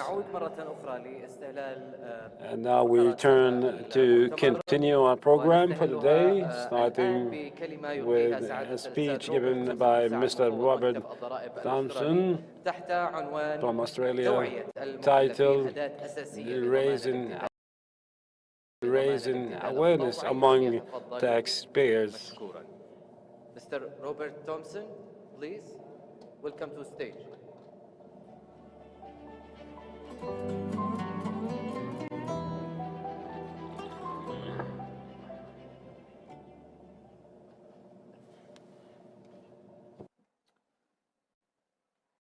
Thank you. I'm pleased to be here in the Kingdom of Saudi Arabia to join the ZACA Conference 2023.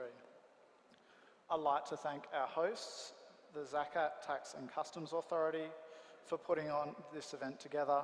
I think the sessions this morning were very insightful. I'd also like to thank His Excellency Mohammed Al Jadaan, Minister of Finance of Saudi Arabia. The Australian Tax Office purpose is to contribute to the economic and social well-being of Australians by fostering willing participation in the taxation, superannuation and registry systems. For us to meet this purpose, we see it as primary that our client experience and interactions are well designed, tailored, fair and transparent. Our client engagement approach is focused on timely and tailored engagements with clients to support them to understand and meet their obligations on time and to get things back on track when things go wrong. Data sharing, transparency, pre-fill, advice and guidance, and nudge letters are all designed to increase taxpayer awareness, voluntary compliance, and ensure that our clients get it right the first time. At a system level, we have been using our tax gap thinking program to make better informed decisions about where we need to invest our resources. Beyond gap thinking allows us to think about our Beyond gap thinking recognises that tax gap program is much more than an informational resource to the community, but it can be utilised by the revenue authorities to drive strategic and operational thinking. We believe the next natural step in tax gap is to use the insights from it to understand where the gap is and to help taxpayers and clients meet their obligations and inform our future compliance approaches to particular segments. For various markets, this will include providing guidance which we believe will help to sustainably reduce the tax gap. To illustrate how we are increasing awareness to improve voluntary compliance and sustainably reduce the tax gap, I'll provide some examples of what we're doing in 2 different markets to increase taxpayer awareness. Lastly, I'll touch on how we're making greater use of digital channels and data.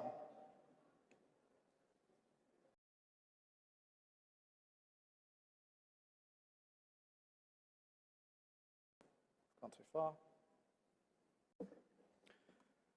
So for our large client group, we know that old approaches centred on active compliance programs of revenue and audits will not let us achieve our results. In other words, we can't audit our way to success. So our focus here is on active prevention. We believe that the majority of large corporate groups prefer to avoid taking risk where possible. So to do so, they need to understand our concerns and understand our compliance stance on various aspects of the law. Our goal is to only have clients entering into disputes with the tax office where they know our position and decide to take a position contrary to it. To meet this goal, we've become more explicit about where our concerns are. We communicate our thinking across all aspects of our compliance activities, and to achieve this, we have produced tailored guidance products for specific purposes as well as our traditional public rulings program. These products inform our clients of our position, and given the complexity of the large market groups in meeting their compliance obligations, these guidance products can also facilitate in reducing the client's compliance costs. In addition to these guidance products, through early engagement, our Justified Trust program and private advice, we also work directly with large taxpayer groups.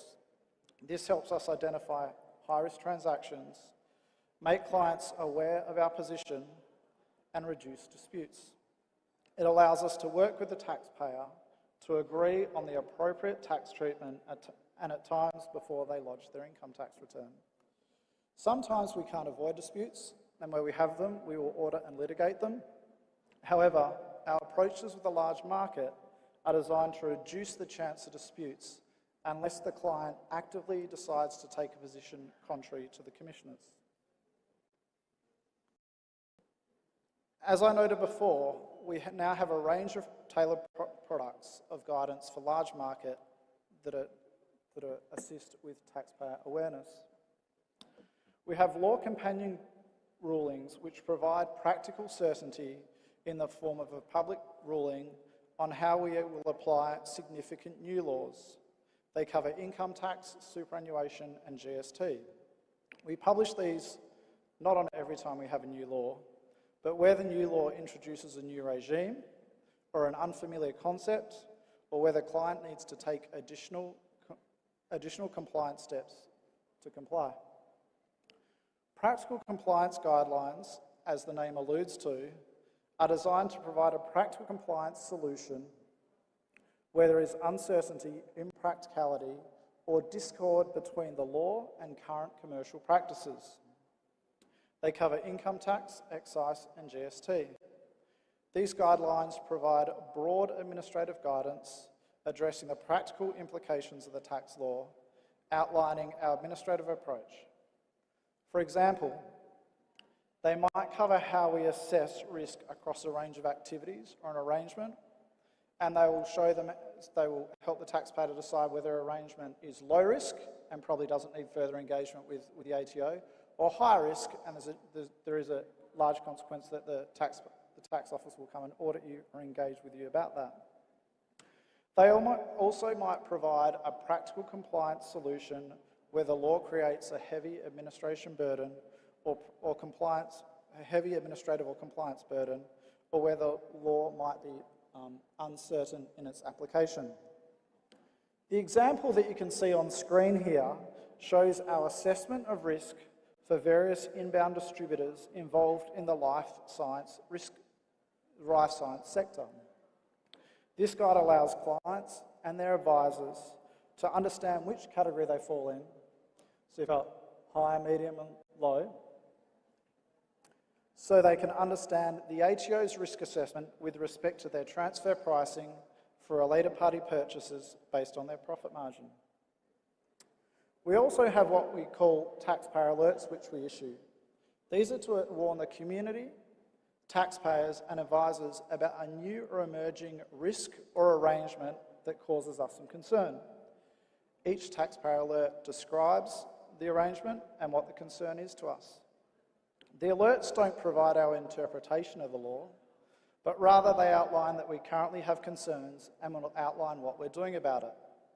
They also invite taxpayers to come and engage with the ATO where they've entered into those arrangements, and also encourage taxpayers to go and get independent advice where they are thinking of entering into such an arrangement or have entered into such an arrangement.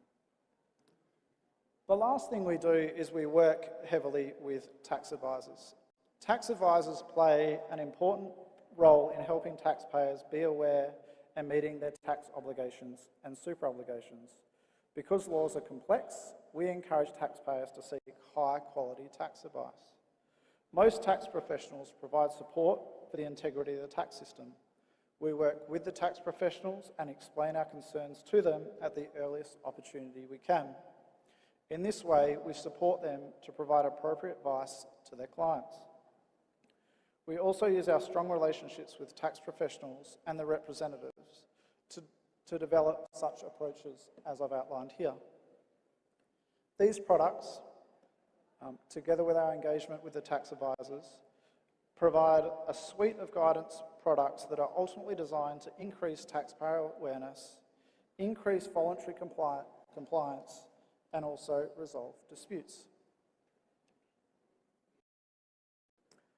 Our approach with other markets is completely different. In markets where we have millions of customers, we don't have the time or money to be able to engage with each of them individually on their tax to increase voluntary compliance. Technology and data have to do a lot of the heavy lifting here. We know that most people want to do the right thing. In fact, the tax performance in our individuals and small business sector is relatively strong, with little or no intervention from us. Individuals' tax performance is approximately 94%, and small business income tax is around 87%. We'd like to see this obviously improved, and through our various strategies to address the tax gap, we've developed a good understanding around the levers that we can use to improve tax performance. This informs our focus on early intervention and helping taxpayers get it right, and also the right guidance that needs to be provided at the right time. Our Nearest Neighbour initiative is one such example in the individuals market. This allows us to compare information clients enter into their tax return with the income and expenses entered by other people in a similar occupation and location. Where there is a significant difference in real time when an individual's putting their tax return through, we can nudge that person to prompt them to check these figures and make sure they're correct. During the 2021 tax time, nearly 370,000 taxpayers were prompted to review their work-related expenses. These prompts caused taxpayers to make adjustments estimated to have a revenue impact of approximately $37 million.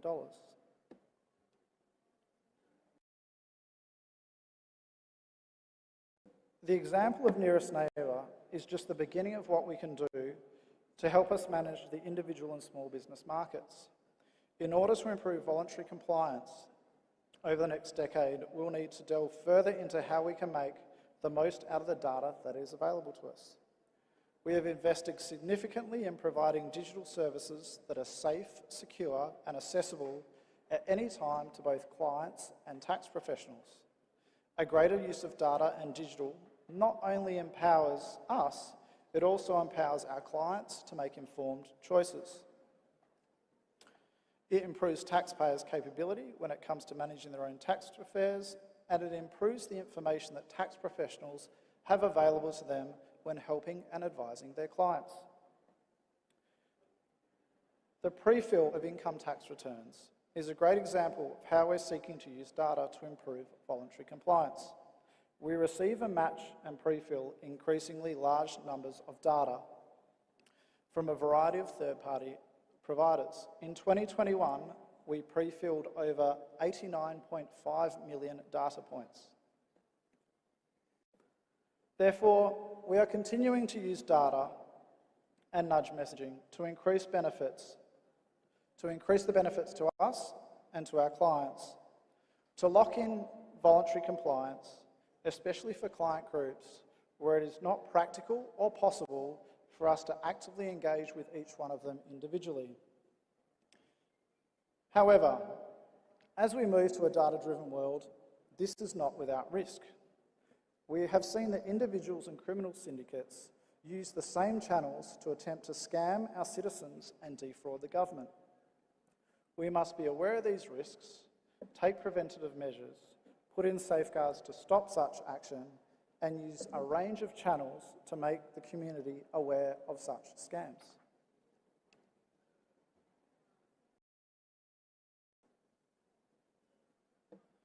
Thank you for allowing me to speak today about the ATO and its focus on ensuring well-designed, tailored, fair and transparent interactions with all our clients to increase awareness of their tax and super obligations and ultimately improve voluntary compliance and sustainably reduce the tax gap.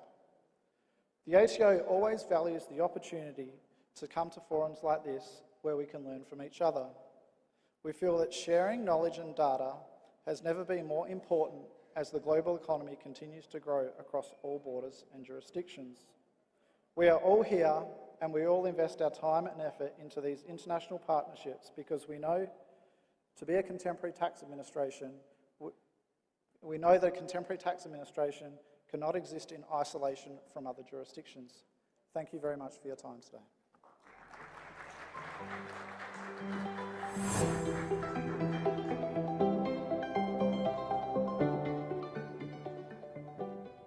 Thank you, Mr. Robert Thompson. كل الشكر للسيد روبرت على حضوره. Thank Mr. Robert for his effective participation and for enriching our discussion. Ladies and gentlemen, the integration of the tax authorities and the customs between challenges, positives and negatives, as we will discuss this topic in this first session, the integration of the operation of taxes and customs. Ms. Nadine Hani will be moderating this session, joined by the Governor of the Authority of Tax, Customs and Zakat, Mr. Raiko Kibi, and the General Director in Spain, Ms. Pilar Jurado, and the General Director of the Portuguese Tax Administration, Ms. Alina Marina Jose. If they may please join us.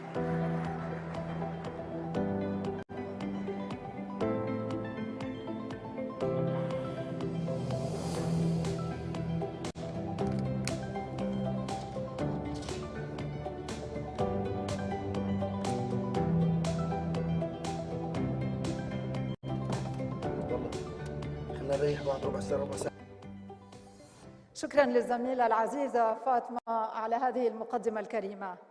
مساء الخير وأهلا وسهلا بكم إلى مؤتمر الزكاة والضريبة والجمارك 2023 وشكرا على حضوركم. Thank you for being with us in this session, which will discuss as the benefits and the challenges, the integration of customs and taxes revenues. Over the last 2 decades, a number of states and countries integrated the tax and customs into one body.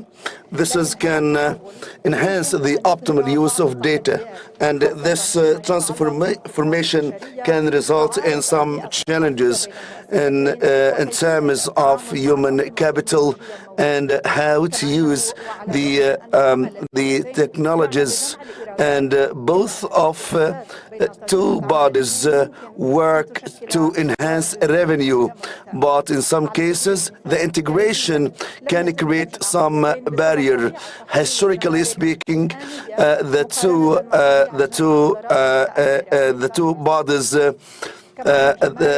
have two different nature due to the timely revenue collection of customs, but taxes authorities have their systematic approach. These differences can constitute challenges for the integration, administrative integration, and serving the customers and the clients.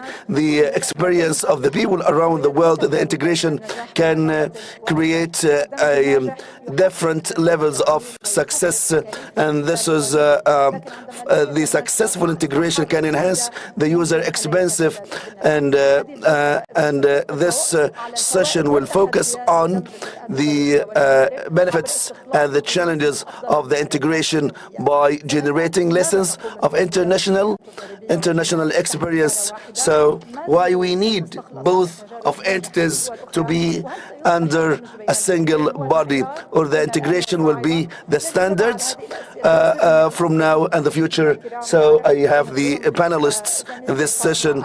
I would like to welcome you. Before we start this session will be conducted in Arabic and English. So the you can use the translation kits if you would prefer. starts with Your Excellency, the the governor talking about the Saudi experience.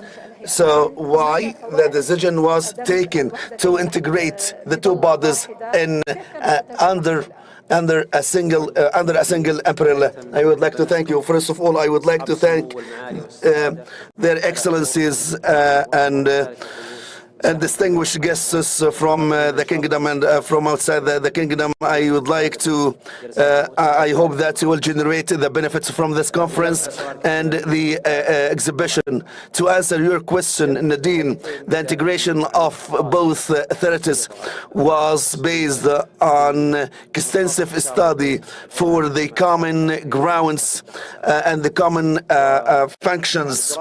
This study has a lot of details about the procedural, operational, and the regulatory in terms of to benefit from the operational excellence to integrate both bodies. This study looked into international studies and the previous experience of integration of UK, Estonia, Portuguese, and South Africa.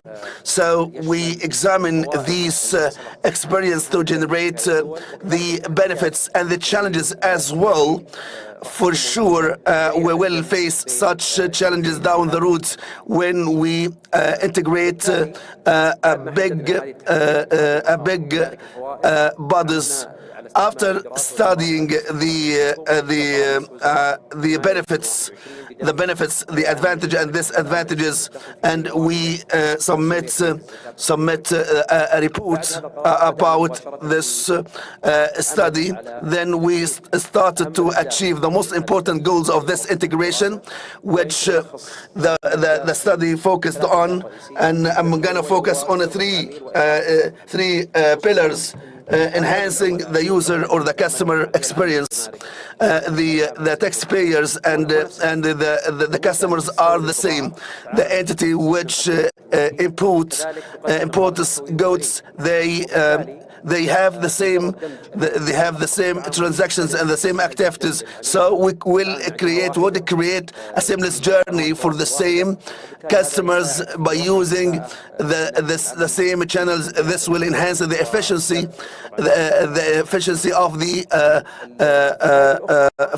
of the operations, and to increase the satisfactory level of the users. To integrate the two bodies, we will relieve the cost, the operational and the capital costs. This will help to better govern and increase the effectiveness of the government agency. So the final benefit, it's very important to know the important role of zakat, tax and customs to enhance security, the customs, cyber security, and the integration of the data. This has given us a huge room for us to collect data about the taxpayer or the customer, to use such data to enhance the tool of analyzing and targeting risks and the tax evasion and the zakat evasion. It helped us a lot as well to build this driver and to increase the targeting. These are of the most important goals that we generated from the integration. Your Excellency, the decision was taken 2021. Have you finished with the integration, and what time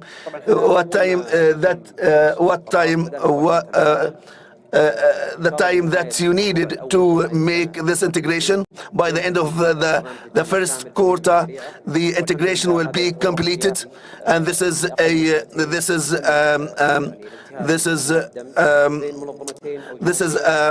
huge, remarkable achievement. We have integrated more than 12,000 staff and different branches. It was a formidable task, and we faced a lot of challenges, but we were able to overcome such challenges by conducting a study, well-detailed study about the challenges, and set solutions for these challenges. We started to dedicate an office. This office would follow also the initiatives of the integration to make sure that they work seamlessly under the supervisory committee, which convene each 2 weeks to address any challenges of this integration. And thanks to God, this office, with the collaboration of different agencies, the departments, and the authority to achieve the integration. This is a small background about these points that we focused on in the integration. We divided into different tracks: technical, user experience, the most important one, and for human capital, for the integration of the employees, and the final one, regulations and the procedures. All these managed by professional office. On the benefits of merging the tax and customs authorities, can you tell us also about your experience in Estonia and how do you evaluate that merger? First, thank you. First, I would like to start by thanking SACTA for the kind invitation to participate in this panel. So attending the conference has really been a pleasure of mine. But to understand, to answer your question, I think overall the great objective of such mergers is to have enhanced collaboration between the taxation and customs domains, and to achieve gains by streamlining the operations of both. First, there can be specialization without duplication that would lead to more efficient use of resources. For example, processes like budgeting, administration, human resources, and functions like that. Secondly, management of taxation and customs both are based on the management of huge quantities of data, and also assessment of risk, understanding of risk. Such data and such competences can also be pooled together, which seems to have been the case in many mergers. And thirdly, quality and service standards and customer orientation, that was also mentioned by my colleague here. This can be developed together, and such issues often offer both the scope of the economies of scale and scope. As far as your question about the Estonian experience is concerned, again, the main objective was to address unnecessary duplication between the authorities of taxation and customs, and also enhance the efficiency and customer orientation of both domains altogether. Our authority was born, so the parts were merged in 2004, so it nears 20 years already. The merger itself was executed in several phases in Estonia. So first, head office was merged, then regional layers were reduced and harmonized, and the third wave was also to merge the regional layers. But of course, it's a context-specific things, and perhaps we hear about different practical examples. And we also wanted to keep things as simple and as convenient as possible. So specific attention was given to 4 domains: support services, customer services, enforcement, and investigation in the beginning. In the Estonian case also, we took this opportunity to evolve from the concept of comprehensive regional footprint. I mean, with everybody doing everything also in regions, we moved towards competence centers. So in this case, competence centers had responsibility of their respective domains, both in the region but throughout the country. And of course, physical client contacts remained on the local level, so they always take place where it's the closest to a particular client. But to summarize, overall, I would say that from our perspective, we consider merging tax and customs to have been a great success story for us, and perhaps even the greatest success story in Estonia with regard to institutional reshuffling of that kind. Very briefly, Mr. Ukeve, you mentioned synergies. My question is, where were the most synergies? Were they in the support services such as HR, admin, finance, or also it improved collection and customer compliance? It always comes down to how you measure things, of course, but in principle, I'd say the biggest synergies so far have become and to keep becoming from a uniform and joint organization of services all over the country and all over the domains. Removing duplication, what I mentioned, also merging separate competences. During the merger, we introduced a single window for both these services of taxation and customs. We did merge prepayments accounts of systems of both domains, etc., etc., etc. Also, we introduced risk mapping, uniform risk mapping to both physical and legal persons that included tax and customer risks altogether. So audit, inspection, all these domains are based on data and enforcement. It's proven that in our case, enforcement is easier to coordinate. Ms. Khurado, I would like to hear your thoughts on the benefits of merging both entities. Tell us, of course, also of the Spanish experience, but also my question is, what are the considerations that countries should take, which factors they should take into consideration when considering merging these two departments? Thank you for the question, but first, thank you to the Saudi Arabian organization at SATCA for inviting me to this panel and to be here in this impressive conference. Thank you so much. The Spanish experience in a merged administration dates back to 1992, when... Can we get a bit closer to the microphone? Sorry, I cannot hear you properly. Yes. Yeah. The history of our tax agency dates back to 1992, when there were not so many merged entities in this case. And the objective that the Ministry of Finance at this very moment decided was to improve, of course, the performance and to get more efficiency by the merging and avoiding duplications in some cases. But at the same time, the process was done in a short time, but the real implementation of daily life was different. Got longer, we can say, because in fact, the cultural point of the two parts of the administration, especially the customs administration, had an important way, because even the regional distribution that Estonia said was in a second level, we did from the very beginning.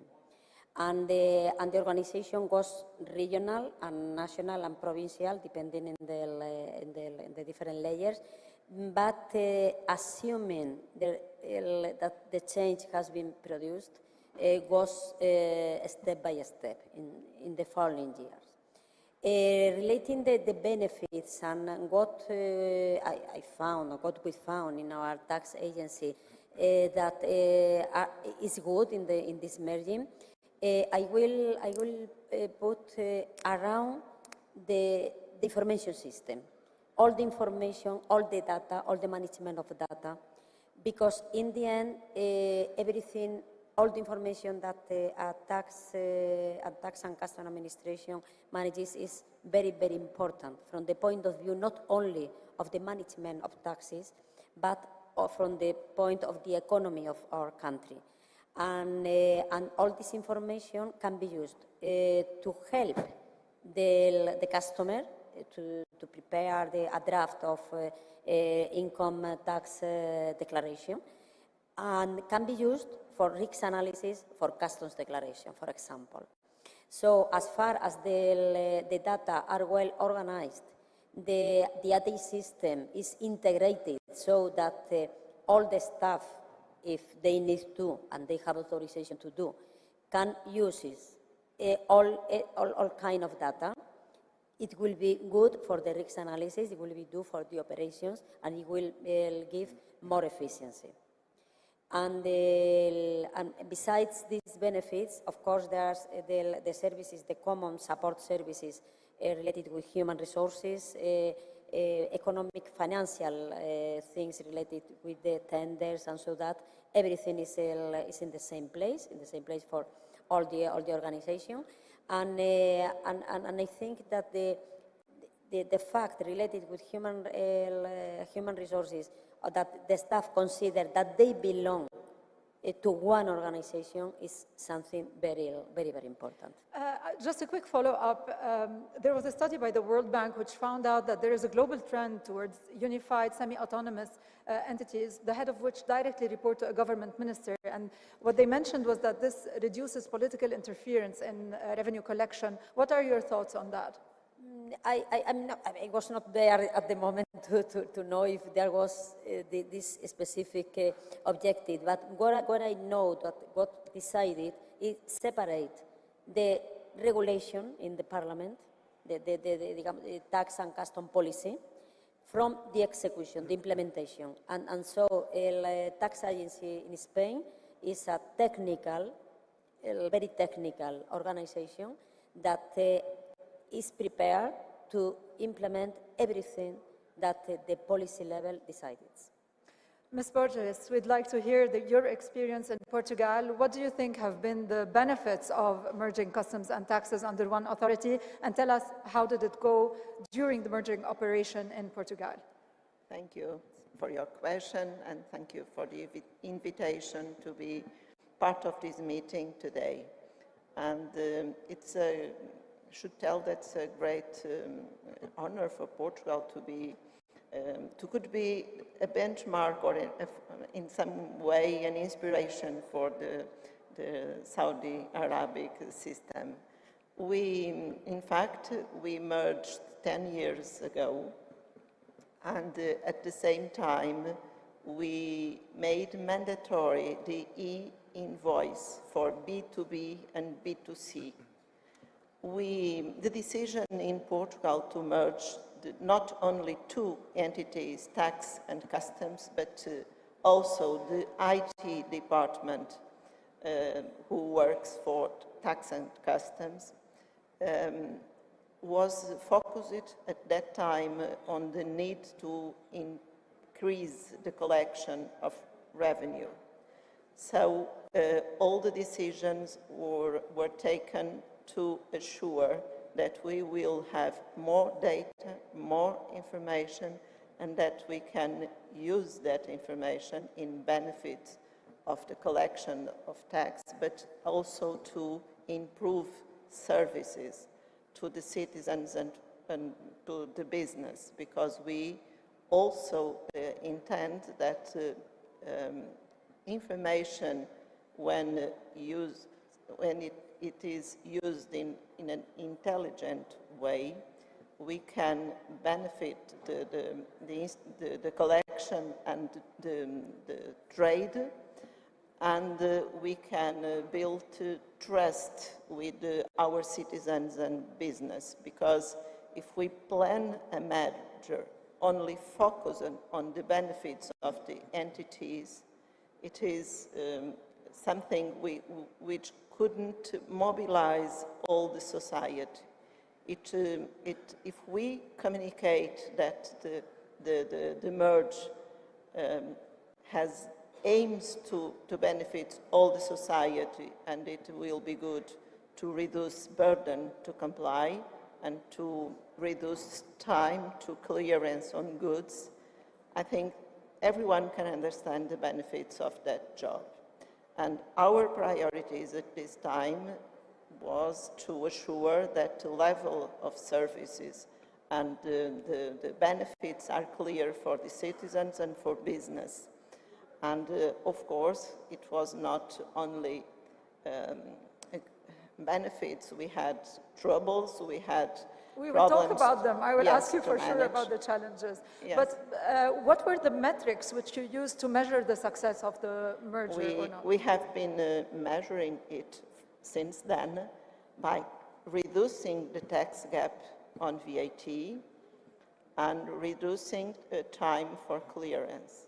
And when you when goods flow quickly and revenue can go higher and higher without reducing burden to comply, I think they are clear for citizens and clear for governments, because we need to make accountability to the citizens and to the government and even to our staff. We have to be careful about the way they feel that decisions, the impact of that kind of decisions in their own lives, because we know that data and IT solutions are relevant tools, but the most relevant assets we have is our human resources. So we took care about it. We make them understand the wider mission and meaningful mission they have now, and this could be a powerful message for them and for all the society. So we are very happy about our decisions and very careful to preserve the trust with the society, taking care about the information they send us and assure the privacy, because this is something they value so much, even in business side, not only in citizens, individuals. During the preparation for this panel, I noticed that it's never an easy process, and there are many challenges along the way. Let us talk about the challenges. معالي المحافظ، ما هي أبرز ثلاث the governor, the three major challenges for the merger. Of course, it's a risk. It's not a risk-free process and the practice. And if we discuss them extensively, this session wouldn't be enough to discuss these challenges. The change management for us was a very important challenge. We have two autonomous bodies, two different stuff, two different regulations, procedures, to integrate and to merge such procedures and to bring about change. So in the strategy, we should conduct a lot of workshop and communication with the different sectors and the staff. Consequently, we worked on this part. We held a lot of workshops. We increased we communicated the mission and the message behind the merger, to believe that they are one team, one entity, and to integrate the procedures, regulations, and the technical aspects. The other challenge was the serving the customer.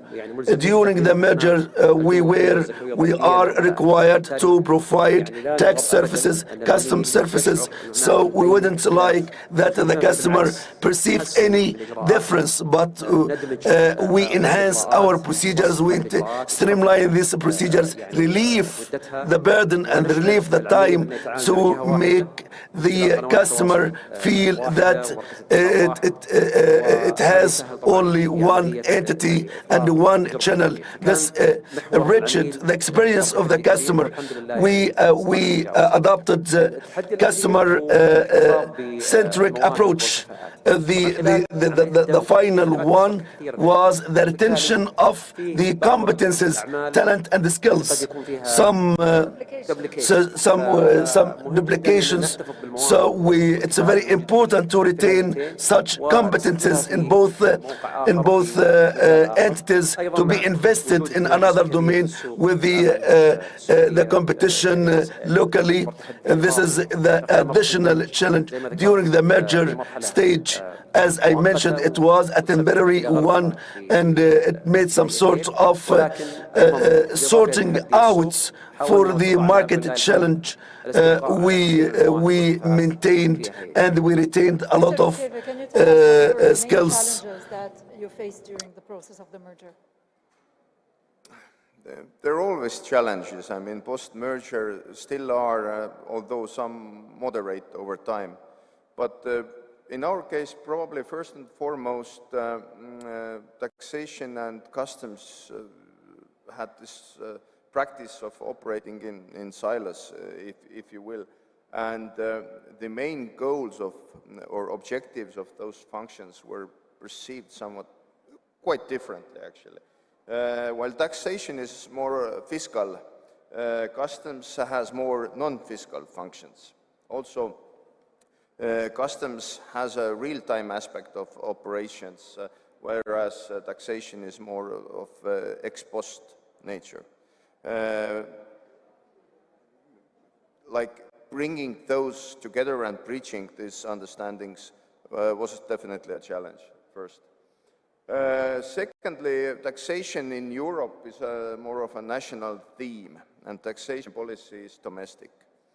However, also in the case of Europe and in the case of many other parts of the world, the customs is a regional phenomenon, and it is more regulated on that regional level, whatever that be. For example, in the case of European Union, it is a customs union of 27 countries and 500 million people. So in taxation and customs, we do have different sources of legislation and different terminology, if you will. And thirdly, in our case, again, different size of administration, organization culture, and IT system legacy that has been mentioned over and over here. Well, in Europe, where taxation is the contributor of vast majority of revenue to the state coffers, it seems to be perceived more important or prominent, and customs tends to be a smaller organization. And also specialization and competencies within an organization may not be easily transferable in some areas. Again, it depends on the organizational culture and practice. Mr. Okebe, we have very limited time, but I just want you to comment on how do you overcome the issue of customs, which is, as we said, real-time versus the post-time nature of taxation, and also the security aspect of customs. I'd say by merging or synchronizing these approaches, for example, with regard to taxes, we tend to try to be a holistic in terms of taxation, meaning that also handling and collection of customs duties, we do according to the same logic. Also increasing tax compliance in a society, which is the most basic uniform theme with tax administrations. When you have higher tax compliance, it also tends to bring higher customs compliance. And last and foremost, for us it was important that customs does not fall into the shadows of taxation, but rather benefits from the upgraded organization, improved level of services, etc. Ms. Murad, we would like to hear if you have any addition on the issue of the challenges that can be faced, but also we'd like you to offer some practical guidelines for governments on how to overcome these challenges. Of course, the challenges my colleague from Estonia have already mentioned, because they are related in customs to the fact of the real time, the fact of the goods are there, they are being traded, and there needs to be a direct contact or reaction. But at the same time, we were speaking before of information. A very important part of the customs operation are related with the managing of information given by the different operators, from the transporter, the consignees, the different quantities of information that can be managed and can be processed even before of the arrival of goods.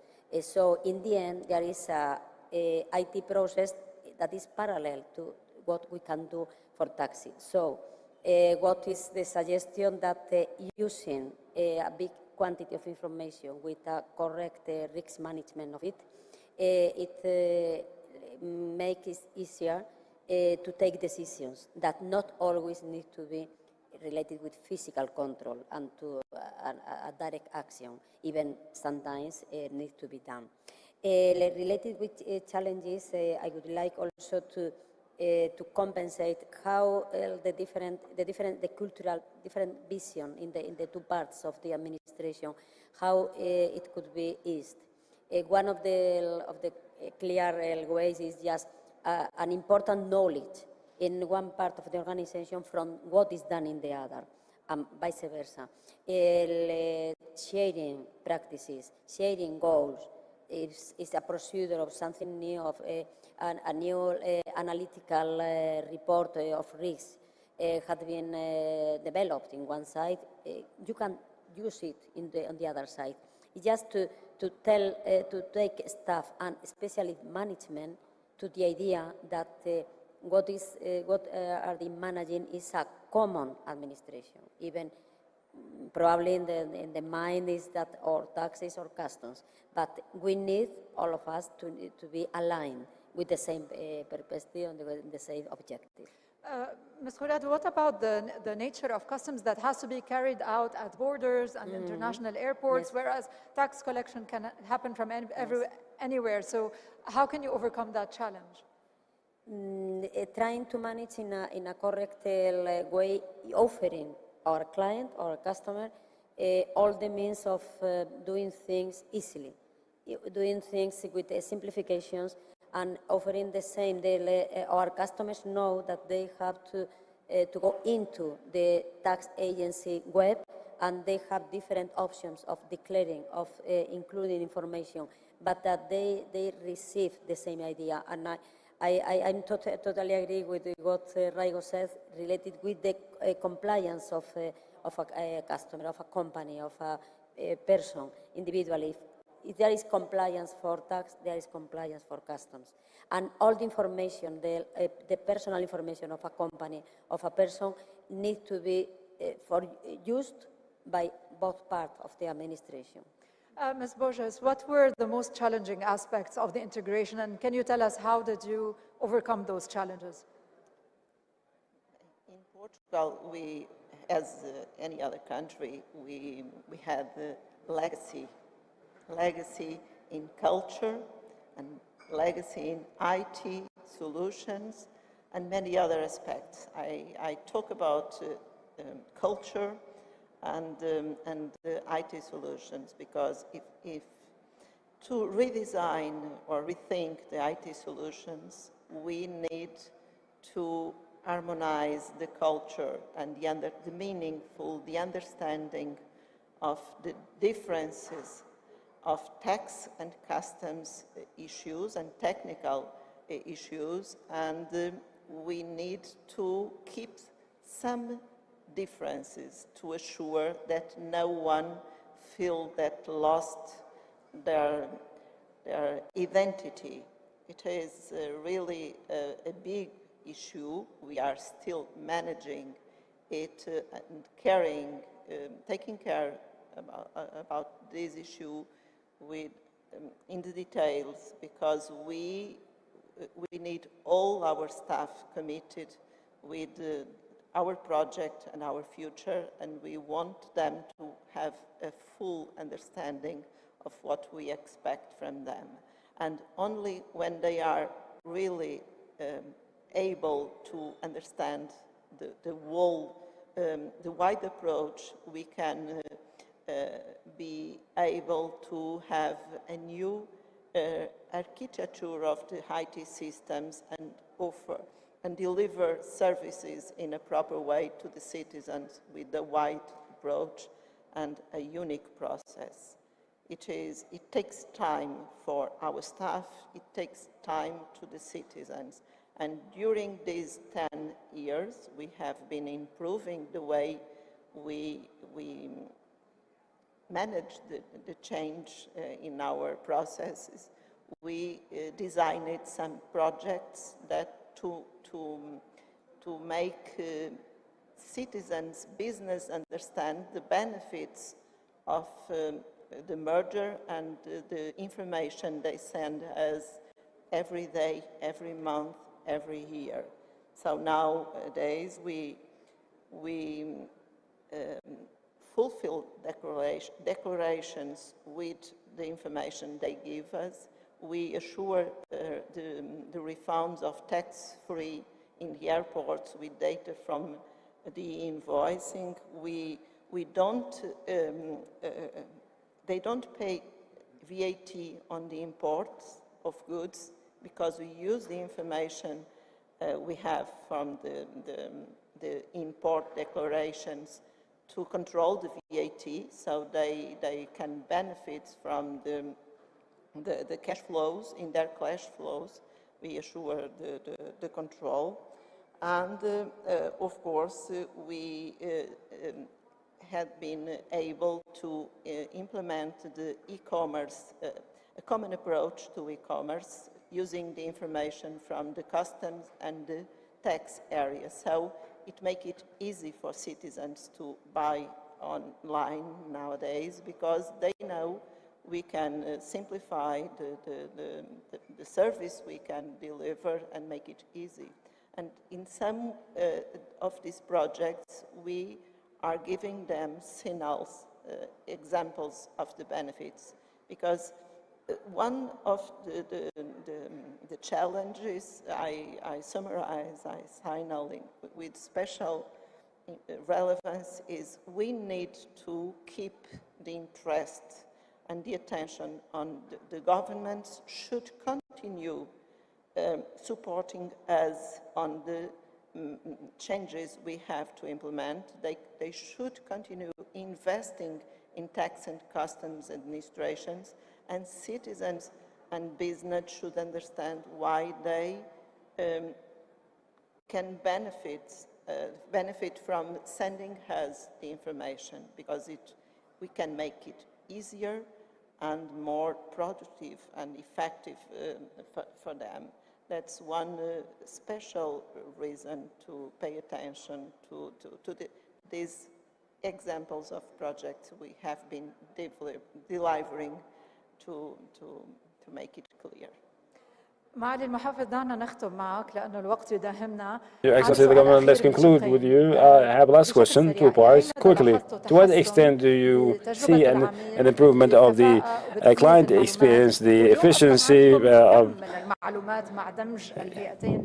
information technology? To what extent the integration of information and data and to mitigate tax evasion? Of course, this integration journey went through a number of challenges and accomplishments. I'll try to be brief. The experience of the client, unifying this platform electronically, the call centers unified also under one management that increased the level of satisfaction of our clients in the 22 to 83%. That, praised Allah, is done through a third party, a neutral party, to measure the level of satisfaction, and our ambition is high and will provide better services for our clients. Of course, there are many accomplishments circulating around the experience of the client, decrease in the complaint handling time by 75%, the refund, the customs fees refund, processing time decreased by 90%, and also the clearance from the window of 2 hours to the window of 2 hours. In the past, it was 12 days or more. And also the operational efficiency and financial efficiency. The budget of the authority was decreased by 16% and 10% in 2022. You also mentioned briefly the risk indicator is fed with data, and the efficiency and the precision of this indicator of tax evasion and customs evasion increased threefold. So all of these facts reflects the benefits that we gained in the 2 years of integration, and we're looking forward for more progress in the future. And the data is also of great importance. We got the data of the two. On the contrary, we're not vulnerable, but we did enhance the cybersecurity. So therefore, we provide protection for this data. We remain committed to the Privacy Act. Is considered classified information, and we take into consideration all the security precautions, working closely with the cybersecurity department to remain committed to all their requirements, and we periodically review our systems to ensure clearance of any security issues. Your Excellency, Governor Aban, many thank you, Mr. Kevi, Ms. Borges, Mr. Garabi. Thank you all for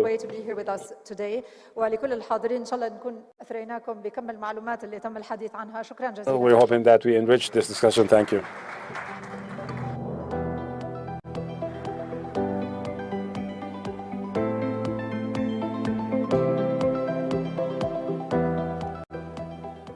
شكرا جزيلا للزميلة نادين هاني وضيوفها الكرام colleague Nadine Hadi and the esteemed guest at the sixth session to continue our dialogue with a number of experts in customs and taxes titled The Digital Transformation in Tax Departments, moderated by Mr. Richard Stern, to understand more about the digital transformation as a strategic option for governments, the digitalization of taxation, reviewing successful international trials.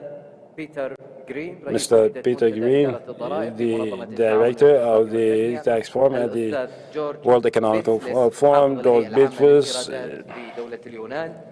from Greece, and Mr. Robert Simpson, the assistant director at the Tax Administration of Australia, and the strategy director at the Revenue Department of Kenya.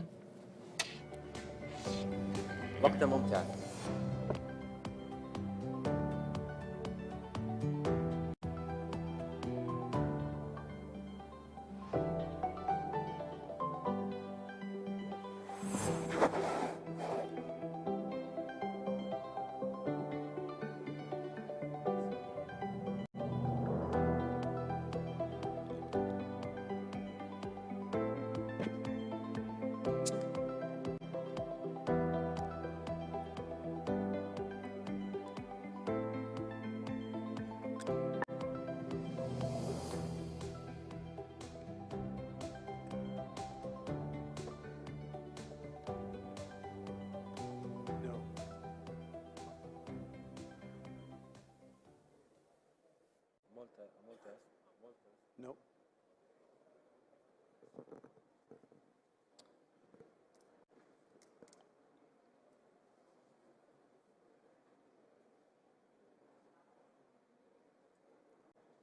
Good afternoon. I first would like to thank our hosts, our gracious hosts, His Excellency the Minister of Finance and His Excellency the Governor of Zatka and the team for putting on this important event. The OECD defines tax certainty as a stable, transparent, and predictable tax system, minimizing the tax risk component of investment. A digitized tax administration can be an important component of tax certainty by taking out the subjectivity and human error out of the tax process and replacing it with speed and accuracy. This is the third session today that involves digital tax administration. I think that in itself hammers in how important the subject matter is. And from this panel's perspective, we're going to look at it from the standpoint of tax certainty. So thank you very much, panelists, for coming. In this session, we have a unique opportunity to see perspectives and experiences from Europe, from Africa, from Australia, and also at the heart of the thought leadership in digital tax administration. I'd like us to visualize a future where we have tax certainty in all the operations we do with the tax administration, where it's easier and quicker to achieve tax certainty. And in a world which digital tax administration contributes to delivering tax certainty that businesses and investors look for when choosing where to invest. So I'd like to introduce you to the panel. To my left, we have Mr. Peter Green, who's the head of unit for the Forum on Tax Administration in the OECD. He's been in the Secretariat since 2017. He's also the head of the unit for the Task Force for Tax Crimes and Other Crimes. Next to Peter, we have Mr. George Ptsilis. George is the governor of the Greek Independent Authority for Public Revenue, and in his past, he was the president of the Intra-European Organization of Tax Administrations, IOTA, and is currently a member of the OECD Forum on Tax Administration Bureau. Next to him, we have Dr. Mohammed Omar. He's Commissioner for Strategy, Innovation, and Risk Management at the Kenya Revenue Authority. His remit at the KRA includes offering leadership in such areas as strategy, policy, and research. And finally, we're joined by Rob Thompson from the Australian Tax Office, who for the last 2 years has occupied the position as Minister Counselor of Taxation at Australia's permanent delegation to the OECD. Robert is also the lead of the Joint International Task Force on Shared Intelligence and Collaboration Network. So welcome, panelists. We know that you have a raft of experience, and we are looking to you to give us both your experience and your perspectives on where we are today, but also where we're going in the future. So we'll divide the panel into 3 rounds. In the first round, panelists will have 4 minutes to respond to a question from the perspective of their own experiences to date. In the second round, which is 3 minutes, panelists will have the opportunity to answer a further question, follow-up question, also to respond to some of the interventions of the other panelists. And finally, there'll be a lightning round in which each panelist will give us his unique perspective on the biggest developments that we're going to expect in the next years. So without further ado, I'd like to turn to George for our first question. George, Greece is embarking on the second round of digital transformation of its tax administration. What were the key achievements during the first round? What have you learned that you've applied in both designing and implementing the second round? And what improvements have you seen in the direction of tax certainty in your digital tax administration journey? Actually, thank you very much, and thank you. I would also like to thank the Minister of Finance and the Governor of the Saudi Arabian Tax and Customs Authority for the invitation. It's the third round, actually, to be honest. I was rethinking. The first round started a decade ago with the digitalizing of basic tax returns, VAT, income tax returns. It's now 10 years that we have digital filing of these returns and pre-filling with third-party information. It was sort of a vertical digitalization. That is, we took the income tax return, we digitalized it from the beginning to the end, then we passed on to the VAT tax return. The second round was what we had to do during the pandemic.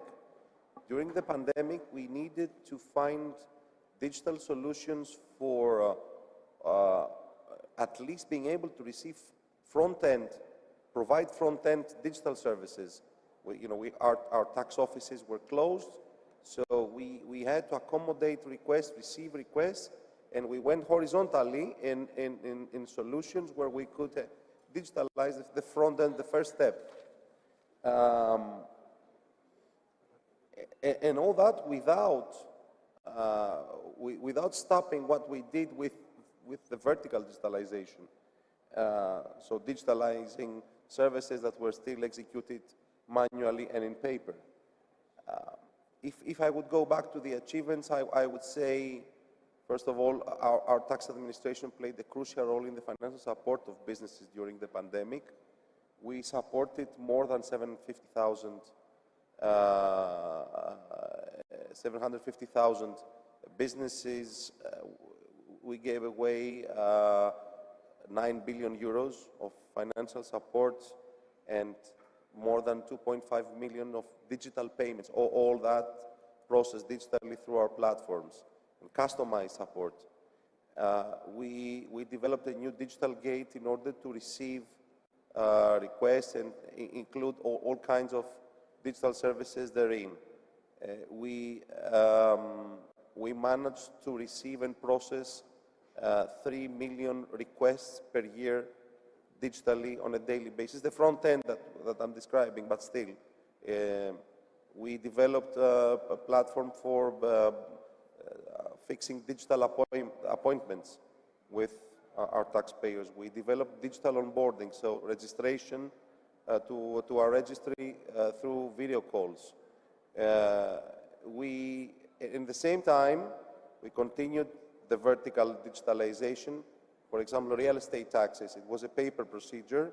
Now it's a completely digital procedure. 230,000 tax returns filed digitally, 340 million euros paid digitally. And to go on, my data, digital invoicing and digital bookkeeping, 1.1 million businesses, practically all businesses in Greece registered, 1.1 trillion euros of transactions registered already from more than 1.5 billion euros of invoices. The third wave, and to finish with that, is based actually on what we have developed in the second one. Now we have the data, we know where taxpayers need us most, which are the services they request more often, and what we are prioritizing and digitalize now is based on that information, and the purpose is evident. We want taxpayers to spend less time with us so that they can spend it on their own business, which generates revenue, which generates public revenue. And on the other side, we don't want to spend as much time with taxpayers. We don't have enough time as well. We want to spend it on tax audits and compliance. Wow, thank you, George. It seems like results happen very quickly, and also the message that taxpayer service is something that is integrally part of a digital transformation is a good takeaway for all of us. So now we've heard a perspective from Europe. Let's turn now to developing country perspective. Kenya has been a role model for many countries in the world in developing digital solutions to tax administration, especially for small and medium-sized enterprises, not just in Africa, but across the world. Dr. Mohammed, given your experience and given your role in the digital transformation, how would you see Kenya and other developing countries using technology to increase tax certainty? Okay, thank you very much. First of all, as I talk about Kenya, I just want to, first of all, underscore the importance of certainty. It is one of the key principles of taxation. Whether we are talking about the tax morale, the propensity to pay without enforcement, whether we are talking about the stakeholder engagement and all that. So the journey of KRA, the Kenya Revenue Authority, and its digitization is interlinked with the wider digitization that was going on in Kenya, including the mobile explosion that has happened. M-Pesa was mentioned earlier. But more specifically to your question, the reforms in Kenya, there were legacy systems before the current systems. But the serious and comprehensive reforms started around 2004, 2005. And they were broad-based set of transformations that also included technology. So one of the things we need to realize is that there's a systemic shift. Not digitization is a component, but transformation is bigger than that. So that was a more well thought out transformation agenda that started. At the time, there were some rather rudimentary legacy systems. So the serious digitization with the domestic taxes kicked in around 2013, 2014 with the introduction of iTax. So that is an integrated taxation system that handles everything that has got to do with the domestic taxes. Prior to that, it was all manual. You will see long queues to be able to do the returns. There was a bit of tension in terms of now doing assessments, a lot of conflict in terms of contestation of what somebody was to pay. That was prevalent. So for the tax side, the 2013-2014 iTax had an impact, and we saw shifts in numbers. So around 2014, there were 1.6 million active taxpayers. These are people who do regular returns, who do payments. The number in 2022 was 7.4 million. So that's about more than 4 times. We've also seen, in terms of revenue collection, where we saw about 2.5% doubling, more than doubling of the revenue collected. So you will say, of course, the GDP does grow. Yes, it does, but here the growth in revenue was more than the nominal growth in the GDP. So that we have seen that. We've also seen the filing rate. By 2017, the 100% filing and payment was being done online. That was not happening before. On the customs side, the introduction of an integrated system, which became, which took over from the old system, the integrated customs management system, came a bit later than the tax one. We also saw a number of impacts there, reduction in clearance time. Kenya takes care of, there's the hinterland in Africa, so a number of countries depend on Kenya. Uganda, Burundi, Rwanda, Congo, they all depend on that. And we've seen that improvement both in the region and the tax system, the customs integrated system, the data warehousing, in terms of now data analytics, risk scoring, all done through an integrated system. And more importantly, the M service, the mobile service, that have all had an impact in terms of improvement of tax administration. Thank you very much. One thing that I heard pretty clearly in this is how the digitization has affected a much wider swath of tax, looking at tax morale and that part of compliance as well. So I think that's very important. Having heard the perspectives from Greece and Kenya, let's turn now to Australia, which has many years of experience with digitization and technological solutions applied to tax administration. In your view, Rob, we would be particularly keen to hear how digitization has been applied in particular, and of particular concern with respect to tax certainty or uncertainty in areas that could include things like dispute resolution and others. Rob.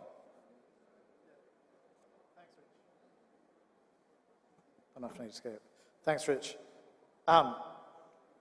It's an interesting question, right? I think there's numerous ways in which the ATO provides certainty, I think, across the spectrum. I think there's also a question around our different client groups and actually what they're looking for with certainty.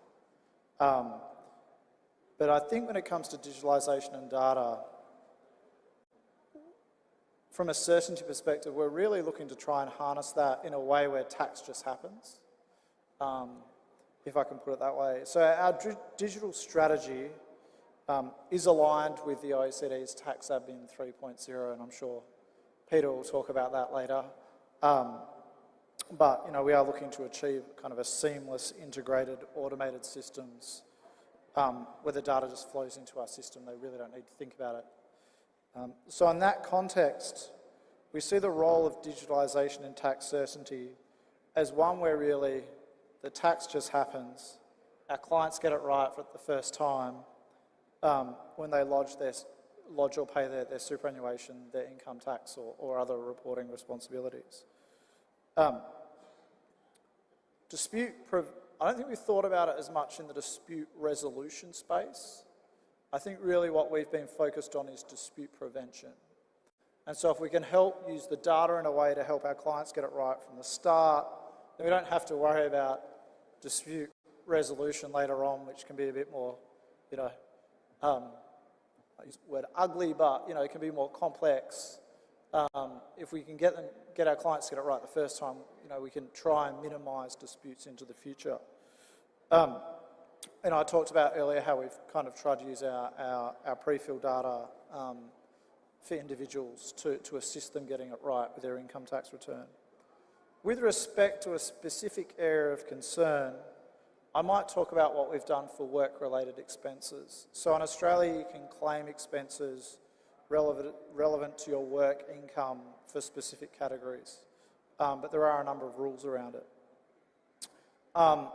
Look, our work here is probably a mixture of both tax certainty, but also reducing disputes, trying to nudge the client in the right direction, and really get it right the first time. So in the 2018-19 income year, we had an estimated gross tax gap, so that's the tax gap before any ATO intervention, for individuals not in business of just over $9 billion Australian, which represents about 6.1% of the total tax paid.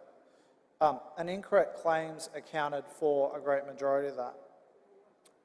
So used to what happened is you'd lodge your income tax return, and then our risk engines would work after lodgement and spit out those cases where further examination was needed. Through data and analytics, we're now trying to move to a model where once you've implemented your income tax return, you've put it in the system in real time, our systems will look at whether you need to substantiate your claims, so you then need to upload your claims right there and then, so that we can deal with the issue before the lodgement receipt's issued. And so we're hoping through that it'll help to nudge those clients in the right direction, understand their tax obligations, but at the same extent provide more certainty that once they've got their lodgement, once they've got their lodgement receipt, their tax is probably correct. So kind of that's just a way that we're using it, but really in the tax certainty space, I think we see the data and digitalization's probably biggest leverage is in those what we call scale markets where there's more taxpayers. You can do a lot more with the data, but also with respect to the upfront getting it right rather than having to worry about dispute resolution later down the track. Thank you, Rob. I'd like to look at some of the emerging trends in digital tax administration around the world as far as how they impact tax certainty. So Peter, I turn to you. In your role at the OECD, you're working on the future digital transformation of tax administrations, which also have implications for what countries might be doing now. Can you say a little bit about how digital transformation can help to maximize tax certainty in the future and in the present? Thanks, Rich. Maybe I can start with echoing the thanks to the Ministry of Finance and Zakat for the very kind invitation. And maybe in answering your question, maybe I can start with a little bit about the characteristics of current tax administration. So it's largely based on voluntary compliance, which means relying on taxpayers' behaviour. It's very reactive. Assessments are done often a long time after the taxable event. There's often quite a lot of reporting burdens in place, and it has persistent tax gaps. And the impacts of this are even in highly digitalized tax administrations, that the costs of that model are really high. Even in the most digitalized administrations, you get down to about 5% tax gap and it plateaus. And 5% tax gap is a big number.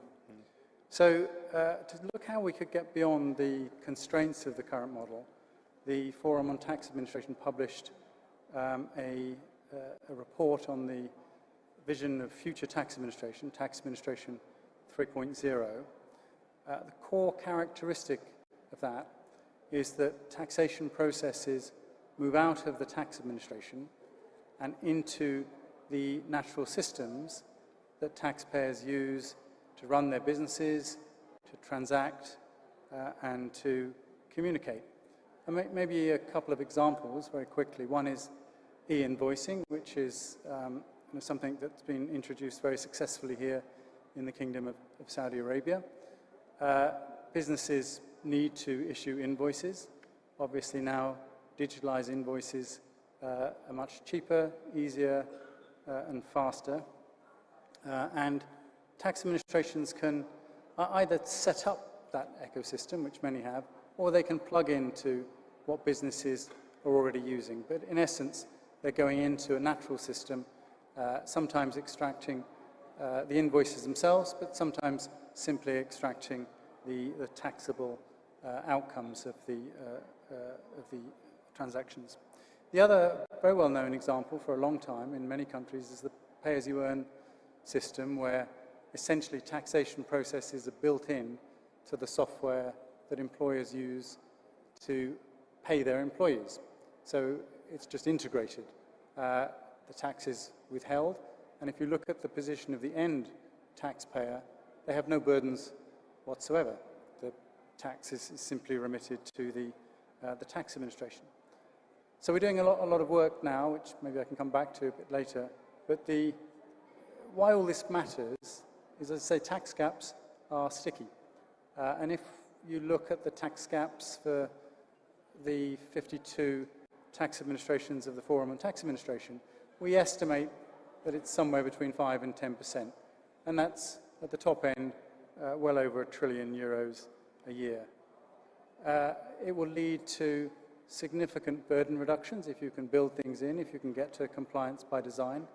And by using natural systems, the taxation processes can evolve with those systems. You don't need to introduce a new system which carries lots of costs. You get rid of the data risks by decentralizing data. Data stays in the systems. And finally, you improve tax certainty by making tax much closer to the taxable event, and sometimes even in real time. Okay. For the second round, I'd like to start with you, Dr. Mohammed. As Commissioner for Strategy, Innovation and Risk Management for Revenue Authority with responsibility for both tax and customs matters, I'd like to address the next question to you. What digitization opportunities are associated with the integration of government departments, so for example, tax and customs, including the potential for data to be collected once and used by many stakeholders? Okay, I believe the question is digitization. Could probably say. The integration or the digitization of not only tax and customs. How does this digitization and the ability to collect data from one department and use it in another department, how has that changed the way that you operate? Okay. I think I partly addressed some of those questions, but I talked about two disparate systems, customs and domestic taxes. I think one of the challenges that we faced was that the two systems, the internal systems, were not integrated. So in a way, the authority is going through the process of now introducing e-invoicing, currently under implementation, as well as integrating both internally. And that is actually the third phase now, where we are going from disparate and the systems that are in silos to more integrated systems, both internally but also externally. And I think that has been, so therefore, whereas we could get third-party data on a transaction basis from other government agencies, private sector, what is ongoing now is a process of automating that so that we're able to seamlessly get information, exchange information with both government entities as well as private sector. That is an ongoing work in progress right now. The idea is that you're able now to cover the tax gaps where information is not there and available. So e-invoicing is a good example of what is really currently ongoing. The other is now coming up with a comprehensive application interface API platform that will allow us those integrations. It includes betting companies so that the taxation happens at source. As you transact, you get the tax administration cut. The telcos, for which now M-Pesa is a key example, those integrations are now currently ongoing to ensure that we get seamless data from both internal as well as external. Thank you. George, since its creation in 2017, the Independent Authority for Public Revenue's responsibilities span both tax and customs revenue, alongside with identification of tax evasion, smuggling, tax fraud, illegal trade, and shadow economy. I expect that digitization is crucial to combating all of these fronts at once. Would you like to comment on how digitization has helped you and how the use of data from various input sources has changed the way that you do work on all of these fronts? Everything is digital now. It's how we do things, from fighting, tax fraud and smuggling, to providing taxpayer services. Everything is based on data. We become more and more data-driven in our decisions, in our prioritization, in our targeting. I think it's crucial. Digitalization is crucial for every tax administration. But Dr. Omar was right. It's not the transformation itself. It's a way of transformation. This also includes other things. It includes simplification.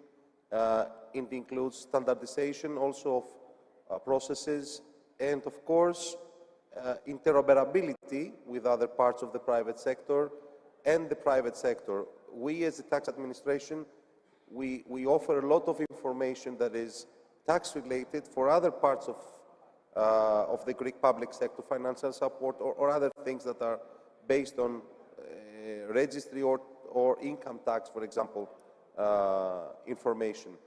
And there is a vast.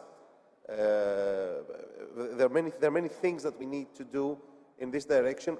Luckily, in Europe, we have the Recovery and Resilience Fund and the European Union project, and within that project for Greece, a significant part are projects related to the Tax and Customs Authority. A new core IT system, for example, introducing and developing business intelligence and artificial intelligence in our work, tracking of containers and trucks, and so on and so forth. There's a very big list of things that are underway in this area. Thank you. Rob, I'd like to turn to you now. And as the ATO looks to provide further tax certainty through digitization, how does this change its engagement with data providers and the types of data sets it's looking to acquire? Yeah, thanks, Rich. So probably I'll start by explaining from our perspective what digitalisation means. So from our perspective, digitalisation means four things: integrating the ATO systems with natural systems as much as possible, moving tax reporting or payment closer to the tax event, designing the system around verifiable data rather than using data to bolster the system, and to provide transparency, often in real time, around our risk settings to minimise errors. And so on designing the tax system around verifiable data, this is really linked to prevention disputes and obtaining certainty. But to understand the importance of data in our tax system, we often talk about how the system's evolved, right? So at the start, you had a pre-world, a pre-data world, where every taxpayer would give you a bespoke data set, being their tax return. You had to kind of make assessments on verifying it and then do some audit work and assurance work. Phase 2 was really where you had this data testing phase where kind of bulk data sets became available. And as we assessed more data sets, we could undertake more comprehensive analysis around where the risks were, where the anomalies were, and look to follow those up. But phase 3 is where we're going to go to now. And phase 3 is called, we're calling data driving. And that's where the ATO is looking to that is where the system is designed around verifiable data. And this solves, and verifiable data rather than bringing it into our systems, which we think has a time and a cost saving for everyone as well. So we are starting to think about data almost on a curve, if I can put it that way, around our levels of confidence in that data, which kind of starts at a 0 level, where kind of there's no confidence in the data, to the other end at kind of a level 5, where the data is so reliable that the system can actually be designed around it. And so when we're looking at whether we should access data or how we should use it or whether we should integrate it, we're trying to focus on moving up that curve. And we refer to this as level 3 data. And that is data which is a high enough quality that it can at least be used to assist taxpayers comply with their tax obligations in real time. And so this focus on acquisition and use of such data as we move up the curve, I think is obviously going to increase tax certainty for our clients, but it's going to change, I think, how we engage with our clients, what kind of data we bring into the system, and how we engage with third-party data providers. Thanks.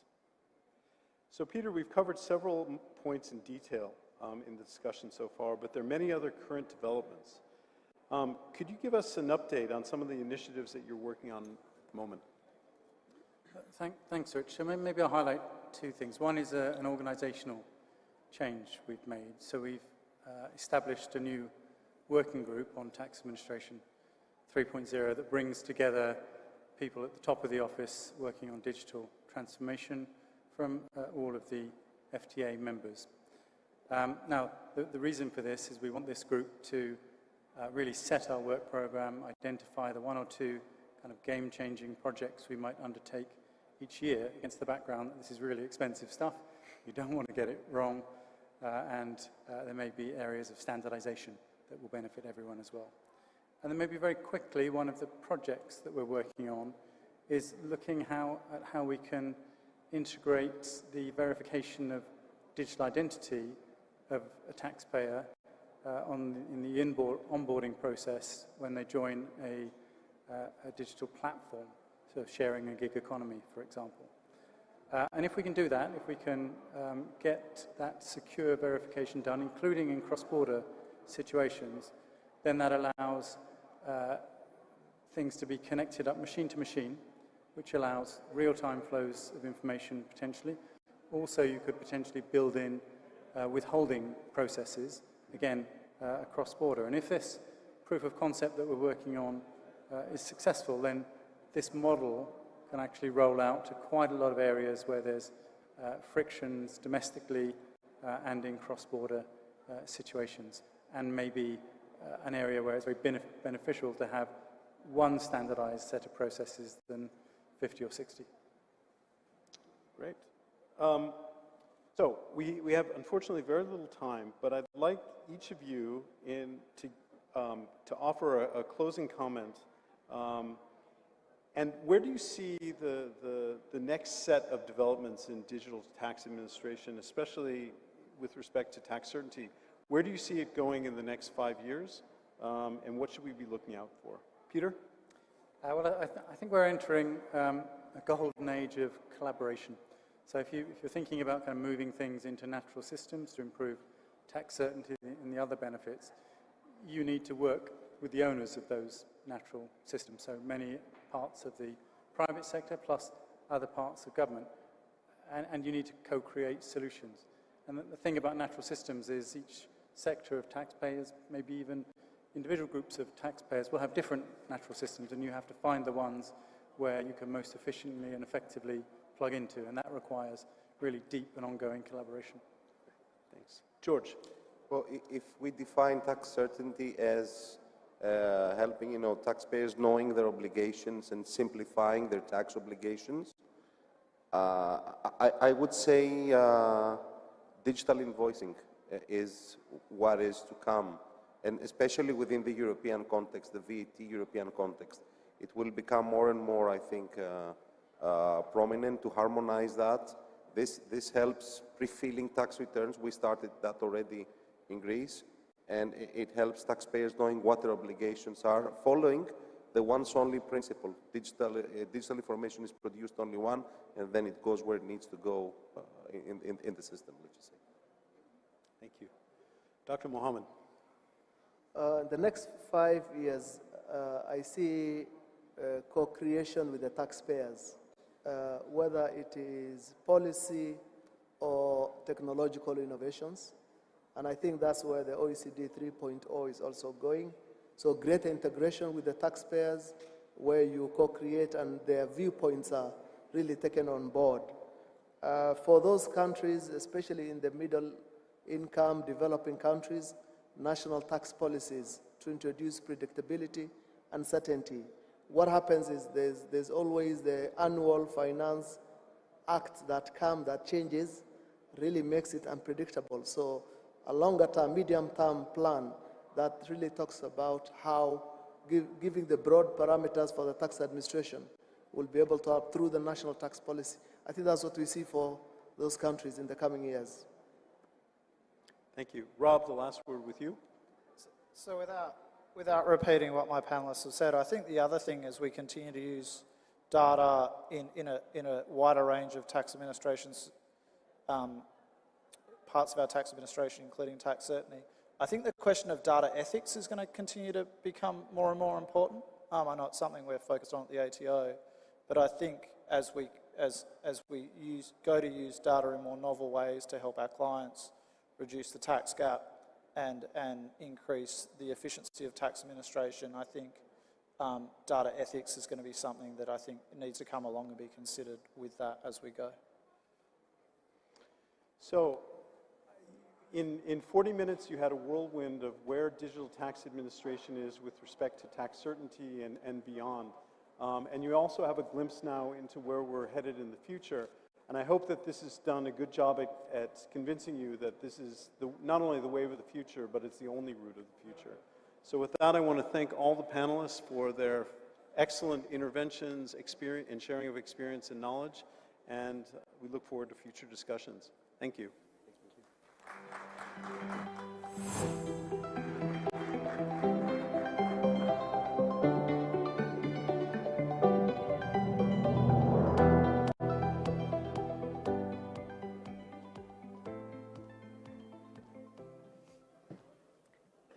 شكرا لمتحدثي هذه الجلسة. Thank the speakers of this session and the moderator, distinguished guests, after a full day in which we exchanged our expertise and experiences towards sustainable economy with advanced technology. We conclude our first day. We thank their highnesses and their excellencies for the rich participation, and we shall see tomorrow, same time. Be there. Thank you. Have a good night.